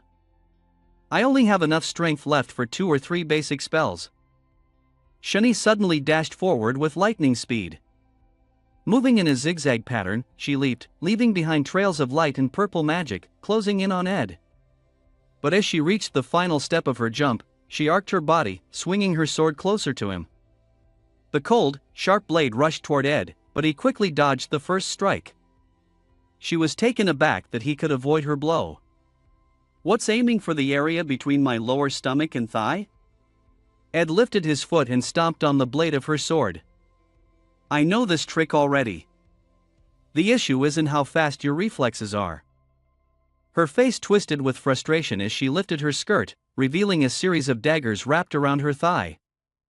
Ed swiftly grabbed Shanice's wrist, stopping her from pulling out the daggers. It's that I've already seen it coming. Ed Rothstaler forcefully knocked the daggers away. Shani, now under control, looked irritated. Ugh! Her eyes suddenly widened, her purple pupils shrinking. It was the special ability of the twin sisters, those born with the blessings of the stars. The skill-sharing system allowed the twins to exchange abilities with each other once a day. Suddenly, the daggers covered in purple magic shot up and flew toward Ed. It was Kelly's low-level weapon control spell. The daggers closed in on Ed Rothstaler, but he smoothly dodged, avoiding the sharp blades with ease. Shani smiled confidently, but she started sweating, as if trying to hold something back. Her eyes flashed with bright purple light. Then, all of a sudden, her pupils returned to their natural golden color, and her face showed disbelief, her mouth falling silent. Though Ed had avoided most of the daggers, 2 still embedded themselves in his right shoulder inside. His cold gaze locked on Shani, who was kneeling on the ground, her arms twisted behind her as he held them in place. SH's magic wasn't as elaborate as Kelly's. He pulled the dagger from his body, blood splattering from the open wound. The only damage he took was a little blood. He tossed the daggers away, their light clatter echoing softly. Then, he slammed her down into the ground. He kicked as if to strike Shani directly, but instead, he knocked her sword out of her hand with his foot. He bent down to look at Shani and said, "Right." Pinned to the ground by Ed, Shani screamed in anger. What a fool! It didn't even take a minute to control her. Even so, Shani still struggled to break free from Ed's grip. She was injured, but her determination for Alice burned bright. Now that it's come to this, I can't let Alice be disappointed. Move out of the way. Ed calmly wiped the rainwater off his face, which mixed with the blood that remained. He said, Alice will lose. Shani shot him an angry look and shouted, What do you know? What do you know about Alice? Blood dripped from Alice's lip, but she stood firm. Her hand continued to channel magic around the metal box. Do you know what Alice has been through? At that moment, multiple magical circles appeared in the air, releasing bursts of magic that shot directly toward Taylor. All the magical rays converged on one spot, creating a blinding magical explosion. The wind blew fiercely, stirring up a cloud of dust. Do you know how many orphan children she's taken care of? At that point, Ed Rothstaler fell silent. I am one of them, he said. He had no idea about the story of the failed swordsman in Sylvania, nor did he delve into Alice's personal history. Alice was shocked, her eyes wide open, as the magical light from the explosion lit up her face. "If it weren't for you, Alice." Taylor suddenly charged out of the blast, her entire body glowing with the golden light of magic, moving so quickly that only an afterimage and streaks of light were left behind. Taylor pointed her sword at Alice and rushed forward. "If it weren't for her, I wouldn't even have a job." Alice, now without using any more magic, stood still, preparing to block Taylor's incoming strike. "To make money." Alice froze. "Or maybe I wouldn't even be able to survive in this chaotic kingdom." Startled by the overwhelming power rushing toward her, her eyes widened as Taylor's magical light shone through her pupils. Behind Ed, the room where Taylor and Alice were fighting suddenly exploded. Flames shot out from beneath the pouring rain, creating a blinding scene that lit up the sky. "You don't know." Even though he had heard everything, Ed said calmly, "Actually." As soon as he finished speaking, Ed tightened his grip on Shinny, forcing her down to the ground. He put all his strength into it, knocking her unconscious. "It's not my job, but my feelings remain the same." Shinny slowly stopped resisting, tears streaming from the corners of her eyes. She gritted her teeth, unwilling to accept it. "I won't forgive you. I can't trust you." On Lortel's side, Ed Rothstaler. Ugh. Shinny passed out, but the tears kept falling, her face full of despair. Smoke rose from the room and the building. "It's a shame, but I don't know anything about the side stories of the plot." Ed Rothstaler left Shinny, unconscious in the rain. What did she expect from me, anyway? From the very beginning. Avoiding Shinny, the flashes from the explosion illuminated one side of his face, his eyes grew colder. There were so many stories in this world that weren't part of the game. Once again, the room was blown apart, weighing the damage from this incident. Compared to Alice's efforts, it doesn't really mean anything. Ed dragged Shinny through the rain, the path he pulled her along leaving long streaks of water. Is it just about judging right and wrong? The people who can make their own philosophy and decide their own lives. He leaned her against the wall in the building, they're living a comfortable, prosperous life. After all, the choices and ultimate goals of his life since entering this body. Ed Rothstaler ran into the rain. Not once has it changed, not even once. Raindrops hit his hair, running down his chin, his face emotionless. It's simply about survival.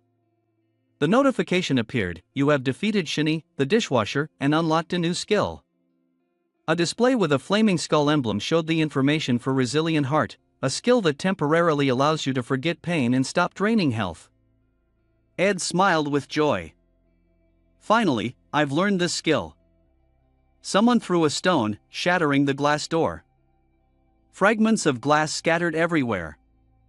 Ed Rothstaler quickly jumped into the building through the broken door, crouched down, and carefully looked around. The wooden interior here was luxurious, with many decorations. In front of him was a beautifully arranged bookshelf, neatly displaying clocks, mirrors, and candle holders. At a glance, it all seemed a bit excessive. Documents were scattered all over the desk, along with a pen holder, an ink bottle, and papers, with books perfectly organized on top. After observing, he muttered, "That's definitely her personality." Ed Rothstaler grabbed a pen and a sheet of paper from the desk and wrote a note. "Elt is in Sylvania. He won't be back at headquarters for at least 3 days. Sell off all the equipment at the headquarters immediately." The pigeon flew through the rain, heading toward the night sky. It would return carrying Elt's severed head. Drops of blood fell to the ground below. Ed Rothstaler pressed his wound, struggling with each step as he moved forward. He gasped for breath. The blood from his injury had soaked through the shirt he was wearing. From what I've learned, injuries like this will heal quickly. If it weren't for Janica and Zix, things would have gone exactly as planned. Elt's magical crown burned with a fierce fire. With a cruel gaze, Lortel had surely thrown himself into a disastrous end. But now, the carriage, following Lortel's instructions, sped through the rain. It had escaped from Arkan Island. Elt wouldn't sit idle, and even if he managed to capture the coachman and force him to reveal everything, by then The bird shot through the night sky. The moonlight seemed to cover the entire sky, and feathers fell softly with each beat of its wings. The letter I sent would reach the Elt Trading Guild and trigger the event that would overthrow Elt. If the plan goes smoothly, Lortel must be waiting at the cabin. Seeing what was in front of him, Ed Rothstaler suddenly stopped. Wow! In front of him, a girl wearing a black hood slowly approached. Did you come all the way here to greet me? That's so kind of you. But then he sensed something was off about the girl. He had to admit he'd been a bit too confident. The girl's face slowly became visible under the hood, revealing her red hair. It was her Lortel. Ed Rothstaler thought back. In this whole situation, only 5 people whom Lortel had bribed knew she was the mastermind. If Elt lost power, Alice would have no choice but to fall into Lortel's hands. Shinny and Kelly were loyal maids to Alice. Just like last time, Lortel could use money to bribe Winland. But from Lortel's perspective, Ed Rothstaler. As she turned her back, she fell silent. Why was she a variable that couldn't be bought with money? In a remote part of the forest, where no one could see. Ed Rothstaler was anxious, unsure if she would attack him, and if so, how it would unfold. If Lortel eliminated him, her perfect crime would succeed flawlessly. The true nature of Lortel Ketchel was darkness. Lortel's eyes appeared under the hood, staring at him with an unreadable expression. In her hand, she held a dagger, its blade gleaming under the reflective light. She would use anyone and then immediately discard them. She was a deceitful person. Ed Rothstaler thought, if I want to survive, I have to try my hardest. He gritted his teeth, struggling to assess the situation, but with this body. She had already moved so close, standing right before him. The knife still firmly in her grasp. Ed Rothstaler froze. She swung the knife in her hand. Ed Rothstaler was caught off guard. Lortel reached for the knife, cutting a piece of fabric from his shirt. She tied a piece of cloth around the wound to stop the bleeding for Ed Rothstaler. In the end, you're hurt again. Ed Rothstaler couldn't believe his eyes as he looked at the woman standing in front of him. Was she really bandaging him up like this? Lortel helped support Ed Rothstaler, guiding him toward a wooden cabin deep in the forest. In front of the cabin, a fire crackled, lighting up the area. Let me help you. The rain stopped, so I lit a campfire, Lortel said, blushing and holding back tears as she spoke to him. First, we should warm up. In the darkness of the night, the light from the fire flickered and filled the space. Ed asked, so, did everything go according to plan? Lortel answered proudly, Senior, of course. I'm Lortel Ketchel. She was relaxing, holding a steaming cup in her hands, and told Ed, who was sitting beside her, the coachman promised me he would do his best to draw their attention and buy us more time. He didn't even care about his own life. Ed, hearing this, asked with suspicion, is he really that loyal? What tricks did you use? After asking this question, he felt a bit unsure and guessed. She wouldn't take their family hostage, would she? Lortel didn't answer the question right away. Instead, she steered the conversation in a different direction. She said, do you know what? Senior, if the plan works, I'll have a spot in the most powerful ranks of the Elt business group. She tilted her head, flashed a beautiful smile, and continued. Honestly, I owe you a lot. How do you feel? Do you feel the weight on your shoulders? Don't you think I'm amazing? Ed listened to her, but didn't say anything. He just looked as usual, poking at the fire with a stick. Lortel sighed in frustration. Wow, what a boring expression. She chuckled softly and said, Thank you so much, Senior. Her clear voice rang out in the quiet air. I'll never forget this favor. Taking the chance, Ed directly asked her for payment. Then pay me the 20 gold coins you promised, just as we agreed. Lortel immediately laughed awkwardly. Well, about that. Sparks flew up in the air. Lortel quickly changed the subject. but there's something I want to ask you." Before she could ask, he cut her off. "Is there still something to worry about? Is it about Alice?" Lortel brought the steaming cup closer to her lips, her expression unclear as she spoke to deny it. "No, it's not like that. From now on, I'll handle my own problems." She paused for a moment before continuing, "I actually want to ask about Senior Janica." Lortel lowered her head slightly, hiding her expression, but her eyes were still probing. "You're really close to Senior Janica, right?" Ed answered calmly. "Yeah, that's right. She's a good person." Lortel agreed with his words and started praising Janica. "Exactly. "And she's a senior I really respect. She's always so thoughtful, caring, and takes care of others." Ed glanced at Lortel, still not picking up on the odd tone in her voice. He asked, "Yeah, so what?" Her lips parted slightly, and she paused for a long while. Lortel then half closed her eyes, tilting her head back with a slightly flushed face. She still held the warm cup in her hands and said, "I'm not as kind as her." At the same time, in the office hall, there was a dent in the wall, with cracks spreading everywhere. Pieces of the ceiling were falling in small chunks of brick. Amid the battle, Elt suddenly received a report from his subordinate and quickly left. The man turned his back and walked out of the room. His cloak fluttered with each step, as if he had lost interest in the office hall. A few mercenaries appeared, putting Zix in a difficult position. The pressure from the powerful force ahead made him raise an arm to shield himself. Sweat was dripping down as Zix said, "I think you can stop now." The mercenaries were pushed back. Some immediately turned to run, while others shouted in panic, "Stop! Stop it!" However, for Zix, instead of dealing with the mercenaries, he had to stop his own ally. At first, Janica was a little worried. A terrifying force centered around her formed a massive red whirlwind, lifting the mercenaries into the air. Even the mercenaries couldn't handle it and called out her name, Senior Janica. But as the battle dragged on, the spirit grew stronger. Zix had to stop Janica before anyone got hurt.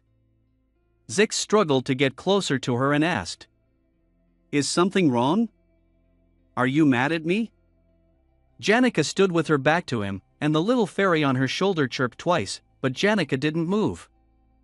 She just stayed silent, holding her position. Suddenly, she turned around and smiled. Her eyes gleamed red, sending a chill down your spine. Even the little fairy perched on her shoulder seemed scared. Janica slowly answered, "No, I'm not mad." Back in the present, under the clear blue sky, with the beautiful sunlight and the image of the house in Ed's mind, he sighed. Going to school was going to be tough now, especially since his uniform was covered in blood. Ed thought back to what had happened. Zix had lent him a new uniform and filled him in on the news after the night's events. Winland had taken the blame for the attack on the Office Hall. In his mind, he saw Winland surrounded by a red light, screaming in agony. Next, the scene shows Alice bound and with a blank expression on her face. The head maid, Alice, is still being interrogated, but it seems she refuses to say anything. Meanwhile, Lortel, one of the key figures in this scene, is under house arrest. Considering that, up until now, Elt's side hasn't made any strong moves, it seems the operation has been somewhat successful. Drops of water slowly run down Ed's face, which now shows a thoughtful expression. We have no choice but to wait for time to bring us the news of victory. Because of this situation, I haven't had any time to train. He lifted his head, stretched his body, and sighed, "Ah." Then, Ed continued to worry, thinking that his own body was also not doing well. Pain here, pain there. I can't do anything that takes too much energy, but I still have to complete the mission. A display appeared, life skills details, level, intermediate craftsman, specialization, woodworking craft level 13, gathering skill level 11, design level 8, advanced crafting skill slot, empty. Advanced crafting skill slot, empty. He started thinking about his goals. Since there's still no advanced crafting technology available, his top priority would be to learn a new technique he could actually use. He had already decided on what skills to learn. At first, he planned to start by studying spirit fusion, a skill that could complement his elemental mage abilities. The symbols for both skills appeared in his mind. I'll also learn magical crafting techniques for making everyday items and other gear used in battle. Spirit fusion will be automatically learned when I form a contract with a spirit and craft an item that contains elemental power. The complete designs for those items have already been planned out by Ed. One is a sphere containing elemental power, and the other is a dagger that also holds elemental energy. He silently calculated, on the other hand, magical crafting can be learned by successfully dismantling and reassembling an item created using magic at a certain level. I don't want to waste a spirit slot, but if I want to start practicing spirit fusion right away, it's probably best to form a contract with a low-level spirit first. Suddenly, Janica appeared from behind, waving her hand to interrupt his train of thought. She cheerfully called out, "Hey, Ed, the rain has stopped, so it's a bit chilly, huh?" He tilted his head and responded, "Oh, hey, Janica. Aren't you going to school today?" Janica sat down on a rock next to him and replied, "I have a headache. And I'm not feeling too well, so I'm just going to rest in the northern forest and enjoy the breeze for a bit." Ed, still exercising, asked with concern, "You're not hurt from trying to help me, are you?" Janica immediately shook her head. "No, not at all." Her face broke into a wide smile, but she quickly opened her eyes and glanced over hesitantly before asking, "By the way, how is Lortel? Is she okay?" Ed answered, "She's fine, just resting in the cabin."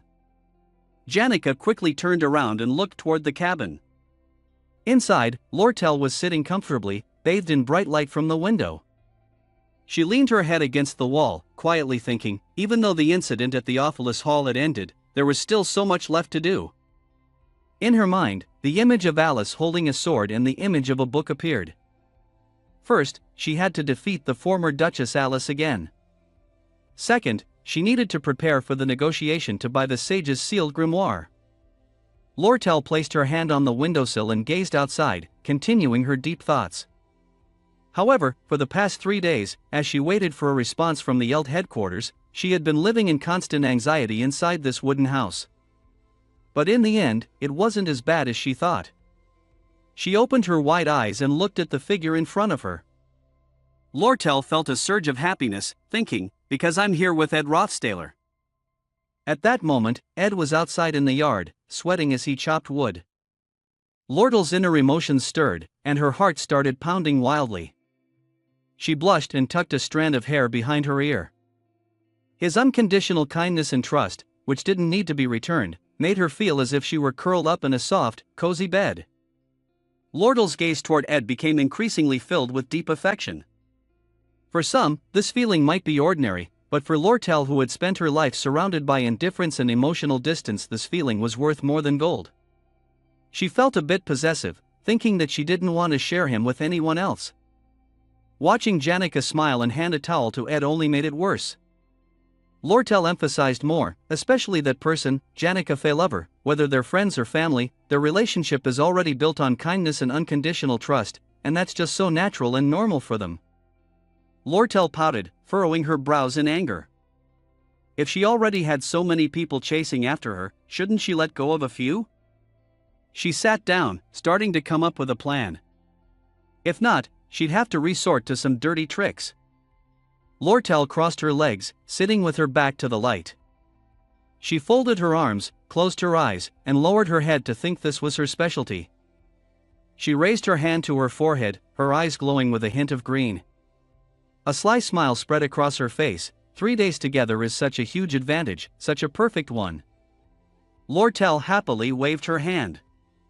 In her imagination, the wooden house was already filled with piles of gold coins. First, I'll just do things my way. If I fill this wooden house with gold coins, then... Lortel started thinking of this idea but immediately dropped her head, mumbling, No, that's not possible. I don't have any money left. I wonder if I could help him pay his tuition. I need to make it seem as natural as possible. Lortel started to imagine herself blushing. Her eyes also seemed to turn into hearts, but she still said proudly, "Don't misunderstand me. I'm giving you money for your tuition not just because you're an upperclassman." Just as Lortel thought that, she became so embarrassed that she hit her head against the wall. She sighed to herself, that was so cheesy. Since the day she was born, her only accomplishment had been that Lortel Ketchel had never been in a relationship. Suddenly, another voice interrupted. "Can you move? You're taking up my spot." Lortel, who had been banging her head against the wall, stopped immediately. She made a confused sound. Ah. Lucy walked into the wooden house, looking exhausted. She raised her hand to cover her mouth and yawned. Yawn. Lortel stood frozen, wide-eyed, and asked in surprise. "Lucy, what are you doing here?" Lucy entered the house, immediately lay down, pulled up a blanket, and mumbled in a satisfied tone. "This place is the best. Anywhere the sunlight hits is perfect." Lortel thought to herself, what's wrong with this sister of mine? Suddenly, Ed came in and picked Lucy up. She was lifted so abruptly that she started screaming, "Whyyyyyy." He walked outside and threw Lucy onto the rug on the ground. Ed turned back to Lortel and said, "Oh, sorry, you're awake?" "Lortel, I guess Lucy came to the cabin to find a place to hide." He added, "I've kicked her out, so you can rest easy, just like you're at home." Lortel remained silent for a moment. After a while, she suddenly spoke up and asked, "It seems like Lucy comes to this campsite pretty often, doesn't she, Senpai?" Ed was a bit unsure how to respond. "How should I put it? Right now, I just see her as a natural disaster."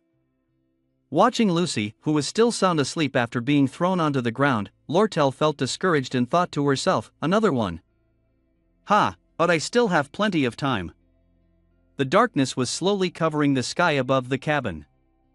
Lortel made a firm decision, we'll see who wins in 3 days.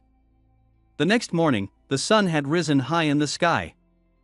The sky was a clear blue with fluffy white clouds scattered across it. On the second morning of Lortel's life in the wooden house, she leaned her head out of the window, flashing a bright, beaming smile. "Good morning, sir," she said. Even her words seemed to be carried away by the wind. Janica appeared, smiling and greeting her. "Good morning, Lortel." Ed turned around and called out to Janica, "Oh, Janica, you're here." Seeing this, Lortel closed the window, turned her back, and sighed. Her eyes suddenly drifted to one side. When she saw Lucy, stretched out and peacefully sleeping, she sighed again. "Ha, she doesn't even seem to care." Meanwhile, elsewhere, Ed wiped the sweat from his face and let out a deep breath. "Haha, it's finally done." The new product was handmade bricks. A brick was made by pouring mud into a mold to hold its shape. After the mud in the mold had completely dried, magic was used to fire it into a brick. The difficulty level of the process was rated 2 stars. A gray brick had been created, completing the crafting process. The production skill had improved, and a new skill had been mastered. Thanks to agility, proficiency immediately increased. New brick heater product, a heater made by stacking handmade bricks on top of each other. Since these bricks are connected by mud, it's not very sturdy. However, it seems to function like an oven. If used indoors, it might need a vent. The crafting difficulty is also considerable. Once the production was completed, the production skill had leveled up. A brand new stove was made and embedded into the wall of the wooden house. The heater can't be built yet because of the Awfulest Hall incident, but it has finally been finished. A little while later, beautiful, delicious dishes were laid out on the table. Lortel was so amazed that she exclaimed, "Wow, this smells so unique." "You added basil, right?" Ed replied, "Belle gave me some last time." "Can you tell just by the smell?" Lortel proudly responded, "I'm really confident in my sense of smell." Both Janica and Lortel were holding skewers, sitting on opposite sides. Lortel started the conversation. I haven't noticed anything unusual since this morning. Everything must be going according to plan. He agreed with her, but still reminded her. Right, that's good, but don't let your guard down. Lortel immediately responded. Of course, senpai. There's still a lot left to do. She puffed her cheeks as she chewed her food, then continued. There's still so much to clean up, and I also need to pay you back. Since I'm a businesswoman, no matter how small the amount is, I'll make sure to repay you properly. Lortel asked. Would you prefer something other than cash? He answered right away. Right, I remember now, probably building materials, or... He suddenly stopped, as if he had just figured something out.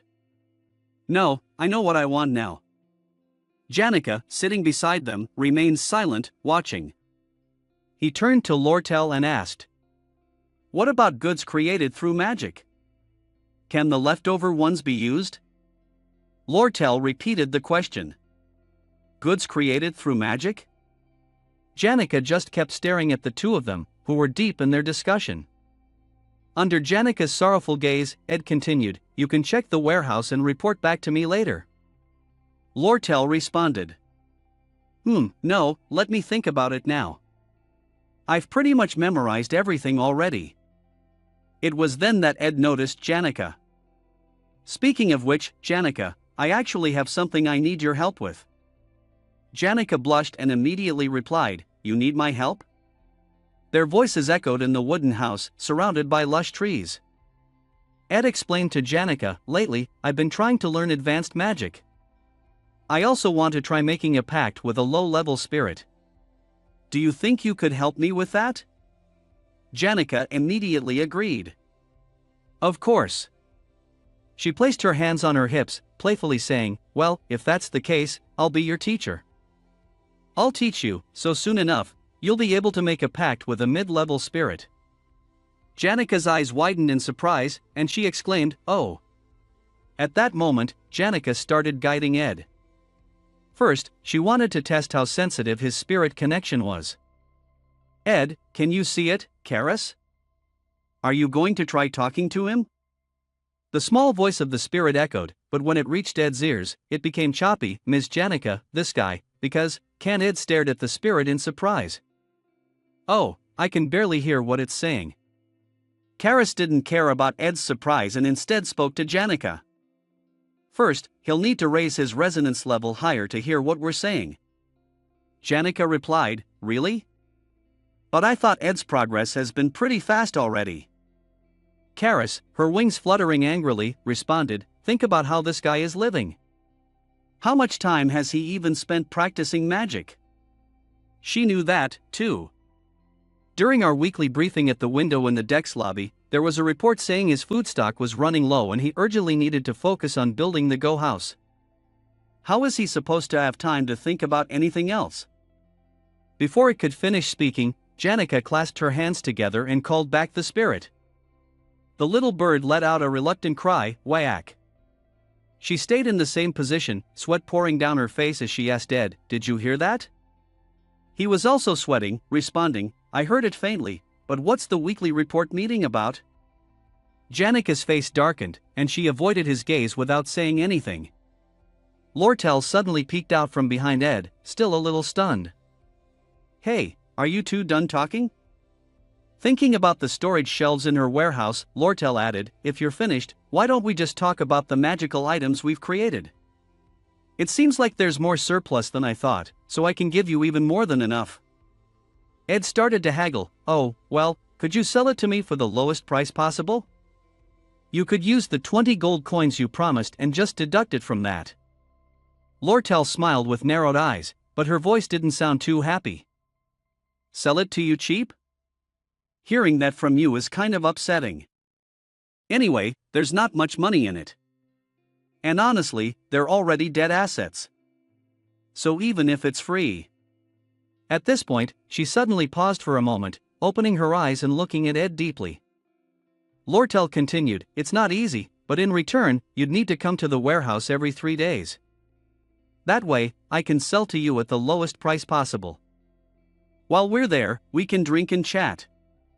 Her words surprised both of them. Janika's face turned bright red with anger. She stood up suddenly, holding a skewer of food and pointing it at Lortel. "Is that really so hard to make it free? Ed's done a lot for you already." Lortel calmly crossed her arms and responded, "What are you saying? I'm still a businesswoman. Giving something for free goes against my professional ethics." Ed sat between them, listening to their argument while continuing to eat. Janica, fuming, said, "Lies. You're just making up excuses." Lortel feigned innocence. "Excuse? For what?" Ed remained calm, chewing his food while thinking, "Looks like it's time for me to start learning magic techniques and spirit magic." Suddenly, at that moment, another voice rang out. "Oh my, I didn't expect to run into you, Miss Lortel, here." The three of them immediately turned to look at the newcomer. Lortel gave a questioning sound. "Sister Belle?" She stood against the light, slightly leaning forward, and politely said, "It seems like things aren't exactly calm here. I apologize for showing up so suddenly. This is Belle Maya, the new head maid." She continued, "I'm sorry, but I've come to deliver some unfortunate news, and this is a message from the new head maid." Belle's words made Lortel's expression turn a bit serious. The white cloths hanging in the sun fluttered gently in the breeze. A voice spoke. "So, what is it you want to tell me?"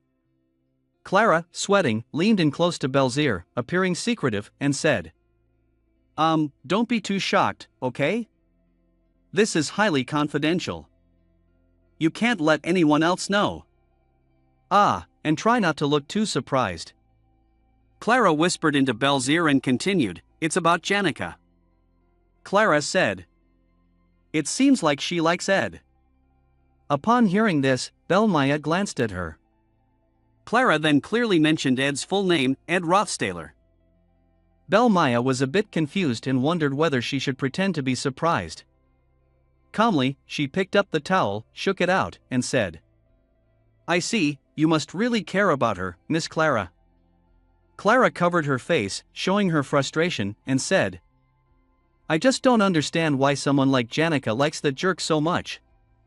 Although, I have to admit, his reputation has improved a little lately. As a friend, I want to support Janica." Clara held her head in one hand, her expression shifting slightly. She hesitated before speaking again. "But that's not the main issue here. Lately, Janica had been mentioning her name a lot, Lortel Ketchum. On this side, Janica Failover sat with her head down, her whole body radiating hostility. Clara continued. On the first day of school, both of them were absent, and the same thing happened yesterday. Belle Maya kept working while talking with Clara. Clara, still holding her head, stood next to Belle Maya and said, "In the end, a relationship between a man and a woman is just a game of push and pull, isn't it? If that's the case, then it looks like Janica doesn't have much of a chance." Clara added, "I don't even know much about Ed Rothstaler. Actually, I find it kind of funny how she keeps staring at him like that. But he doesn't realize if he's just stubborn to the point of being ridiculous or if he's just a hard-to-like jerk from the start." Belle Maya, with a cold expression, was hanging clothes and said, "Instead of being stubborn or a jerk, I think the reason he's not interested in a relationship is because of his own personality." Clara, fuming beside her, shot back, "That's impossible. I'm sure if he opened his mouth, he'd say something creepy and then feel all proud of himself because of his popularity. He's surrounded by so many girls. Just thinking about it gives me the chills." Belle Maya closed her eyes, holding the cloth in her hand, turned her back, and walked away, thinking, "Lucky you say." Lortel Ketchum crossed her arms and smiled, thinking, "A hot-tempered stray cat just sitting in front of a fish shop." Janica Failover looked up at Belle Maya in her hands, holding a piece of food as if to say, "Sister Belle." Belle looked down at Janica and thought of a helpless little kitten, trembling in front of a tiger. Lucy Merrill was comfortably asleep on the rooftop, basking in the gentle sunlight. Belle Maya thought of a simple cat, just knowing how to sleep. Belle, dressed in a red dress, groaned while holding her head, saying, "Ugh." Ed Rothstaler, standing beside her, asked, "What's wrong?" Belle Maya replied, "Oh, nothing. I'm sorry. Just seeing everyone here has given me a headache." Lortel Ketchum turned around and said, "Aside from that, is there anything else you want to say?" Belle Maya clasped her hands and bowed, saying, "I want to pass on a message to Miss Lortel. This message is from Alice, the former head maid." On this side, the campfire flickered, pushing back the darkness of the night. The flames lit up the area around them. It was getting dark, so Janica headed back to the dorm. As she walked, she glanced around. Belle had also come to pick up Lucy and was heading back. She was carrying Lucy in her arms, moving forward. From Lortel's perspective, this was an uncomfortable situation. That's because her position had already been discovered by the soldiers of the Awfulest Hall. In the dark, Ed Rothstaler was putting on his jacket and said, "The uniform has been fixed, but it still looks too worn out." "This should be fine." The pigeon had returned with our victory announcement. Lortel Ketchum held the paper that read, "The proposal to sell equipment has been completed, the review of the proposal to remove the leader has been finished, and Elt's power has been almost completely revoked. He will definitely be eliminated, the plan is almost complete.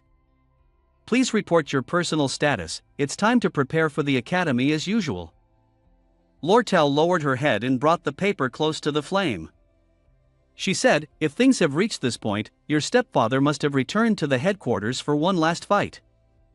She continued, "Though, it will probably be a pointless struggle. Well, at least there's no longer any reason for him to focus on Sylvania." Ed Rothstaler threw on his cloak and turned around. "What are the chances Elt is still hiding something up his sleeve?" Lortel looked at the piece of paper burning slowly and said, "Yeah, he's just as sly as you, so there's a good chance of it. But I have no choice but to trust Slog. He's aiming for the next leader of the guild, after all." The paper burned down almost completely, and her voice echoed, "Our bigger concern right now is Alice." But it seemed like that issue was already settled. Ed Rothstaler asked, "Alice hasn't revealed that she's behind this, right?" Lortel pulled out a second letter from the envelope and replied, "Of course she hasn't. That's because I paid her in advance. Whether it's me or Elt who comes out on top, Alice, the head maid, will stick with the winner." Lortel held the paper in her hand, bringing it closer to the fire for better light. It was the scroll that Belle May had brought. Belle Maya bowed her head, holding a detailed list of the orphanages Alice had supported throughout her life, including the yearly maintenance costs and the methods she used to sponsor them. Alice had never stopped trying. Even though her health had been declining, the students had always followed her lead. Alice stood in the shadows, her head slightly lowered, her gaze tinged with sadness. In the end, she wouldn't be able to work anymore and wouldn't be able to take responsibility for the orphanages she had helped. She had gambled her entire life on that plan. Alice, radiating a fierce energy, held her sword close to Lortler's neck. She was blunt and showed no emotion. It seemed that no one realized how trapped she really was. One person was crying, their face smeared with dirt, biting their lip tightly to hold back sobs. At least the people following Alice understood her situation and the emotions driving her to do this. Lortel spoke, "Because you were so close to winning, she wants to join your side again. But once trust is lost, it's hard to regain." She read the letter and said, "This is what they sent," instead of a threat. Ed Rothstaler glanced at her. In the world of merchants, there's no such thing as sympathy. Lortel quietly stared at the letter. "If you made a mistake like this, you'd be seen as a fool." She probably knew this better than anyone. Lortel spoke up, "Well, I think I don't want the fact that I was behind this occupation to come out." She smiled, folded the letter, and put it in her coat pocket, then said, "So let's keep things smooth between us. Because in this world, there are no eternal enemies or allies." Despite saying that, she seemed relieved. Lortel stood up and said, "I'm planning to leave here soon. Are you going to stop by the local branch of the guild to sign the contract?" Ed Rothstaler, holding a log, added it to the fire and replied, "Yeah. After speaking, he handed the torch to her. Here, take this. It'll burn for quite a while. Lortel stayed silent, just watching Ed Rothstaler. He didn't know what she was thinking. He took the torch and asked, "What's on your mind?" Lortel answered, "Oh, it's just that you're taller than I thought." Taylor was curious about her words. "What made you say that all of a sudden?" Lortel Ketchum blushed, lowered her head shyly, and said, I think this is a bit rushed, but if I want to take the place of those other girls, maybe I should do something a little bolder." Suddenly, she called out to him, "Senpai." Ed Rothstaler tensed up, looking at her, and she continued, "Do you know? The nature of relationships between people is a game of give and take." With that, she reached out and adjusted his tie. Just like the tie, she noticed it was crooked. Ed Rothstaler looked down at her as she fixed his clothes, still holding the lit torch in his hand. "If no one's around to see it, why should I wear it uncomfortably like this?" Lortel smiled and said, "I think keeping yourself looking neat isn't a bad thing. After all, we're both students at Sylvania." Suddenly, Ed Rothstaler stammered, "What?" In the moment he wasn't paying attention, Lortel pulled the tie sharply toward herself. She stood on tiptoe and made a move that surprised everyone, even herself. She couldn't believe she had done it. Under the starry night sky, the fire reflected the shadows of the two people. Lortel gently pressed her lips against Taylor's, catching him off guard. After feeling what she wanted, she pulled back. Her face was slightly flushed, and she lightly touched her lips with her hand before saying, "Those raspberries we had for dinner were really good, weren't they? Now that I think about it, they were pretty tempting." Ed Rothstaler turned his face away, feeling a bit embarrassed, and said, "Don't cross the line." Lortel responded, "You're making me sad." "If you push too much, it won't be good for either of us." She held the torch in her hand, her gaze full of affection. "Senpai, next time, I'll make you pull me closer. I need to practice more, so I can be more in sync with you." Ed Rothstaler watched her as she walked toward the forest. Suddenly, she started running, a bit shy. I had been trying to stay away from getting too involved with the main characters in the story. Ed Rothstaler was silent, unable to speak because of Lortel's sudden disappearance. But, just as I had predicted, he let out a soft laugh and then cupped his flushed face in his hands. Things hadn't gone the way I had hoped. The stars in the sky were still as beautiful as ever, and the moon shone brightly. In the night, the sound of insects echoed, and the crackling of the campfire remained unchanged. But I had a feeling that the story's direction would continue to intertwine and change. Ed Rothstaler thought to himself, looking up at the sky. No matter what his intentions were, he still felt uneasy. It was as if I had already started to get caught up in the heart of the story. My plan was to stay on the sidelines and watch the plot unfold smoothly. He thought again, "I'll only step in when necessary." With that, he seriously opened the door and stepped inside. I'm not someone with big ambitions. I just want to graduate and improve my skills. He sat down below the window. At first glance, the plan seemed simple, but I was starting to realize how foolish and difficult it would be in the not-so-distant future. Outside the window, the sky was filled with stars in the dark night. Ed Rothstaler silently said to himself, "Summer is passing just like that." Outside the window, the leaves were turning yellow, and fall had arrived. Under the early spring sunlight, the leaves fell in the breeze. The tail of a large creature slammed onto the ground. A voice rang out, "That firefox just kissed the waiter Ed." Under the large tree, Janica sat quietly, deep in thought. Behind her, a fire dragon was lying asleep. In front of her was a blue tiger, and her reflection appeared in the water. A blue bird flew over. She couldn't ignore this, Miss Janica. Janica, startled, said, "Wait, what are you talking about? Did they kiss?" The dragon lifted its head and added, "I saw it too. That kiss was pretty intense. Youth really is something, huh? That girl who looks like a firefox knows how to toy with people's hearts." Hearing this, Janica angrily said, "What exactly are you talking about?" How did he react? The dragon nonchalantly replied, "Oh, you're asking the right question, miss." It continued, "When I observed him, it seemed like he was trying to keep his distance."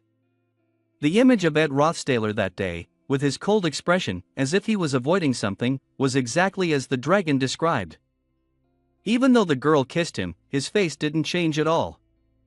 When he saw me, he looked genuinely surprised. The dragon glanced at me, as if it were proud of itself. His reaction was really cold.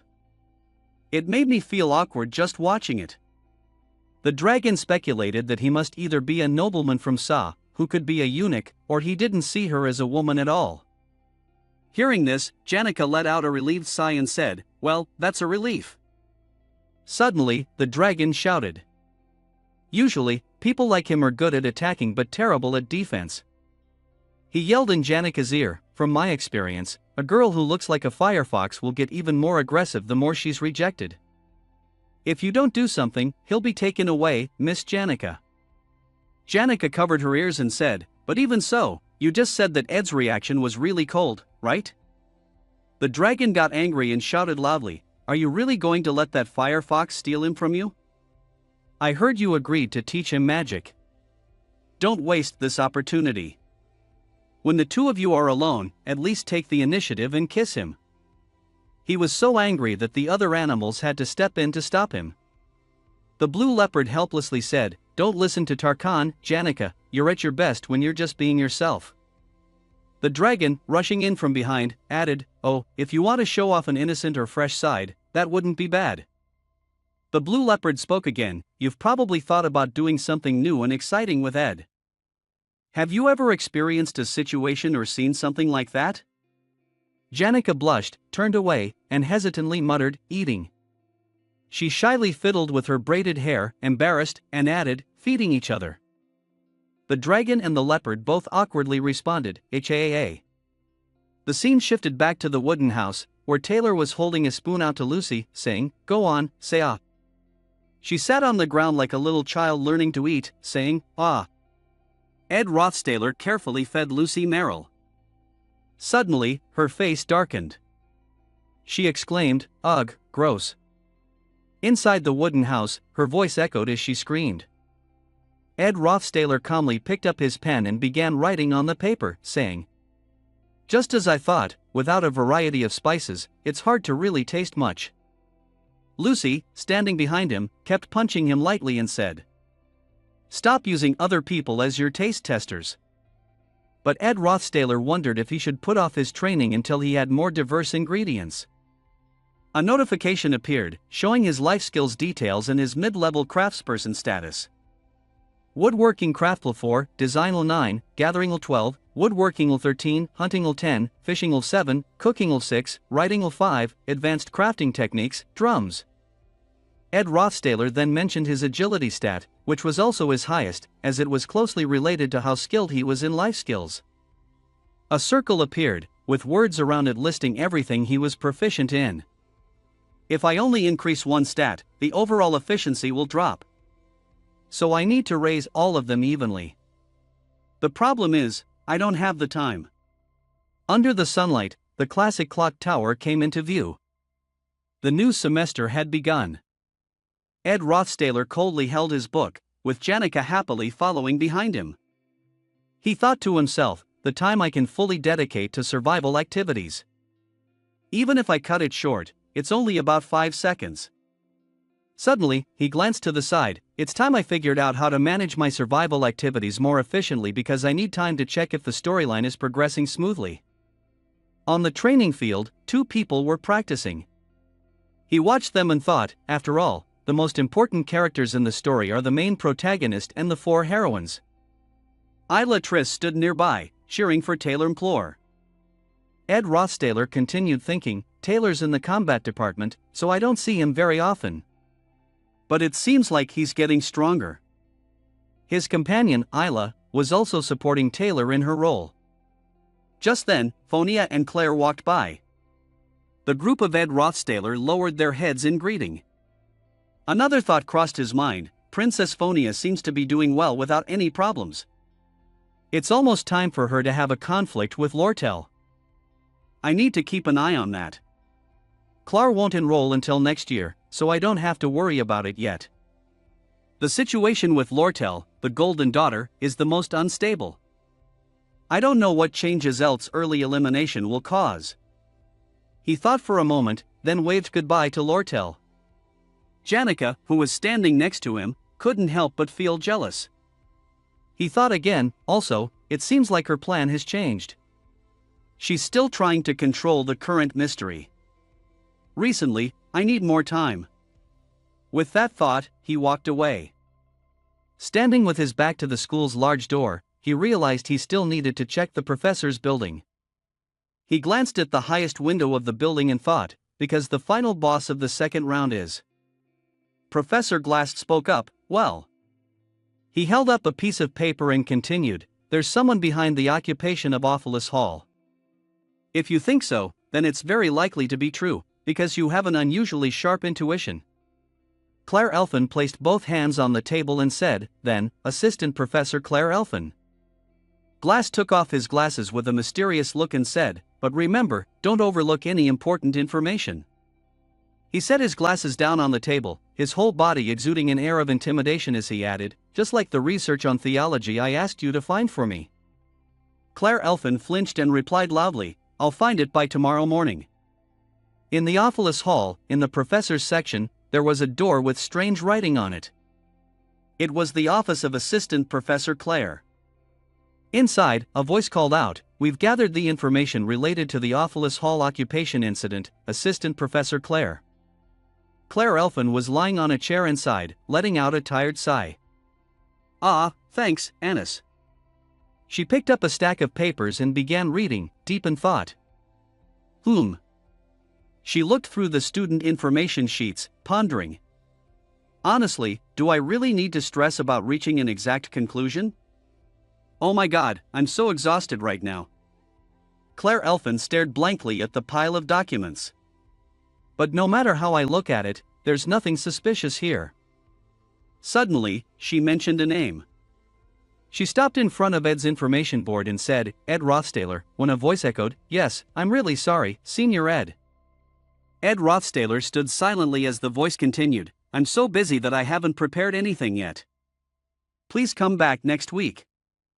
On the street, inside the Elt Guild shop, Sylvania branch, a voice could be heard, I prepared tea and snacks as an apology. Lortel Ketchum, standing next to Ed Rothstaler, said, also, according to the records, there are still some magical items here. You can pick them up at the counter later. Ed Rothstaler sat seriously, placing both hands on the table, and hesitated before saying, is that okay, but? Lortel, adjusting her outfit and brushing her hair up, replied, today I have an important meeting, so I dressed up a little. What do you think? Ed Rothstaler asked, an important meeting? Hearing this, Lortel awkwardly went silent. She then half-jokingly said, something like that. She stood near the edge of the table and asked, is the wooden cabin finished yet? Ed Rothstaler looked at his teacup and answered, almost done. Lortel continued, so, I guess you're almost done with the furniture too, right? Ed Rothstaler said coldly, that's true, but the products from this branch are a bit too high-end and expensive for my budget. If you gave them to me for free, that would become a big problem. Lortel tightened her grip on the armrest and replied, because giving away merchandise for free goes against the ethics of a businessperson. With that, she used her strength to break one side of the chair and continued, your expertise is carpentry, right? This has become worthless, so I'll throw it away tomorrow. Seeing her actions, he was surprised and said, that's a luxury item. He gently picked up his teacup and said, thank you. Upon hearing that, Lortel Ketchelman fell silent. Ed Rothstaler glanced at her. Lortel asked, how is it that you can always keep that expression? Suddenly, Lortel sat on the table. She sat on the edge, blocking Taylor's path, and said, what I did before was already a game-changing move against you. She recalled the moment that day when their lips met under the starry sky by the campfire. Then she continued. At first, you didn't see me as a woman, did you? Lortel Ketcheln gently pressed her finger against Ed Rothstaler's chest and said, I see you as a gentleman, Senior, just like you think. She gazed at him intensely, her every desire carrying a deep, unspoken meaning. Ed Rothstaler replied coldly. I don't know what you want me to say, but. Lortel interrupted. Oh, I'm not expecting you to respond. You know, I'd never engage in a battle I can't win. Though you remain calm now, one day. Lortel Kechelnchen sat facing Ed Rothstaler and said. I won't be the only one sitting here, nervous and anxious, waiting for your reactions, right, senior? Ed Rothstaler looked at Lortel. Her smile was still as charming as ever. Even though she wasn't sure if she'd win or be cornered, her resolve remained clear. Lortel gently brushed his trembling fingers, still resting against the other person's chest.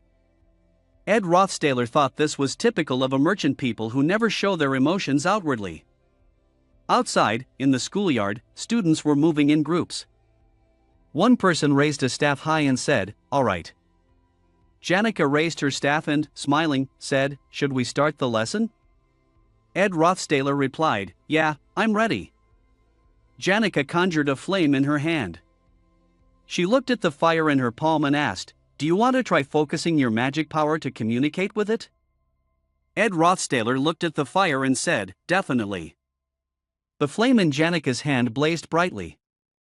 From within the fire, a creature appeared. It spoke, "Nice to meet you, Master." It was Mug, a low-level fire elemental. Mug had a bright yellow body and raised its hand in a formal greeting. "It's an honor to form a contract with you, Master Ed." "I am Mug, the low-level fire elemental." It stood seriously and continued, "At last week's regular press conference, we held a selection to choose a spirit to form a pact with Master Ed. I passed the first screening round, the next 2 interview rounds, and finally, the 4th discussion round with other spirits. Since then, I've qualified to become the spirit bound by pact with Master Ed." Ed Rothstaler stared blankly at the creature before him. Mug kept speaking mechanically, "When it comes to controlling magical energy, no one in the Northern Forest can match me, and I possess the best communication skills among the lower-ranked spirits." Hearing Mug's robotic tone, Ed Rothstaler broke into a sweat. Mug, still perched on Janica's hand, kept introducing itself seriously. "My heart burns with passion." "Oh, but it's already burning, isn't it?" "Still, I promise I'll burn even hotter to support you with all my strength." Ed's thoughts drifted back to the time he failed as a swordsman in Sylvania. "I had a period of time where I leveled up my spirit skills. We laughed together, told each other jokes, and supported each other in battle. It was a warm time with a companion by my side." Taylor Mclure sat on the back of a beautiful swan. Thoughts of Ed Rothstaler came to mind. He looked at Mug, unsure if the feeling he had now was the same as before. He stood there watching Mug and said, "What kind of hellish training did he go through to be acting like this now?" Janica laughed and replied, "Because you asked me to introduce you to a good spirit. So I picked one that had made a pact with me before. Its magic power is no joke." "The process was quite long. I heard there was a selection competition." In another world, Mug was racing against other spirits. Ed Rothstaler asked, "Who organized this?" The dragon wearing sunglasses shouted, "Hurry up, you bunch of amateurs." Janica said, "It's Tarkan." "Here, take it." She handed Mug to Taylor. Mug let out a sound, "Oh." Janica, standing beside him, asked, "Can you feel the heat?" As Taylor received Mug from Janica, his eyes lit up and he said, "It's so warm." Janica continued, "Once you've bonded with the fire spirit, even if you haven't fully summoned it yet, you can still feel its shape and magic taking form. If you're in perfect harmony, you'll start feeling hotter. So, make sure to control it properly."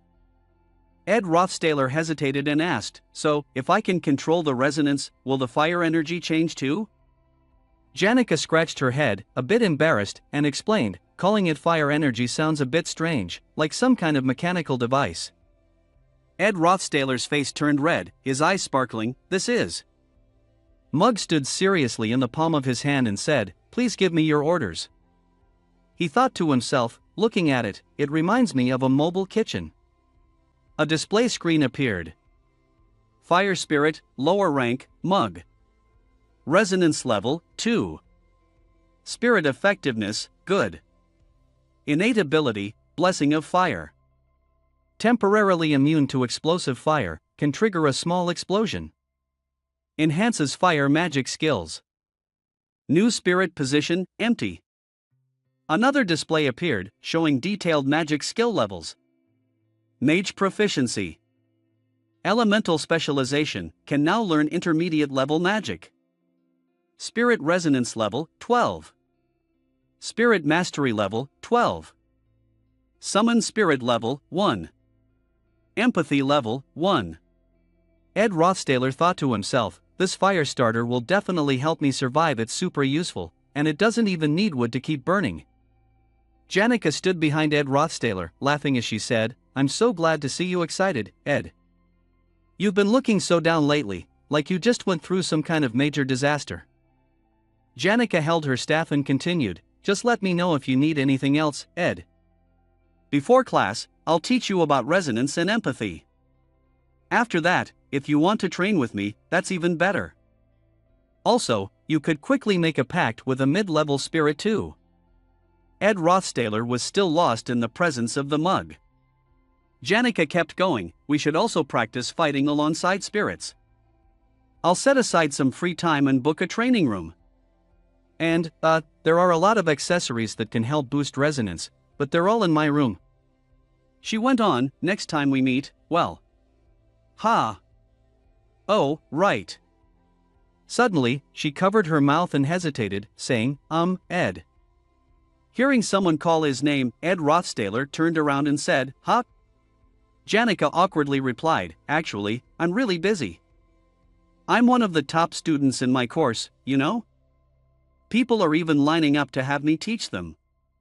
So, I don't have much free time, Ichem.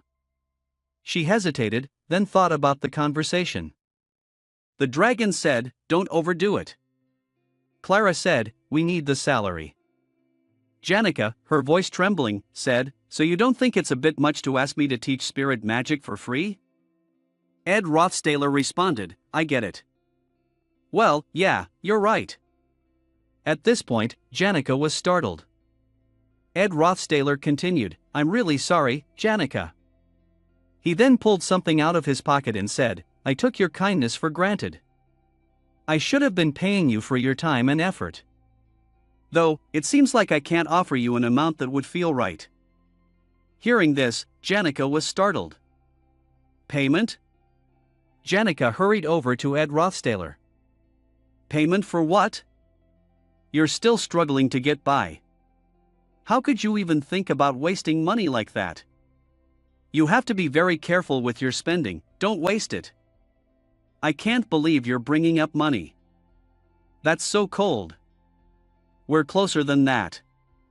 Honestly, you're making me feel upset.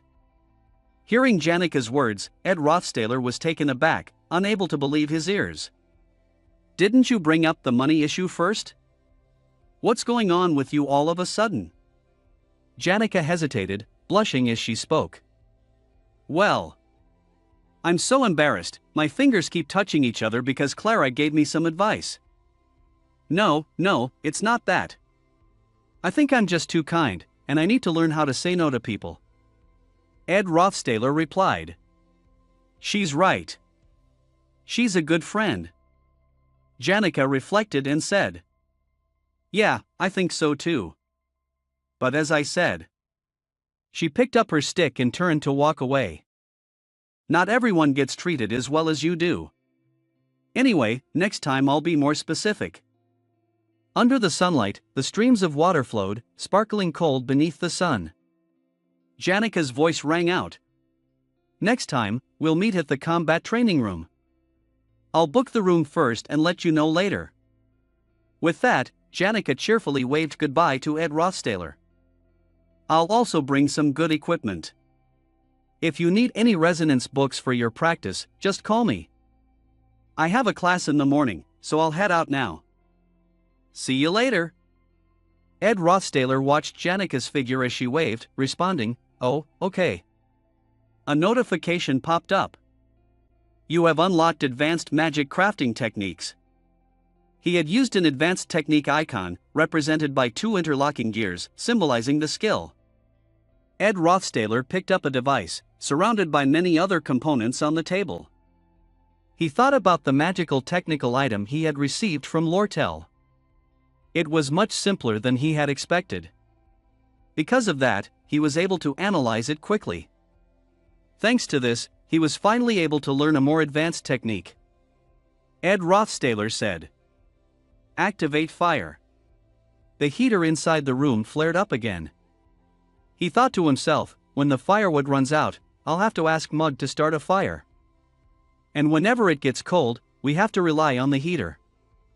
He sat down and fed each log into the stove.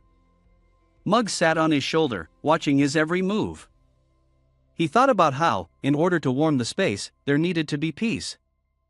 A strong, secure home had been built. He looked back at the room, lit by the soft glow of the stove. It made him feel at ease. He closed his eyes, as if the weight on his heart had been lifted. Then, he glanced out the window. How long has it been? He wondered.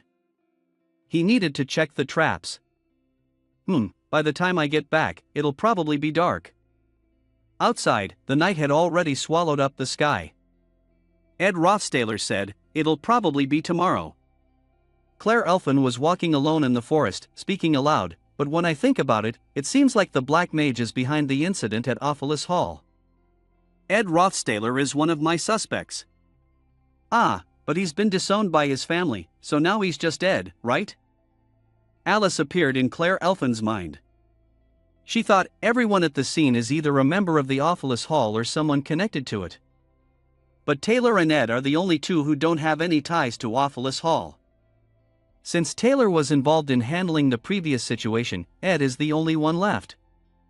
As she walked, she continued thinking, I've heard that Rot Taylor often shows up in the northern forest, so I came to check it out. But, unless he's eating or sleeping outdoors, there's no way he would be involved in a dark forest like this. Suddenly, she seemed to realize something terrifying. The head of an animal, covered in blood and lifeless, with eyes completely white. A tall figure was dragging the animal along the ground, and over his shoulder, he carried a person. In the darkness, Claire Elfin was terrified and quickly hid behind a nearby tree. She peeked over, thinking, what is that? It was definitely a man, cold and powerful. Claire Elfin thought of the one person even the mighty Abel leader, the great wizard Glock, and the wise Sylvania struggled to deal with. She looked toward the person on her shoulder and gasped, Lucy Merrill. Standing behind the tree, she observed everything, her mind racing with worry. It seems my instincts were right. The culprit is behind the incident that took over the lobby. The mysterious man turned his head. She saw his face clearly and felt a chill in her heart, Ed Rothstaler. Claire Elfin clamped her mouth shut, not daring to speak. She thought for a moment, and the other man was still walking forward. Claire Elfin looked at the girl being carried away. Lucy, it's definitely Lucy. She froze, gently turning to look again, and indeed, her earlier feeling had been spot on. She truly had a talent for detective work. In the dark of the night, smoke was coming out of the house's ventilation pipe. Claire Elfin wondered, what happened? Why is Lucy being carried off like that? Standing behind the tree, she watched Ed Rothstaler's every move. I can't figure out how he managed to take her down so easily. Suddenly, he dropped the reindeer to the ground. He set Lucy down and threw some kind of bag onto the ground as well. With that, he turned and walked into the cabin. Oh, now that I think about it, I have another appointment tomorrow morning, and there's still so much to do. It's already late, I should get some rest. Claire Elfin carefully watched him. She kept her eyes on Ed Rothstaler's back. She quietly tiptoed toward Lucy. Okay, I need to save Lucy first, but I have to move really slowly. Claire Elfin reached out to touch Lucy's body, thinking to herself, I can't make any noise. Suddenly, a bright light flashed from inside the tent. Claire Elfin jumped, pulled her hand back, and said, what was that? Lucy cautiously stepped out of the tent. Claire Elfin, worried, asked Lucy, "Are you awake?" Lucy gave Claire Elfin a cold stare. "Who are you, and how did you get in here?" Claire Elfin awkwardly smiled and replied, "Oh, I'm the professor's assistant." Then, she suddenly stopped. Looking at Lucy's back as she turned away, Claire Elfin couldn't help but wonder, is she just going back to sleep in the tent like that? Suddenly, in the tent shrouded in darkness, only her purple eyes were visible. The dim light from the fire illuminated Lucy's emotionless face. Without warning, she flew up, carrying the bag from earlier, and an energy radiated around her. Claire Elfin stood frozen below, staring in shock at Lucy. She was sweating, speaking exactly what she had been thinking before. Back at the academy, Claire Elfin threw the book onto the table and said loudly, "Ed Rothstaler." Claire Elfin placed her hand on the table and began to speak about what she knew. "Professor, are you aware that a student named Ed was expelled from the academy because of his actions?" Professor Glast calmly held the book in his hands and said, "What about the student being expelled?" "How would I know about that?" Claire Elfin responded, "It's true, your words always catch me off guard." "Do you know a student named Lucy?" she asked. Lucy was taken down so quickly by him. I saw him carry her over his shoulder so easily, almost effortlessly. On my way to visit Ed's tent, I witnessed the whole thing. I believe he might be behind the reason the Awfulous Hall was invaded. Upon hearing this, the professor's expression shifted slightly. "All right, if there's something you need to clarify, go ahead, Assistant Claire." Claire responded, "When defending the Ohias Hall, I was quite successful in using my magic spells there. But for some reason, the students were still able to take control of it. Someone inside must have helped them." Janica was practicing her magic, creating a large golden sphere in the center. "She used her magic spells in there? Is that even allowed?" The other person answered, "I hadn't thought of it either, but it was necessary to fight against the students who were planning to cause chaos." Professor Glast calmly kept reading his book and said, "All right, I understand. If there's anything else, make sure to let me know." Claire Elfin began to explain, "Yes, basically, that's the situation, which is why I came to investigate student Ed. If you want more details, please take a look at this. All the images have been recorded here." Images of Ed Rothstaler appeared around them, exuding an ominous aura. Seeing him standing in the hall, he looked no different than a crime boss. His face was as cold as ice. Claire Elfin's voice still echoed. With that look, I was sure he was the mastermind behind the takeover of the lobby and the chaos at the academy that night. Professor Glast casually said, "Is that all you have?" Claire Elfin leaned on the table, persistent. "Yes, and I also mentioned that the Lucy Magic Academy was taken down by him too." Professor Glast then said, "You're mistaken. Lucy, she's just someone who likes to sleep. She must have fallen asleep in the forest, and he probably just carried her back to the tent." At this, Claire Elfin fell silent, unable to respond. Professor Glast scolded her, "You really can't get anything right. Go rewrite your report for me." Claire Elfin left the room, her face dark. "Yes, sir." Suddenly, Professor Glast shifted his gaze to the side. From within the purple orb, he could see the future. The images of the students' invasion were captured in the magic crystal. At first glance, it seemed like Ed was trying to stop some of the students, rather than having any other intention. However, the three students had managed to defeat him. Taylor, Isla, and Elvira Anishjan were using offensive magic against Ed. Professor Glast thought for a moment. Taylor is a student with a natural talent for swordsmanship. Isla is known as a student with a talent for alchemy. He pondered further. With that, Ed has almost no chance of defeating the three of them. Through the orb, he saw Ed trying to fight back with his own strength. Suddenly, his expression shifted, becoming strange. He stared into the orb, showing an expression of surprise. Suddenly, there was an explosion deep within the forest. Out of nowhere, a long sword shot down from the sky and struck the ground. A message appeared, "Quest complete." Crafting skill has increased by 1 level. A new item has been successfully created. Ceremonial Dagger. The ceremonial dagger is an item embedded with ancient runes that trigger bursts of magic. When used in combat, it has a chance to cause an explosion within a certain range. With each strike, the chance of triggering an explosion increases. Item crafting difficulty, 3 stars, spirit level. The explosive elemental magic is inherited from the fire origin technique, storing magical energy with each use to power small blast zones. Ed Rothstaler grasped the hilt, pulled out the sword, and said, "This is the dagger that's been with me since the very beginning. I couldn't have survived without it. I'm really lucky I engraved so many elemental runes on it. Now, it's become much stronger." Mug, standing nearby, shouted, "Congratulations, Master! You've successfully embedded explosive spirit runes into that dagger. From now on, it'll be even more useful to you. This really is something to celebrate. Not everyone can master the art of rune embedding like you, Master Ed." He glanced behind him. Mug kept talking, "To celebrate my master's success, I'll sing a song of praise to make you happy."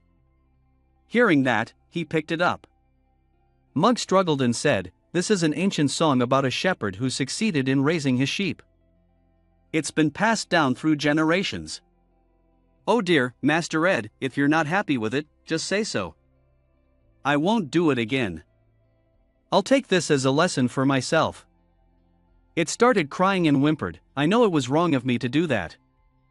Please forgive me and give me time to reflect on my mistakes, Master." Ed spoke up, "Hey." Mug stopped crying, "Yes?" Ed Rothstaler looked up at Mug and said, "If you have something to say, just say it." Mug began, "The little spirits left the spirit world to become lower spirits who serve humans. At that time, they choose powerful sorcerers so they can learn many things from them, and also be protected by them. Many different spirits were gathering around Janica." He continued, "To put it simply, it's like Janica, a high-ranking spirit mage. It's completely normal for small, powerless spirits to form contracts with someone like her." "But still," Ed Rothstaler interrupted, "I've been wondering about this. Why did you make a contract with me? Something about it doesn't feel right. I'm not exactly a spirit mage, and you haven't really learned much from me either. So did you promise someone something?" Mug stammered, "It's because..." Ed crossed his arms against the cold and continued, "I think we need to be honest about this. We've been together for a while now, we know each other well enough." Mug stayed silent. Then suddenly, he burst into tears and cried out, "Oh Master Ed, how could I ever hide anything from you? With all my loyalty to you, everything I say comes from the bottom of my heart. I follow you out of respect, nothing more. For a small creature like me, being by your side is already the greatest honor." Mug went on, "Thanks to the contract with you, I've been able to benefit from both you and Lady Janica. The things you know about ancient magic and language have helped me a lot too." Mug happily continued, "With those two benefits, I'll be able to grow much faster and finally fit in with the other little spirits." Ed Rothstaler let out a sigh and asked, "All right, do you have anything else to say?" Mug replied, "Of course, there's still a lot more. But what you did back at the academy, that's all changed now. Before, everyone disliked you, didn't they? But now, people have started to respect you. Those bad habits are gone. And because of that, I've gained a lot too." From the forest, Ed's voice echoed, "Seems like I'm starting to understand you better." As they walked, Mug kept talking. "My life ever since I came to the spirit realm has always been tough. The higher level spirits constantly pushed me around, making things miserable. But now, being with you makes me really happy. Still, I can't really blame anyone for it. That spirit hierarchy has been around forever. Everyone just wants more power, that's all. So, no matter what, I just hope that one day I'll be strong enough not to be pushed around anymore." Ed Rothstaler said, "All right, it looks like you and I are in the same boat now. We'll rely on each other and push forward together." Mug replied with excitement, "Thank you so much, Master Ed. No matter what, I'll follow your lead. I'll do my best to learn. I can't just depend on your strength anymore." Ed answered, "All right then, just do what you feel is right." Ed Rothstaler paused to think. The combat skills I've gained so far are still too limited. He swung down hard on the log with all his strength. It wasn't clear how much time had passed, but behind him, only a few pieces of firewood had been split. He kept thinking, still, with all this training, my body has gotten a lot stronger. I've even built up some muscle now. The storage in the house is better stocked too. We've got meat, vegetables, and fruits, just about everything we need. The food supplies in the warehouse are full, well organized, and clean. He continued reflecting. I guess I've managed to secure a place to live, so at least I don't have to worry about that for now. I've been studying harder too. Even though the lessons are still tough to grasp, I've learned the basics and understand much more than I used to. He sat down at the table under the dim light. He was holding a pen, writing something. I need to make more time to study effectively. If I keep studying like this, the knowledge will stay in my mind. I won't need to rely on natural talent or an exceptional memory if I keep working hard and training like this. He wrote with full concentration, completely focused on what he was doing. Day by day, I need to keep trying. Only by doing that can I achieve better results in my studies, and make sure I can survive the way I want to. As time passes, things will get better. Tomorrow will be better than yesterday, that's what I'm aiming for. Suddenly, he closed his eyes. A voice echoed in his mind, "Ed, Ed." The voice woke him up. He opened his eyes and saw Janica in front of him, looking very worried. "Wake up, are you okay, Ed?" she asked. He sat there holding the piece of paper and said, "Oh, sorry Janica. I was just thinking about everything that happened earlier, so I got a little distracted." Janica comforted him, "It's okay. You've already done a great job. Just don't push yourself too hard, take care of your health." Ed Rothstaler glanced off to the side. "I should probably just focus on the 3 letters I received today," he said, turning his attention to the envelopes in his hand. One was from the Academy. The second was from the Elter Trading Guild. He looked at both and figured there was nothing particularly unusual about them. It was the 3rd letter that caught his attention. As he read it, he realized things had gone far beyond what he understood. This wasn't something he could take lightly. A vivid image flashed in his mind, Janica and Lortel standing face to face in confrontation. He thought to himself, with the first 2 letters, this all seemed like a simple rivalry between 2 groups of students, each trying to get their hands on the sage-sealed grimoire. But now, this has turned into a 3-way war at the Academy. And now, the Merchant Guild and the Rothstaler family are involved too. A thick book filled with strange and unique markings came to mind. Ed Rothstaler continued thinking, Krapen Rothtaler is planning to steal the sage-sealed grimoire for his research into immortality. Of course, pulling that off wasn't going to be easy. That's why he decided to try negotiating for it instead. Krapen Rothtaler was a major antagonist, one who only shows up in the 4th chapter of the game. The Academy's image gradually turned dark. A shadowy figure appeared. He had already arrived by that point. Now, his power was nearly unmatched. Who could possibly stand against him? This was the hardest problem to solve. Unless the game's storyline changed, there was almost no way to keep the sage-sealed grimoire if he decided to take it. A faint blur nearly wiped out the entire Academy. He thought to himself, of course, if he gets the sage-sealed grimoire, he'll become even stronger. He was already the final boss of Stage 4. But now it was only Stage 2 who could possibly stop him. Ed Rothstaler was afraid, but no matter what, whether that figure got the sage-sealed grimoire or not, just his presence alone meant everything was already set in motion. The letter only gave a brief mention of Krapen Rothtaler and predicted his actions at the Academy. So, there was still a lot he didn't know. He sat silently on a log, staring at the letter. Still, it included a message. He had to stay alert and follow it carefully. a voice came from the academy. I went to the northern forest to deliver the letter to him, just as the lady requested. Theonia, holding a teacup, spoke. All right. She sat in a chair, teacup in hand, with a servant by her side. She continued, Claire. Claire was kneeling on the floor. Theonia thought to herself, based on what our insider reported, I've figured out that Sylvania Academy is facing serious financial trouble. The book had fallen into someone else's hands. She continued thinking, even though I can't directly support private educational institutions like Sylvania Academy, if this situation drags on, it's going to cause problems for everyone involved. What's even more concerning is that the Elter Merchant Guild might end up getting their hands on the sage-sealed grimoire. That grimoire can't just be sold off to keep patching things up. If that happens, it would be a disgrace to Sylvania Academy.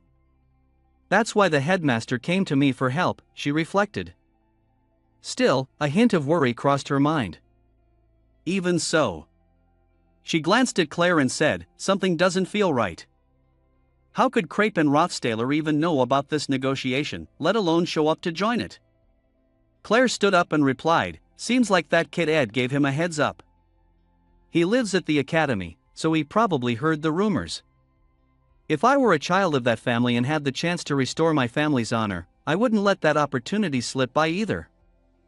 Suddenly, a voice spoke up. I don't think it's necessarily him. Lortel stepped forward and said, I'm just a commoner, am I allowed to sit here and talk with a princess? Theonia looked at her with an unfriendly gaze. She clearly hadn't expected to see Lortel again. Lortel sat down across from her and continued, I thought you hated me, Lortel? Lortel started to reason. Why would the princess say that? Anyone can take part in trade, right? Whether you like someone or not doesn't really affect business. King Elt of the Golden Kingdom held the paper in his hand as Lortel spoke up again. Regardless of everything else, Crape and Rothstaler's involvement in the seizure of the sage-sealed grimoire might have something to do with my stepfather. Phonia was taken aback. What did she say? Lortel replied confidently. From the start, he asked my father to cover the debts the company owed him. So this might be one of the conditions my stepfather had to agree to in order to get some breathing room, like with those other debts. Of course, my stepfather has already lost his position in the association, but that just made him even more determined to get his hands on the sage-sealed grimoire.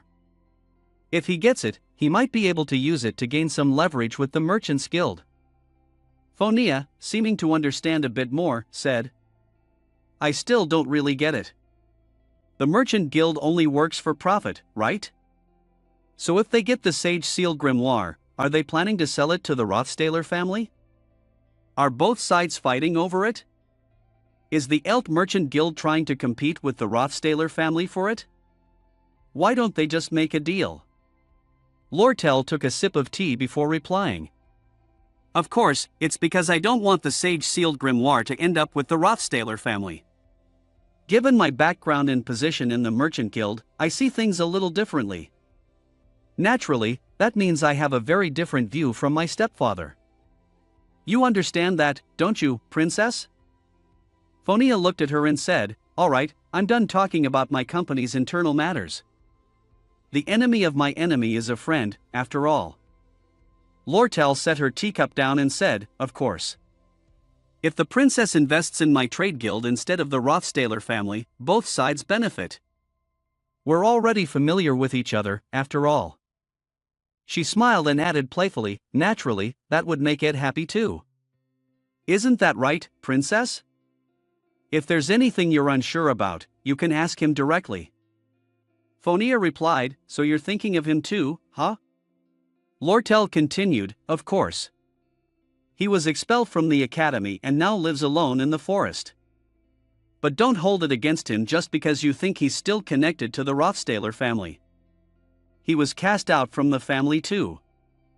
Phonia thought coldly to herself, she, a cold-blooded merchant, actually cares about someone else? I really didn't expect that. Then she turned to Lortel and said, and what if he's doing all this for his own gain? I've seen him go from person to person asking for favors. If there's a good deal to be made, there's no way he'd pass it up, would he? Fiona continued, he probably didn't tell you this, did he? At that, Lortel set her teacup down. She calmly responded, so he really didn't say anything, did he? Fiona looked at her and went on, if he didn't say a word, then I'll take that as my cue. In that case, I'll do whatever benefits me, even if it means using him for my own goals. Lortel's hand froze midair, her whole body trembling. She said, you mean you'd use him and lie to him? Is that it? Wiping away her tears, Lortel let out a bitter laugh. Do you even have the guts to do something like that?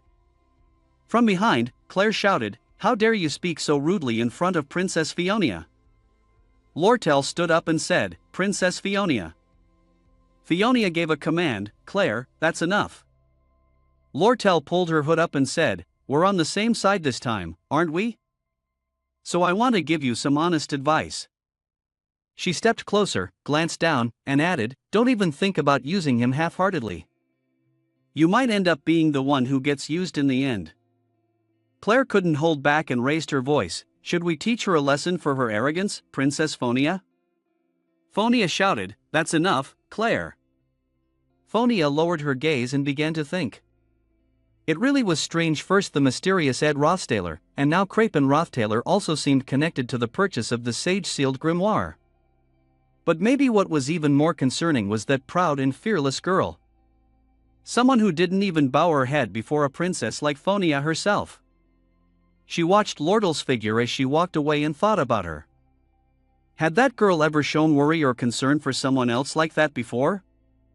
Lortel stepped inside and suddenly exclaimed in surprise, what is this? Janica greeted her warmly with a wave, hi Lortel, long time no see. How have you been? Next to her was Ed Rothstaler, visibly tired, with dark circles under his eyes. Hello. At the Yelter Trading Company's Sylvania branch, Lortel returned the greeting, looking a bit flustered. Sorry, I didn't know Senior Janica would be coming, so I only prepared 2 cups of Pyalanson Mountain Rosemary tea. Would you like a cold drink instead? Outside, the sunlight was soft and gentle, shining through the glass windows. Inside, Janica said, all right then. Looks like this tea was stored by the Merchant Guild to stockpile it. But since it's meant for sale, I guess we can't really offer it to guests, huh? Lortel replied, that's right. Ed Rothtaler, picking up on the moment, said politely to Janica, I'll drink water so you can have the tea. Janica responded, okay. On the other side, Lortel overheard their conversation. Her whole body trembled.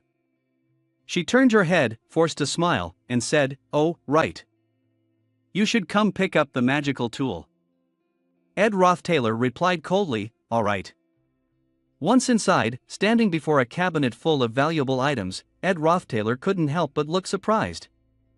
Janica quickly grabbed a glowing orb and said loudly, look at this. They're so new there's not even a speck of dust on them. Giving away our products for free would go against everything a merchant stands for. Lortel, standing nearby, spoke in a smug tone, oh my, Janica, you really can't tell the difference in product quality at all, can you? Janica, holding the item in her hand, was startled by the comment. Lortel continued, if you look closely, you'll see that these things have a lot of flaws. Janica replied in surprise, really? This one? Realizing she had been tricked, Janica's face turned red with anger. You did this on purpose. Lortel turned away, brushed off her hands, and said, yes, but the most important thing here isn't whether these products can sell, it's whether they're useful to Ed, isn't it? Hearing that, Janica looked down in embarrassment. Seeing her reaction, Lortel added, right, thanks, but it feels a bit wrong to accept these for free. Besides, I haven't even paid for the previous purchases yet. This is the 4th time already, Lortel said, hands on her hips.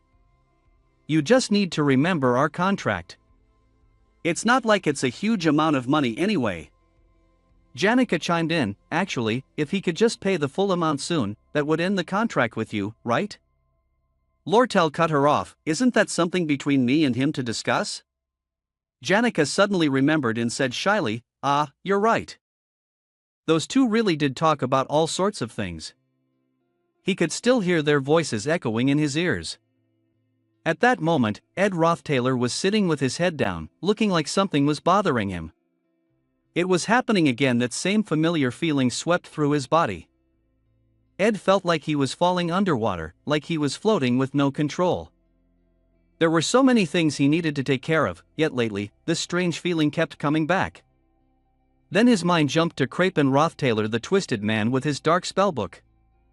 Ed reminded himself to stay on guard around Krapen.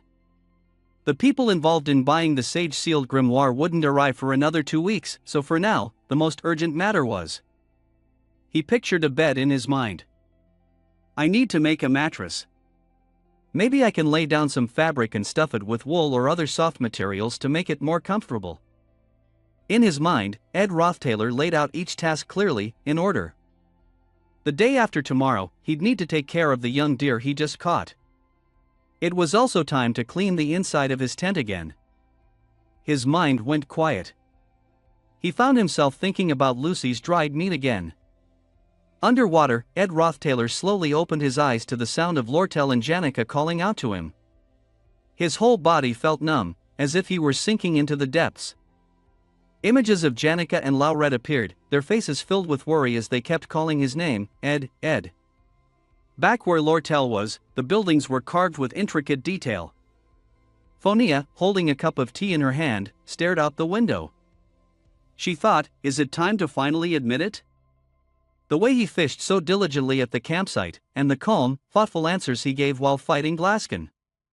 She remembered how Taylor's body had been covered in scratches that day. That memory stayed with her. The other students said he only cared about studying, but Lute had warned her not to underestimate him. Fonia's eyes grew a little sad. She lifted the teacup to her lips but couldn't bring herself to drink.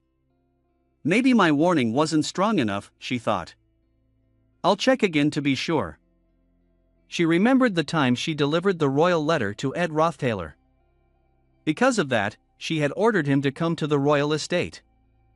With her eyes closed, still holding a teacup in her hand, she asked, Claire, have you finalized tomorrow's schedule? When is Taylor supposed to arrive? Claire knelt on the floor and said, Princess Fonia, it seems he won't be able to come for now. Fonia asked, why not? How could he ignore a royal order? Claire hesitantly replied, Ed Roththaler has collapsed from exhaustion. Hearing this, Fonia immediately looked worried. Her face showed disbelief at Claire's words. A status report appeared, detailing Ed Roththaler's health condition, including illness, fatigue, various symptoms, a high fever from overexertion, digestive issues, chronic exhaustion, dizziness, intermittent unconsciousness, difficulty breathing, impaired vision, and muscle aches and pains. His magic had also been negatively affected. He needed complete rest to recover from this abnormal condition. Ed Roththaler winced and let out a soft groan, ugh. Slowly, he opened his eyes. He felt short of breath, his whole body heavy, and his stomach burning with heat. Lucy was curled up on top of him, making it impossible for him to move. She was fast asleep on Ed Roththaler and muttered in her sleep. It's too salty. Just a little bit. Ed gently lifted his upper body and looked at Lucy. This girl. Even talking in her sleep, he said. Her body was much lighter than it looked. He remembered carrying her before she was so small that he could lift her easily with just one hand. It even made him wonder if she was really human. He turned his thoughts inward, but I can't move at all. Lucy seems fine. So is there something wrong with my body? Too exhausted to care, he lay back down and gave up on getting up. Staring at the ceiling, he thought, I'm completely drained. Suddenly, Lucy's voice broke the silence. He looked around carefully and realized he was in his own tent. But this new blanket. It probably belonged to the Elk Trading Guild. Lucy sat up groggily, rubbing her eyes. I'm starving, she mumbled. Ed Roththaler added, is there anything you actually do besides eat and sleep? Lucy grinned. Congrats, you're finally awake. Suddenly, she stretched out her hand, and a glowing blue orb of energy formed in her palm. Without another word, she pressed it directly into Ed Rothstailer's chest, letting the energy flow into him. "Your magic is a complete mess," she said. "You've been studying and practicing non-stop without giving your body a break. Months of that, and this is what you get." Ed looked at her and asked, "You did all this while I was asleep?" Lucy replied casually, "It wasn't that hard, just really boring. I dozed off a few times." She seemed a little annoyed as she brought up Janica and Lortel. "I think they caught me sleeping once or twice. What a hassle. But whatever, it had to be done, so they can't really complain. Just don't get sick again, okay?" Hearing that, he looked at her with a sudden, surprised expression. Lucy kept her head down, and she seemed to be in a bad mood. Her energy was almost radiating off her. She said, "Being sick is such a pain. Some people even die because of it." Ed Rothtaler looked at her and thought she must be remembering her grandfather, Glock, who had died in his hospital bed. He couldn't bring himself to meet her eyes. Lucy was sitting on top of him, and although he couldn't move, he still managed to say, "Thanks. I only got better because of you." Suddenly, a voice came from outside.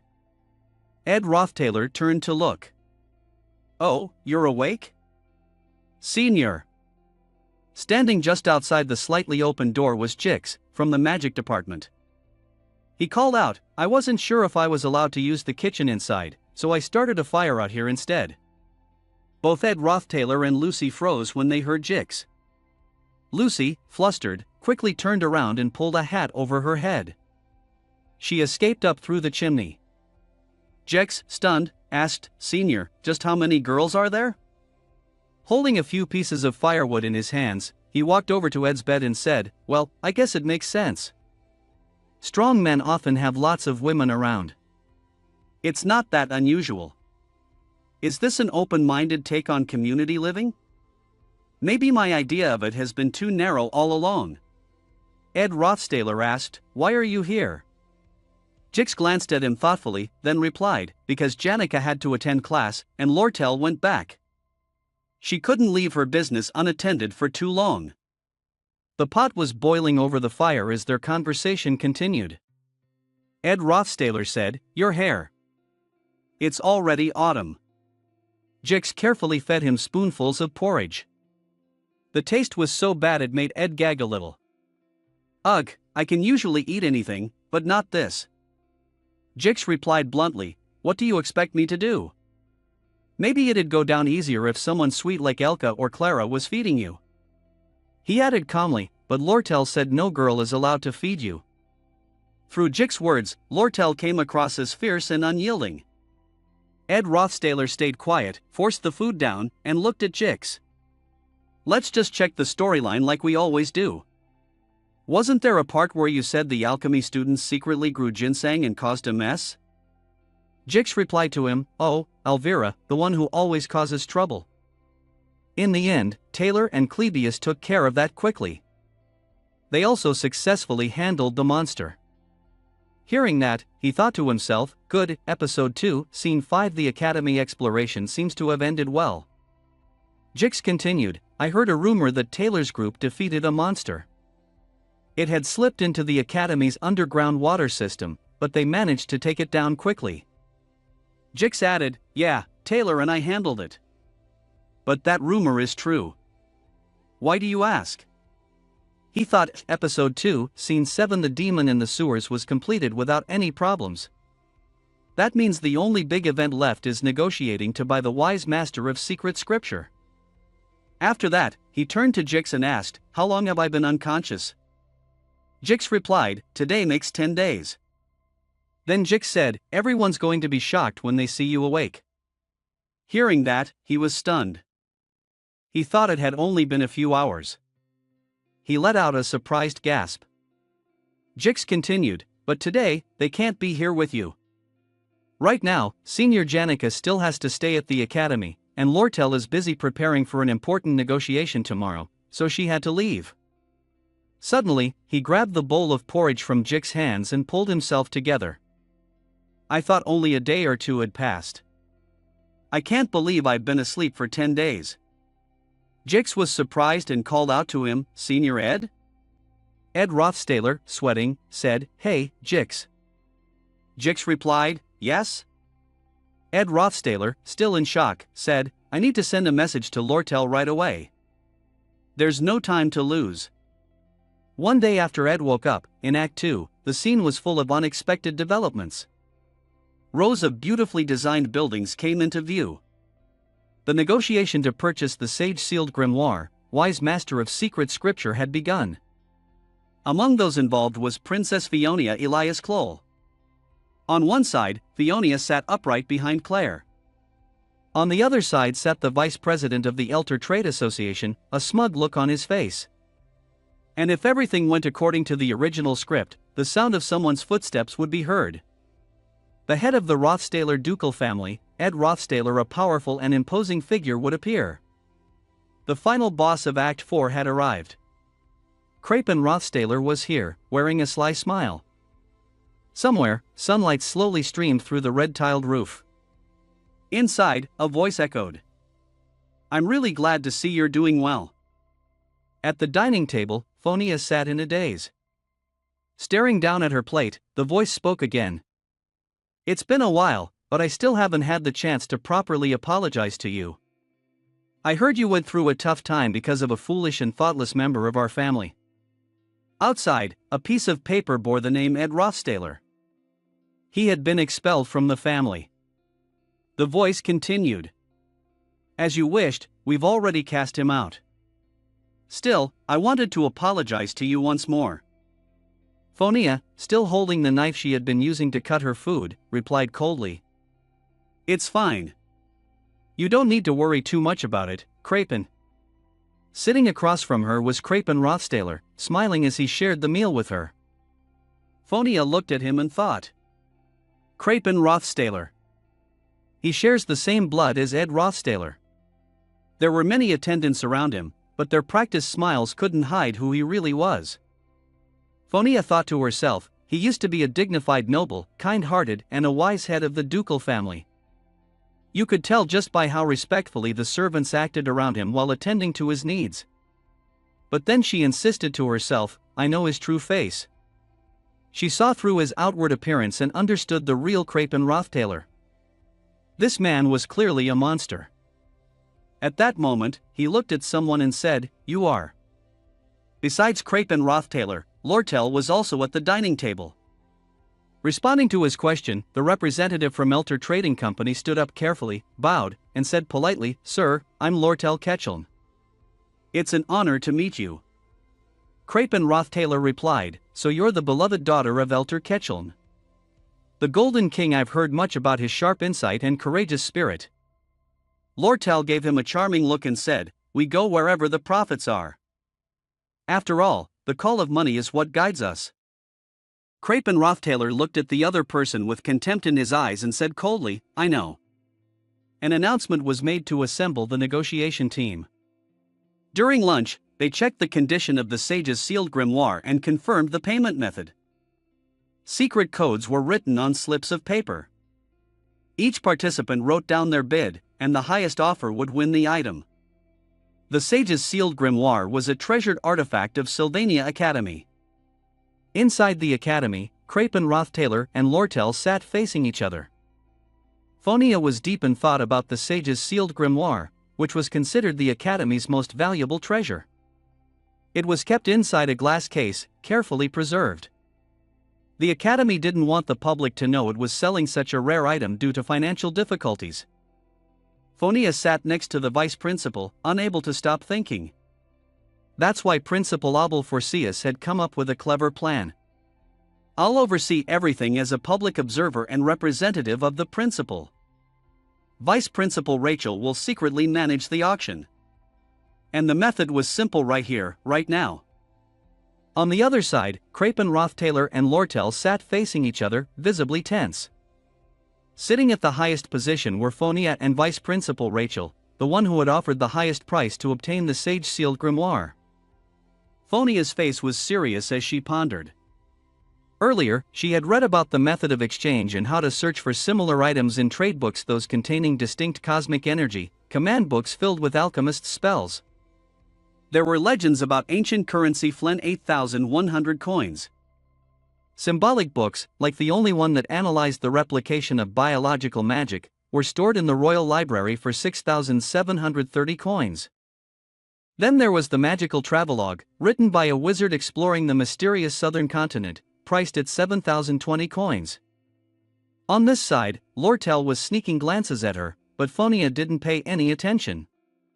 She kept calculating intrinsic magical value, academic value. These are research subjects, but value itself is a luxury. Lortel clearly knew. Her face twisted with malice when she saw Crapen Rothtailor put pen to paper and sign. Phonia thought the price and the transaction invoice are much higher. Crapen Rothtailor gently picked up the pen and signed without hesitation. Still, he kept a smile on his face as he signed the document. Phonia believed the one who would take it home would be Crapen Rothtailor. Two attendants brought the agreements from Crapen Rothtailor and Lortel to the vice principal. The vice principal said, "I've received the auction payment. Thank you both for your valuable input." Phonia glanced at the vice principal and thought to herself, this was just a basic auction with no price cap. The key to this kind of setup is knowing your opponent's highest bid.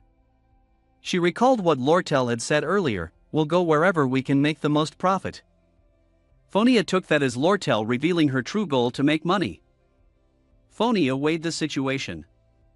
If profit was her goal, then Lortel wouldn't make a higher offer. The highest reasonable price for the book was 8,100 coins. Anything more would be hard to resell, and would likely lead to a loss. Phonia thought to herself. If Crapen had just bid a little more than Lortel's highest possible offer of 8,000 coins, the sage's sealed grimoire would have been his. The vice principal held the paper and began to read. "I will now announce the bidding amounts." Bidder Crapen Rothtailor offered 8,500 Flen gold coins. Looking at the result, Phonia thought, just as expected, and turned to look at Crapen Rothtailor again. Crapen Rothtailor wasn't the type to come to the academy just to make a small profit from a book translation. The real question was, why was he willing to pay such a high price? The vice principal continued, "Bidder Lortel offered 9,400 coins." Phonia was stunned, unable to believe her eyes. She thought to herself, so it wasn't about profit for her. The vice principal announced loudly, "The sage's sealed grimoire will be traded to the L Trading Company." Lortel bowed slightly with a smile. Phonia was still shocked. So it really wasn't about profit for her. Crapen Rothtailor said angrily, "Let's go." The vice principal moved on to contract arrangements. A representative from the L Trading Company invited Lortel to a private room. Lortel replied, "All right." As Crapen Rothtailor's group left, Phonia turned to Lortel. "So, what was her real goal?"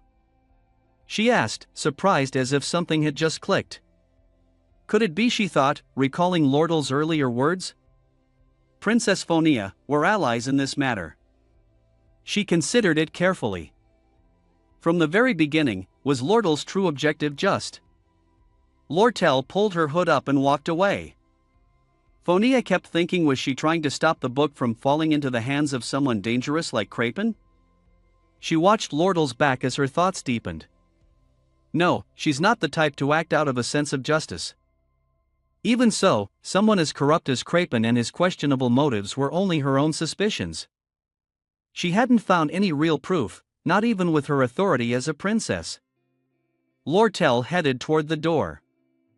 The image of Ed Rothtailor flashed through Phonia's mind. There had to be someone giving orders, someone behind all of this, someone who understood Crapen Rothtailor's dark nature and wanted to stop him. She recalled Lortel's past words and actions. "I just want to confirm with you it was only a small deduction. My superior, Ked, is keeping a close eye on the Rothtailor family." Even after being kicked out of the house and thrown aside, he kept going with unwavering persistence, working himself to the point of illness. And even then, he kept fighting against the darkness surrounding the Rothtailor family until the very end. Phonia suddenly realized that the person behind everything was Ed Rothstaler. The weight of her thoughts drained her strength. She clutched her head, trembling, and collapsed to the ground. Claire rushed over in panic, crying out, "Princess!" In a faint voice, Phonia said, "What? What have I done?" In a panic, she covered her face with her hands and thought, how could I push someone like that into such despair? The princess was overwhelmed with guilt, but maybe this misunderstanding would lead to something good in the end. Outside the grand castle, the rooftops shimmered in the sunlight. A voice sighed softly, A message appeared.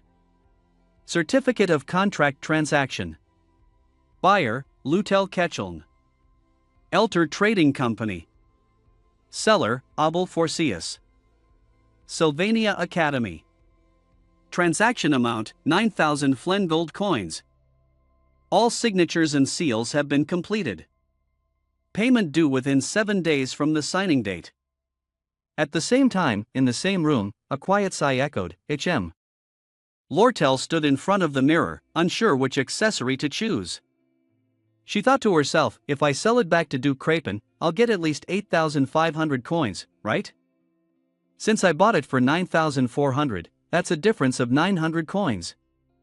Saying she wouldn't sell the book back to Crapen was just a merchant's bluff. Lortel's expression changed. She picked up the piece of paper and glanced over it. With this certificate confirming the sale of the Sage Seal Grimoire, I can ask her to help me with anything. How could he bring that up in front of a merchant? Loren said, "You've made a mistake that's really unlike you, Ed." A favor from Ed for just 900 coins? That's a steal. She hugged the paper and lay down on the bed, saying happily, anything at all. Looking up at the ceiling, her face lit with excitement, Lortel said, if the princess saw this look on her face, she'd probably cough up blood. So in the end, Lortel wins. Near the wooden house, Jix was talking to Ed Rothstaler. "You should have seen Lortel's face when I handed over that letter. Maybe Yelka really is just that innocent."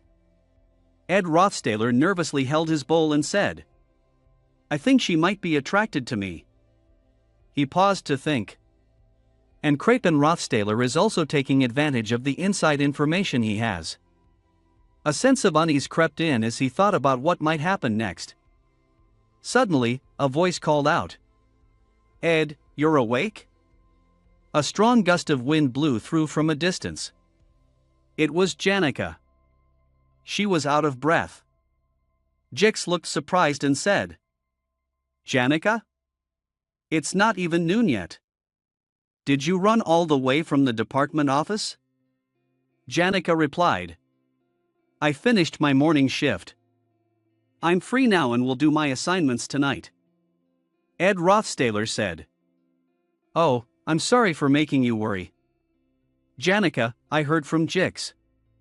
He added, "I heard I caused you a lot of trouble." Janica quickly shook her head. No. Jix added, "But you were running all over the academy crying, and that started rumors about you being heartbroken and stuff. Last time, you even barged into the academy's conference room." Janica quickly covered Jix's mouth and shouted, "Yuwa! Yuwa!" Suddenly, a bear spirit came over and dragged Jix away. Janica cheerfully said, "That was funny, Jix. But you know, it's really cold today, be careful not to catch a cold." Jix got pulled away, only managing to yell, "UHP." Ed stood silently, at a loss for words. Then, from behind Janica's hair, Mug appeared with teary eyes and said, "Just end me. Master Ed, please just end me." He jumped down, walked toward Ed, and said loudly, "Ed, I've been such a fool. I had no idea you were pushing yourself so hard." Ed Rothstaler looked surprised and said, "What? You were here?" Mug burst into tears. "I wanted to jump out and apologize right away. But I was afraid my presence would affect your mana, so I borrowed mana from Miss Janica instead." Ed, speechless, said, "Why are you being so dramatic?" On this side, Jix and the bear had been wrestling for a while. Jix said, "Considering you've been unconscious for 10 days, he's not overreacting. Yeah, I can understand why he acted that way if I was out for 10 days. Ed suddenly realized something and said, wait a second, 10 days. He thought about the deer from the other day. If he'd been unconscious for 10 days, the meat must have gone bad by now. Then he remembered the fishing net in the lake. It was probably torn since he hadn't been checking it. Ed Rothstaler let out a deep sigh and said, I've lost all my food supplies, which means I'll have to start over from scratch. Janica spoke up, you're planning to overwork yourself again, aren't you? Ed slowly opened his eyes. On this side, Janica stood with her arms crossed and said, it's okay, I'll help you. Jix chimed in too, I still have a bit of free time before my next exam. I can help you gather wood. Then Jix added, when it comes to work, just take it as it comes. Everything will work out in the end. He looked toward the makeshift tent and said, it suddenly hit me. Not long ago, that tent was just made of straight branches. I was living in a wooden shelter in the forest, barely held together. I had absolutely nothing. Not even a single coin. I slept alone in the dark, getting bitten by insects, with no one to rely on. A lot of dull, depressing things happened, but it's okay, I got through all of it, and I'm still alive today. Then he looked at Jan, Nick and Jix. His eyes softened. He's right, he said. Everything will be okay. His gaunt face caught Janica's attention. He looks really tired, Marilda said. Janica leaned against Marilda and asked, do you think so, Marilda? Marilda replied, but this is your chance. That red fox is busy negotiating, so she won't be around as often right now. You should take advantage of this moment. Janica nodded in agreement. Yes, yes. Marilda explained. That girl is actually pretty clever. You need to learn from her. Whether you like it or not, if you want to win a man's heart, you'll have to become a fox too. First, we need to change the way you dress. Right now, you look like a frumpy housewife from the countryside.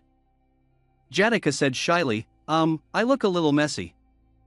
A moment later, Marilda's voice rang out. Perfect. Janica was surprised. Marilda stood up, looked at Janica, tied her hair up high, and said, not like your usual self, full of life and energy. Guys often like that contrasting you when you're doing your everyday tasks, with a bit of a sly edge. Show him that side of you, it'll be great. Janica lit up. Really? Marilda replied, when you do that, she rolled up her sleeves a little higher and tied her hair up, you give off the vibe of someone who's working hard for him, like a devoted homemaker. That's a good look. Looking at her, Marilda continued, you're seeing him today, right? Go build something with him. That was Marilda, a high-level spirit beast and a dating expert who had never actually dated. Janica blushed and repeated, build something? Marilda reminded her, don't overthink that part. Just say it, Janica. Marilda suddenly raised her voice, startling her, when you go help him today, what exactly are you planning to do? How are you thinking of getting closer to him? Janica stammered, I wasn't planning to do anything. Marilda's expression changed, and she fell silent. Suddenly, Marilda shouted, shaking the whole forest, oh whoa, oh. A bird flying overhead grew irritated. What's going on down there? Marilda let out a sorrowful howl. Exactly. Then she spoke loudly, almost mockingly. At this point, do you really think someone as tough as him would fall into the same situation again? Look at how far he's come. He's growing at an unbelievable pace. Do you really think an opportunity like this will come around a second time? Janica panicked and quickly covered her ears. Marilda was like a wild beast, her whole body radiating fierce energy. There's no strategy more powerful than being by his side during these tough times. She had to use her position to support him during this phase, yes, even if there were personal motives involved, even if she had to be a little clever about it. Janica quickly responded, you're right, but I have a plan. Just hear me out. Marilda, curious, stepped closer. Ha? Deep in the forest, Marilda agreed, I understand. That's pretty good. Over at Ed's cabin, it was already quite late. A fire had been lit. The stew Janica made was delicious on a whole different level compared to Jik's. A pot of soup boiled over the open flames, filling the air with a mouth-watering aroma. Ed Rothtailor thought, maybe I should learn how to cook from her. But more importantly, I need to focus on recovering. He cracked the door open, letting light spill into the room. After all the help he'd received, he couldn't afford to stay exhausted forever. Wrapping himself tightly in a blanket, he lay there thinking. I can't really say I'm doing great. The headache and slight fever are coming back. Suddenly, a noise made him open his eyes. Ha! Ha! A pair of legs in short socks and leather shoes appeared behind the door. Then came a voice, Are you tired, Ed? Janica was peeking in, her upper body visible just past the doorframe. Ed looked surprised. You haven't gone home yet? Janica's cheeks were slightly flushed, and she looked a little shy as she gazed at him, still wearing her pink apron. Her pink hair was tied up with a red ribbon, making her look absolutely adorable. He asked again, So, what are you up to? Janica leaned against the doorframe, squinting her eyes and smiling cheerfully. Then she walked in and sat down comfortably on the floor, leaning against the side of Ed's bed. He pushed himself up with both hands, lifting his upper body to look at her. Janica closed her eyes, placed her hands on the floor beside her, and bent one knee slightly. With a relaxed tone, she said, I don't plan to do anything. Ed asked, a little unsure, nothing at all? He still looked drained, dark circles under his eyes, and he was sweating in front of Janica. He said, You don't have to pretend everything's okay. While Ed looked down, Janica stayed leaning against his bed. She looked at ease, but her body slowly shifted closer to the head of the bed, inching toward him. Eyes still closed, she said calmly, Everyone goes through this. You're exhausted, both physically and mentally. I know you work harder and train more than anyone else. Janica remembered the time she collapsed in the arena square after a battle. She had curled up, hugging her knees. Khan stood nearby, watching her. As she recalled the moment, she shared it with Ed. A lot of people supported me and tried to cheer me up when I was struggling, but in the end, what helped the most wasn't their words, it was the person who just quietly stayed by my side. Janica turned around. She was sitting with the light behind her, her wide eyes fixed on Ed, who was half sitting on the bed. She said, You've been through a lot, haven't you? You did great, Ed. Ed looked at her, then replied, You don't have to do that, which made Janica respond, Hey. Janica's face showed frustration. She rested her chin on her hands, which were placed on Ed's bed. She spoke directly, Come on, you're not okay. You need to rest. You know that, right? Just admit it, you're struggling, Ed. Ed didn't say anything. He simply closed his eyes and let himself fall back onto the bed. One hand rested on his stomach over the blanket. Then, he finally spoke the truth to Janica, who was still sitting there watching him. Yeah, it's been a tough time. His slightly long hair hid his eyes. He let out a breath. Ed paused, as if lost in thought, then finally relaxed, lay still with his eyes closed, and said, Really tough.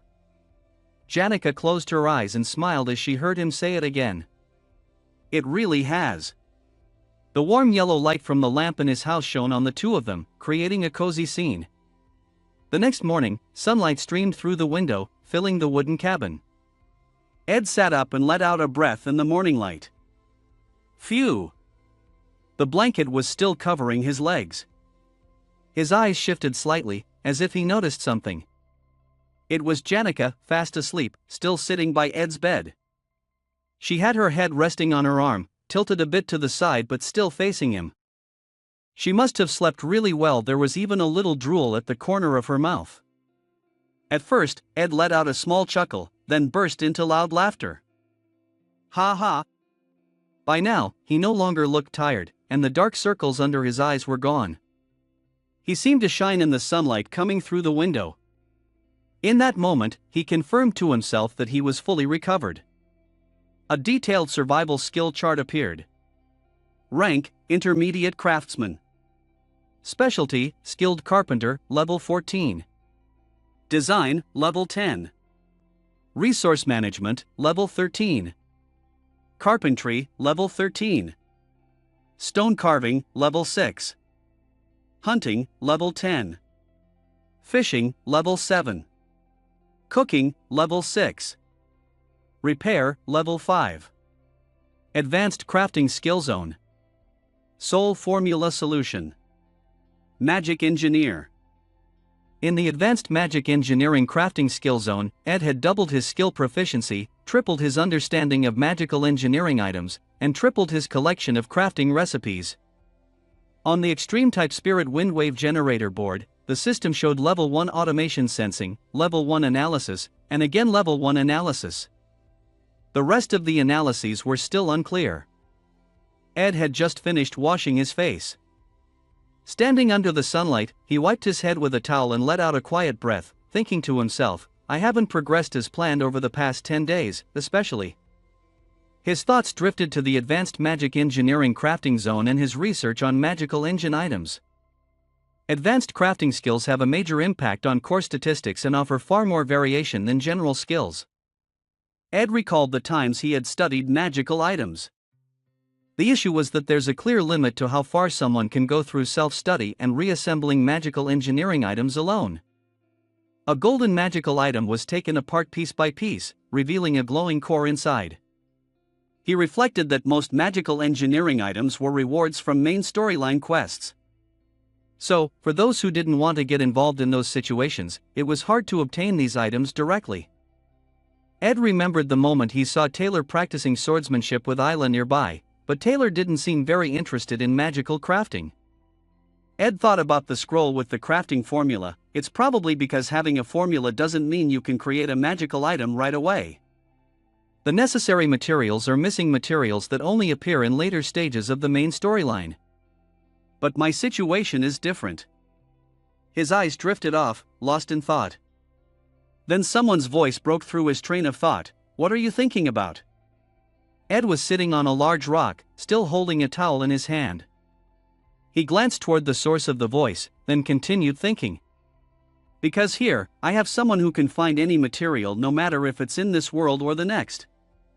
Lortel, her bright red hair glowing in the sunlight, was sitting on a fallen log.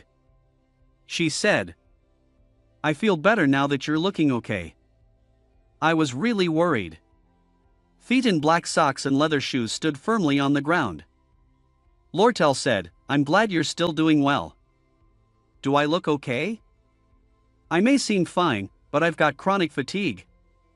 Lortel closed her eyes wearily, leaned forward a little, one hand on her hip, the other brushing off her thigh. She complained to Ed, my hair's dry, my skin's rough, getting back to normal's not going to be easy. She walked over and sat down, almost right next to him. Ed asked, even with everything going on, you still came all the way to the northern forest? Lortel replied, yeah, I needed a break too. And there's something I want to tell you. She spoke seriously. It's kind of strange to keep calling it Elter Trading Company when the Elter family's already fallen apart, don't you think? So I'm going to rename it to just the Trading Company and restructure the business. I need someone to help manage the staff, oversee the assets, handle product sales, and take care of other outside affairs. Ed's face and hair were still wet. His eyes glanced at Lortel, waiting for her to go on. Basically, a co-director, Lortel told Ed. His eyes shifted toward her, but he stayed silent. Lortel's face slowly turned red. She smiled, looked slightly away, and said, just imagine it. Lortel described her daydream, where only a wall separated them.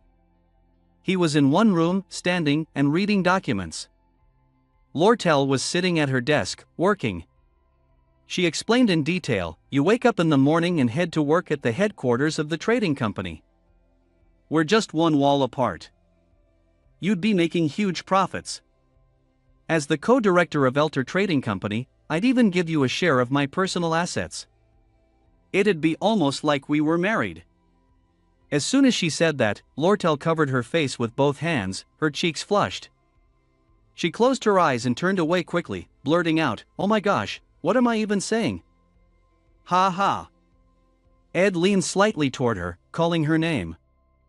With a puzzled look, he watched Lortel still covering her face. He asked, suspiciously, "Isn't it a bit strange to go that far just for me?" Lortel stayed silent and turned to look at him. She lowered her head and pulled up the hood of her cloak. Her face sank into the shadow, making it hard to read her expression. She said, "You don't even know anything," which made Ed blurt out, "What do you mean?" Lortel still kept her face hidden under the hat, though she seemed to be looking at him. She lowered her head and said, "I know what you're thinking. You're probably wondering, what's wrong with this girl? Or maybe you're thinking, I can't make such an important decision based on the emotions of some young, childish girl." Lortel pointed it out directly, "You want to keep your distance from me, in the end." Ed broke a slight sweat in front of her, but she was right. He admitted to himself that it was exactly what he wanted, but he couldn't say it out loud. He just said, "Well, not necessarily." Lortel stood alone on a mountain full of gold coins, a place where countless greedy people had struggled, now lost and desperate. She interrupted him, "But that's because you don't know. After living a life in a world where gold coins come and go, and where you'd be betrayed if you don't betray others first, what do you think would become the most important thing? Someone who never betrays?" Lortel slightly tilted her eyes and spoke to Ed. At that moment, she still wore the hat, but she had lifted her face towards the sunlight, giving her an aura of brilliance and confidence.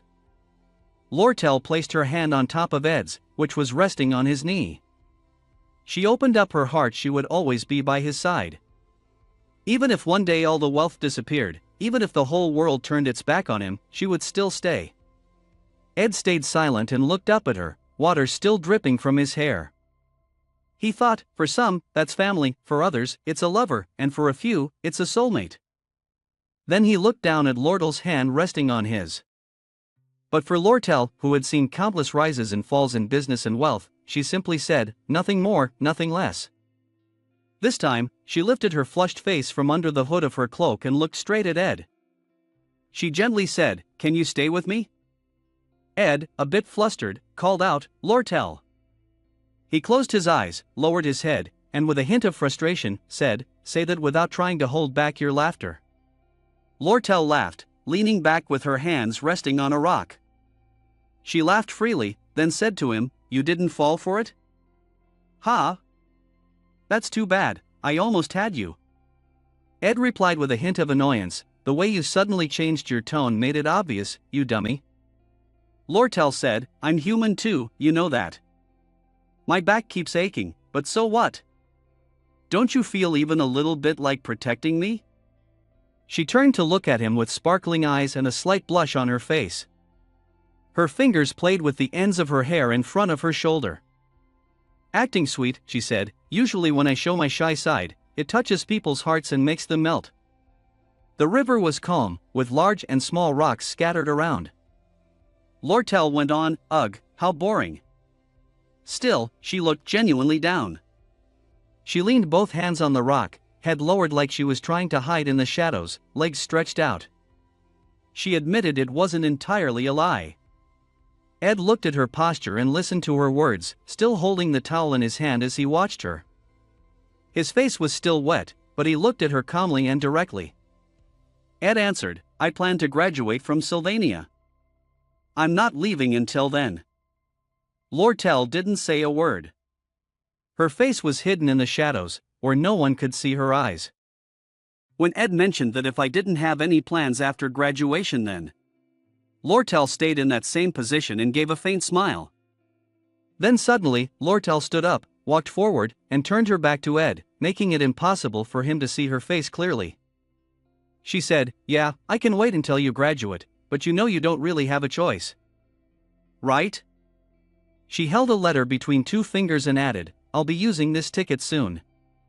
She turned her head, smiled at Ed, waved the letter in her hand, and cheerfully said, "It's really nice to see you again after so long." Ed closed his eyes and let out a sigh. It feels like I just did something wrong just thinking about what's coming and feeling like I owe her something. As he sat there on the rock, staring at the ground in silence, Lortel had already walked a distance away. She held the letter to her chest and quietly let out a relieved breath. That was way too close. Lortel thought to herself, what if I said, you belong to me now, with total confidence? She turned around, facing the sunlight, and held the letter out toward Ed. That's what I planned to say to him at the end. But when she saw Ed, his expression was distant and troubled, as if his mind was full of heavy thoughts. His hair and face still held traces of water. She silently thought, seeing him like that completely threw off my plan. If she had come out just a little later, her true feelings would have shown. Lortel hid behind a large tree, pulled out a brown pouch, and took everything with her except for one gold coin. She stared blankly at the pouch, even noticing the small change from paying for magical equipment. It would be so awkward to see him now, she thought. She took the pouch and walked down the path lined with trees whose leaves had turned golden. She headed toward a wooden house with smoke rising from its chimney, and a small wooden shed beside it. She made up her mind, maybe I can just leave it in the shed. Suddenly, the wooden door swung open. Janica was still wearing her apron as she stepped out the door, hugging a pillow. Her slightly messy hair was loose and fluttered in the breeze. Her face still showed signs of sleepiness. When she yawned, tears welled up in her eyes. With her eyes still half closed, she said, "You already at the river? I should get some food ready for when he comes back." Lortel and Janica were both startled when they saw each other. Lortel's face darkened, still holding her coin pouch. Her eyes widened and her mouth dropped open when she saw Janica walking out of the wooden cabin. Lortel angrily asked, "Why are you coming out of there, Janica?" At the same time, Janica clutched the pillow to her chest and asked, "Why are you coming from the river?" That was the beginning of a new disaster for Ed. Lortel and Janica glared at each other with clenched teeth, sparks flying between them. A voice echoed in the clear blue sky, "If you only eat meat and vegetables today, you'll be seriously lacking in nutrients. Young Master Ed, you need to make up for it with dinner and drink plenty of water." Ed was chopping logs with an axe when he heard Mug rambling. He acted like he didn't care and replied, Yeah, I got it." Flying in front of him, Mug went on, "If you collapse again, I won't survive. For my sake, please stay healthy. I want our contract to last a long, long time, Ed." When he saw a poor little bat with tears in its eyes perched on the axe handle, Ed stopped working and said to Mug, "Looks like Tarkan yelled at you. There are unreasonable people everywhere. No matter where you go, I'm sorry about that, Mug." Ed stood up straight, one hand in his pocket and the other holding 3 letters, and let out a sigh. He thought to himself, "Anyway, thanks to Jix and Janica, I've got enough wood and food." Looking at the 3 different letters in his hand, he added, "And thanks to Lortel, I can now equip this place even better. The only thing on my mind right now is these 3 letters I received before collapsing from exhaustion." One letter from Lortel reminded him to stay cautious, warning that no one knows what the Elter family might do. Another was a personal letter from Princess Phonia, sealed with Krapen's crest. The next was slightly yellowed with a blue seal. Ed remembered that clearly. And the last one came from the academy, though the sender was unknown. A man dressed formally, almost hidden in shadow, with ear-length hair and glasses on his face. This man was none other than Professor Glast. He sent me a letter, saying he wanted to meet with me privately after the meeting. Ed remembered how he felt back then, like his whole body was sinking underwater. He recalled, "Unfortunately, I couldn't meet him because I lost consciousness. I don't know if he trained me, since I had already passed out from exhaustion." In Ed's mind, he pictured Glast casting a spell, with a magic circle glowing behind him. The wind picked up, blowing his large cloak and his hair. Professor Glast was the final boss of Phase 2, and the last scene of Phase 2 had already begun. Ed remembered most of that scene clearly. A man in a white cloak, holding a large staff, stood facing the Grand Academy. As Ed remembered it, Professor Glast always believed that a small number of gifted people could change the world. To revive Sylvania, the greatest and most talented saint in history, he studied the magical physica power that could break the laws of the world. To complete the magical physique, he needed the sage's sealed grimoire. But the Sylvania Academy had been deceived by Lortel and sold it. Vice Principal Rachel stood there with two maids beside her, raising the bid between the two buyers. Behind her was the sage's sealed grimoire.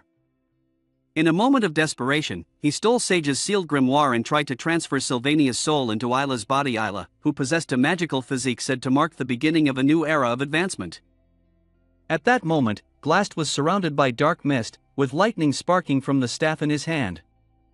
He stood atop a magic circle, with Isla lying unconscious at his feet. Glast's gaunt face looked down, and a violet light flickered across his glasses. Ed remarked, "That's exactly the kind of plot a madman would come up with." But then Taylor arrived to save Isla. He broke through the trap and the hidden laboratory. Beneath the underground reservoir, where the soul library was hidden, Taylor swung his sword in fiery red arcs, destroying everything at incredible speed.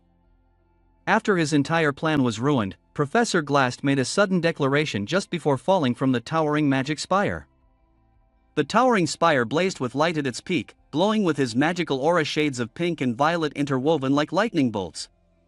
As he leaned back and began falling from the top of the tower, Ed remembered, even though he only dreamed of the Academy's rise and discovering new talent, his final words were.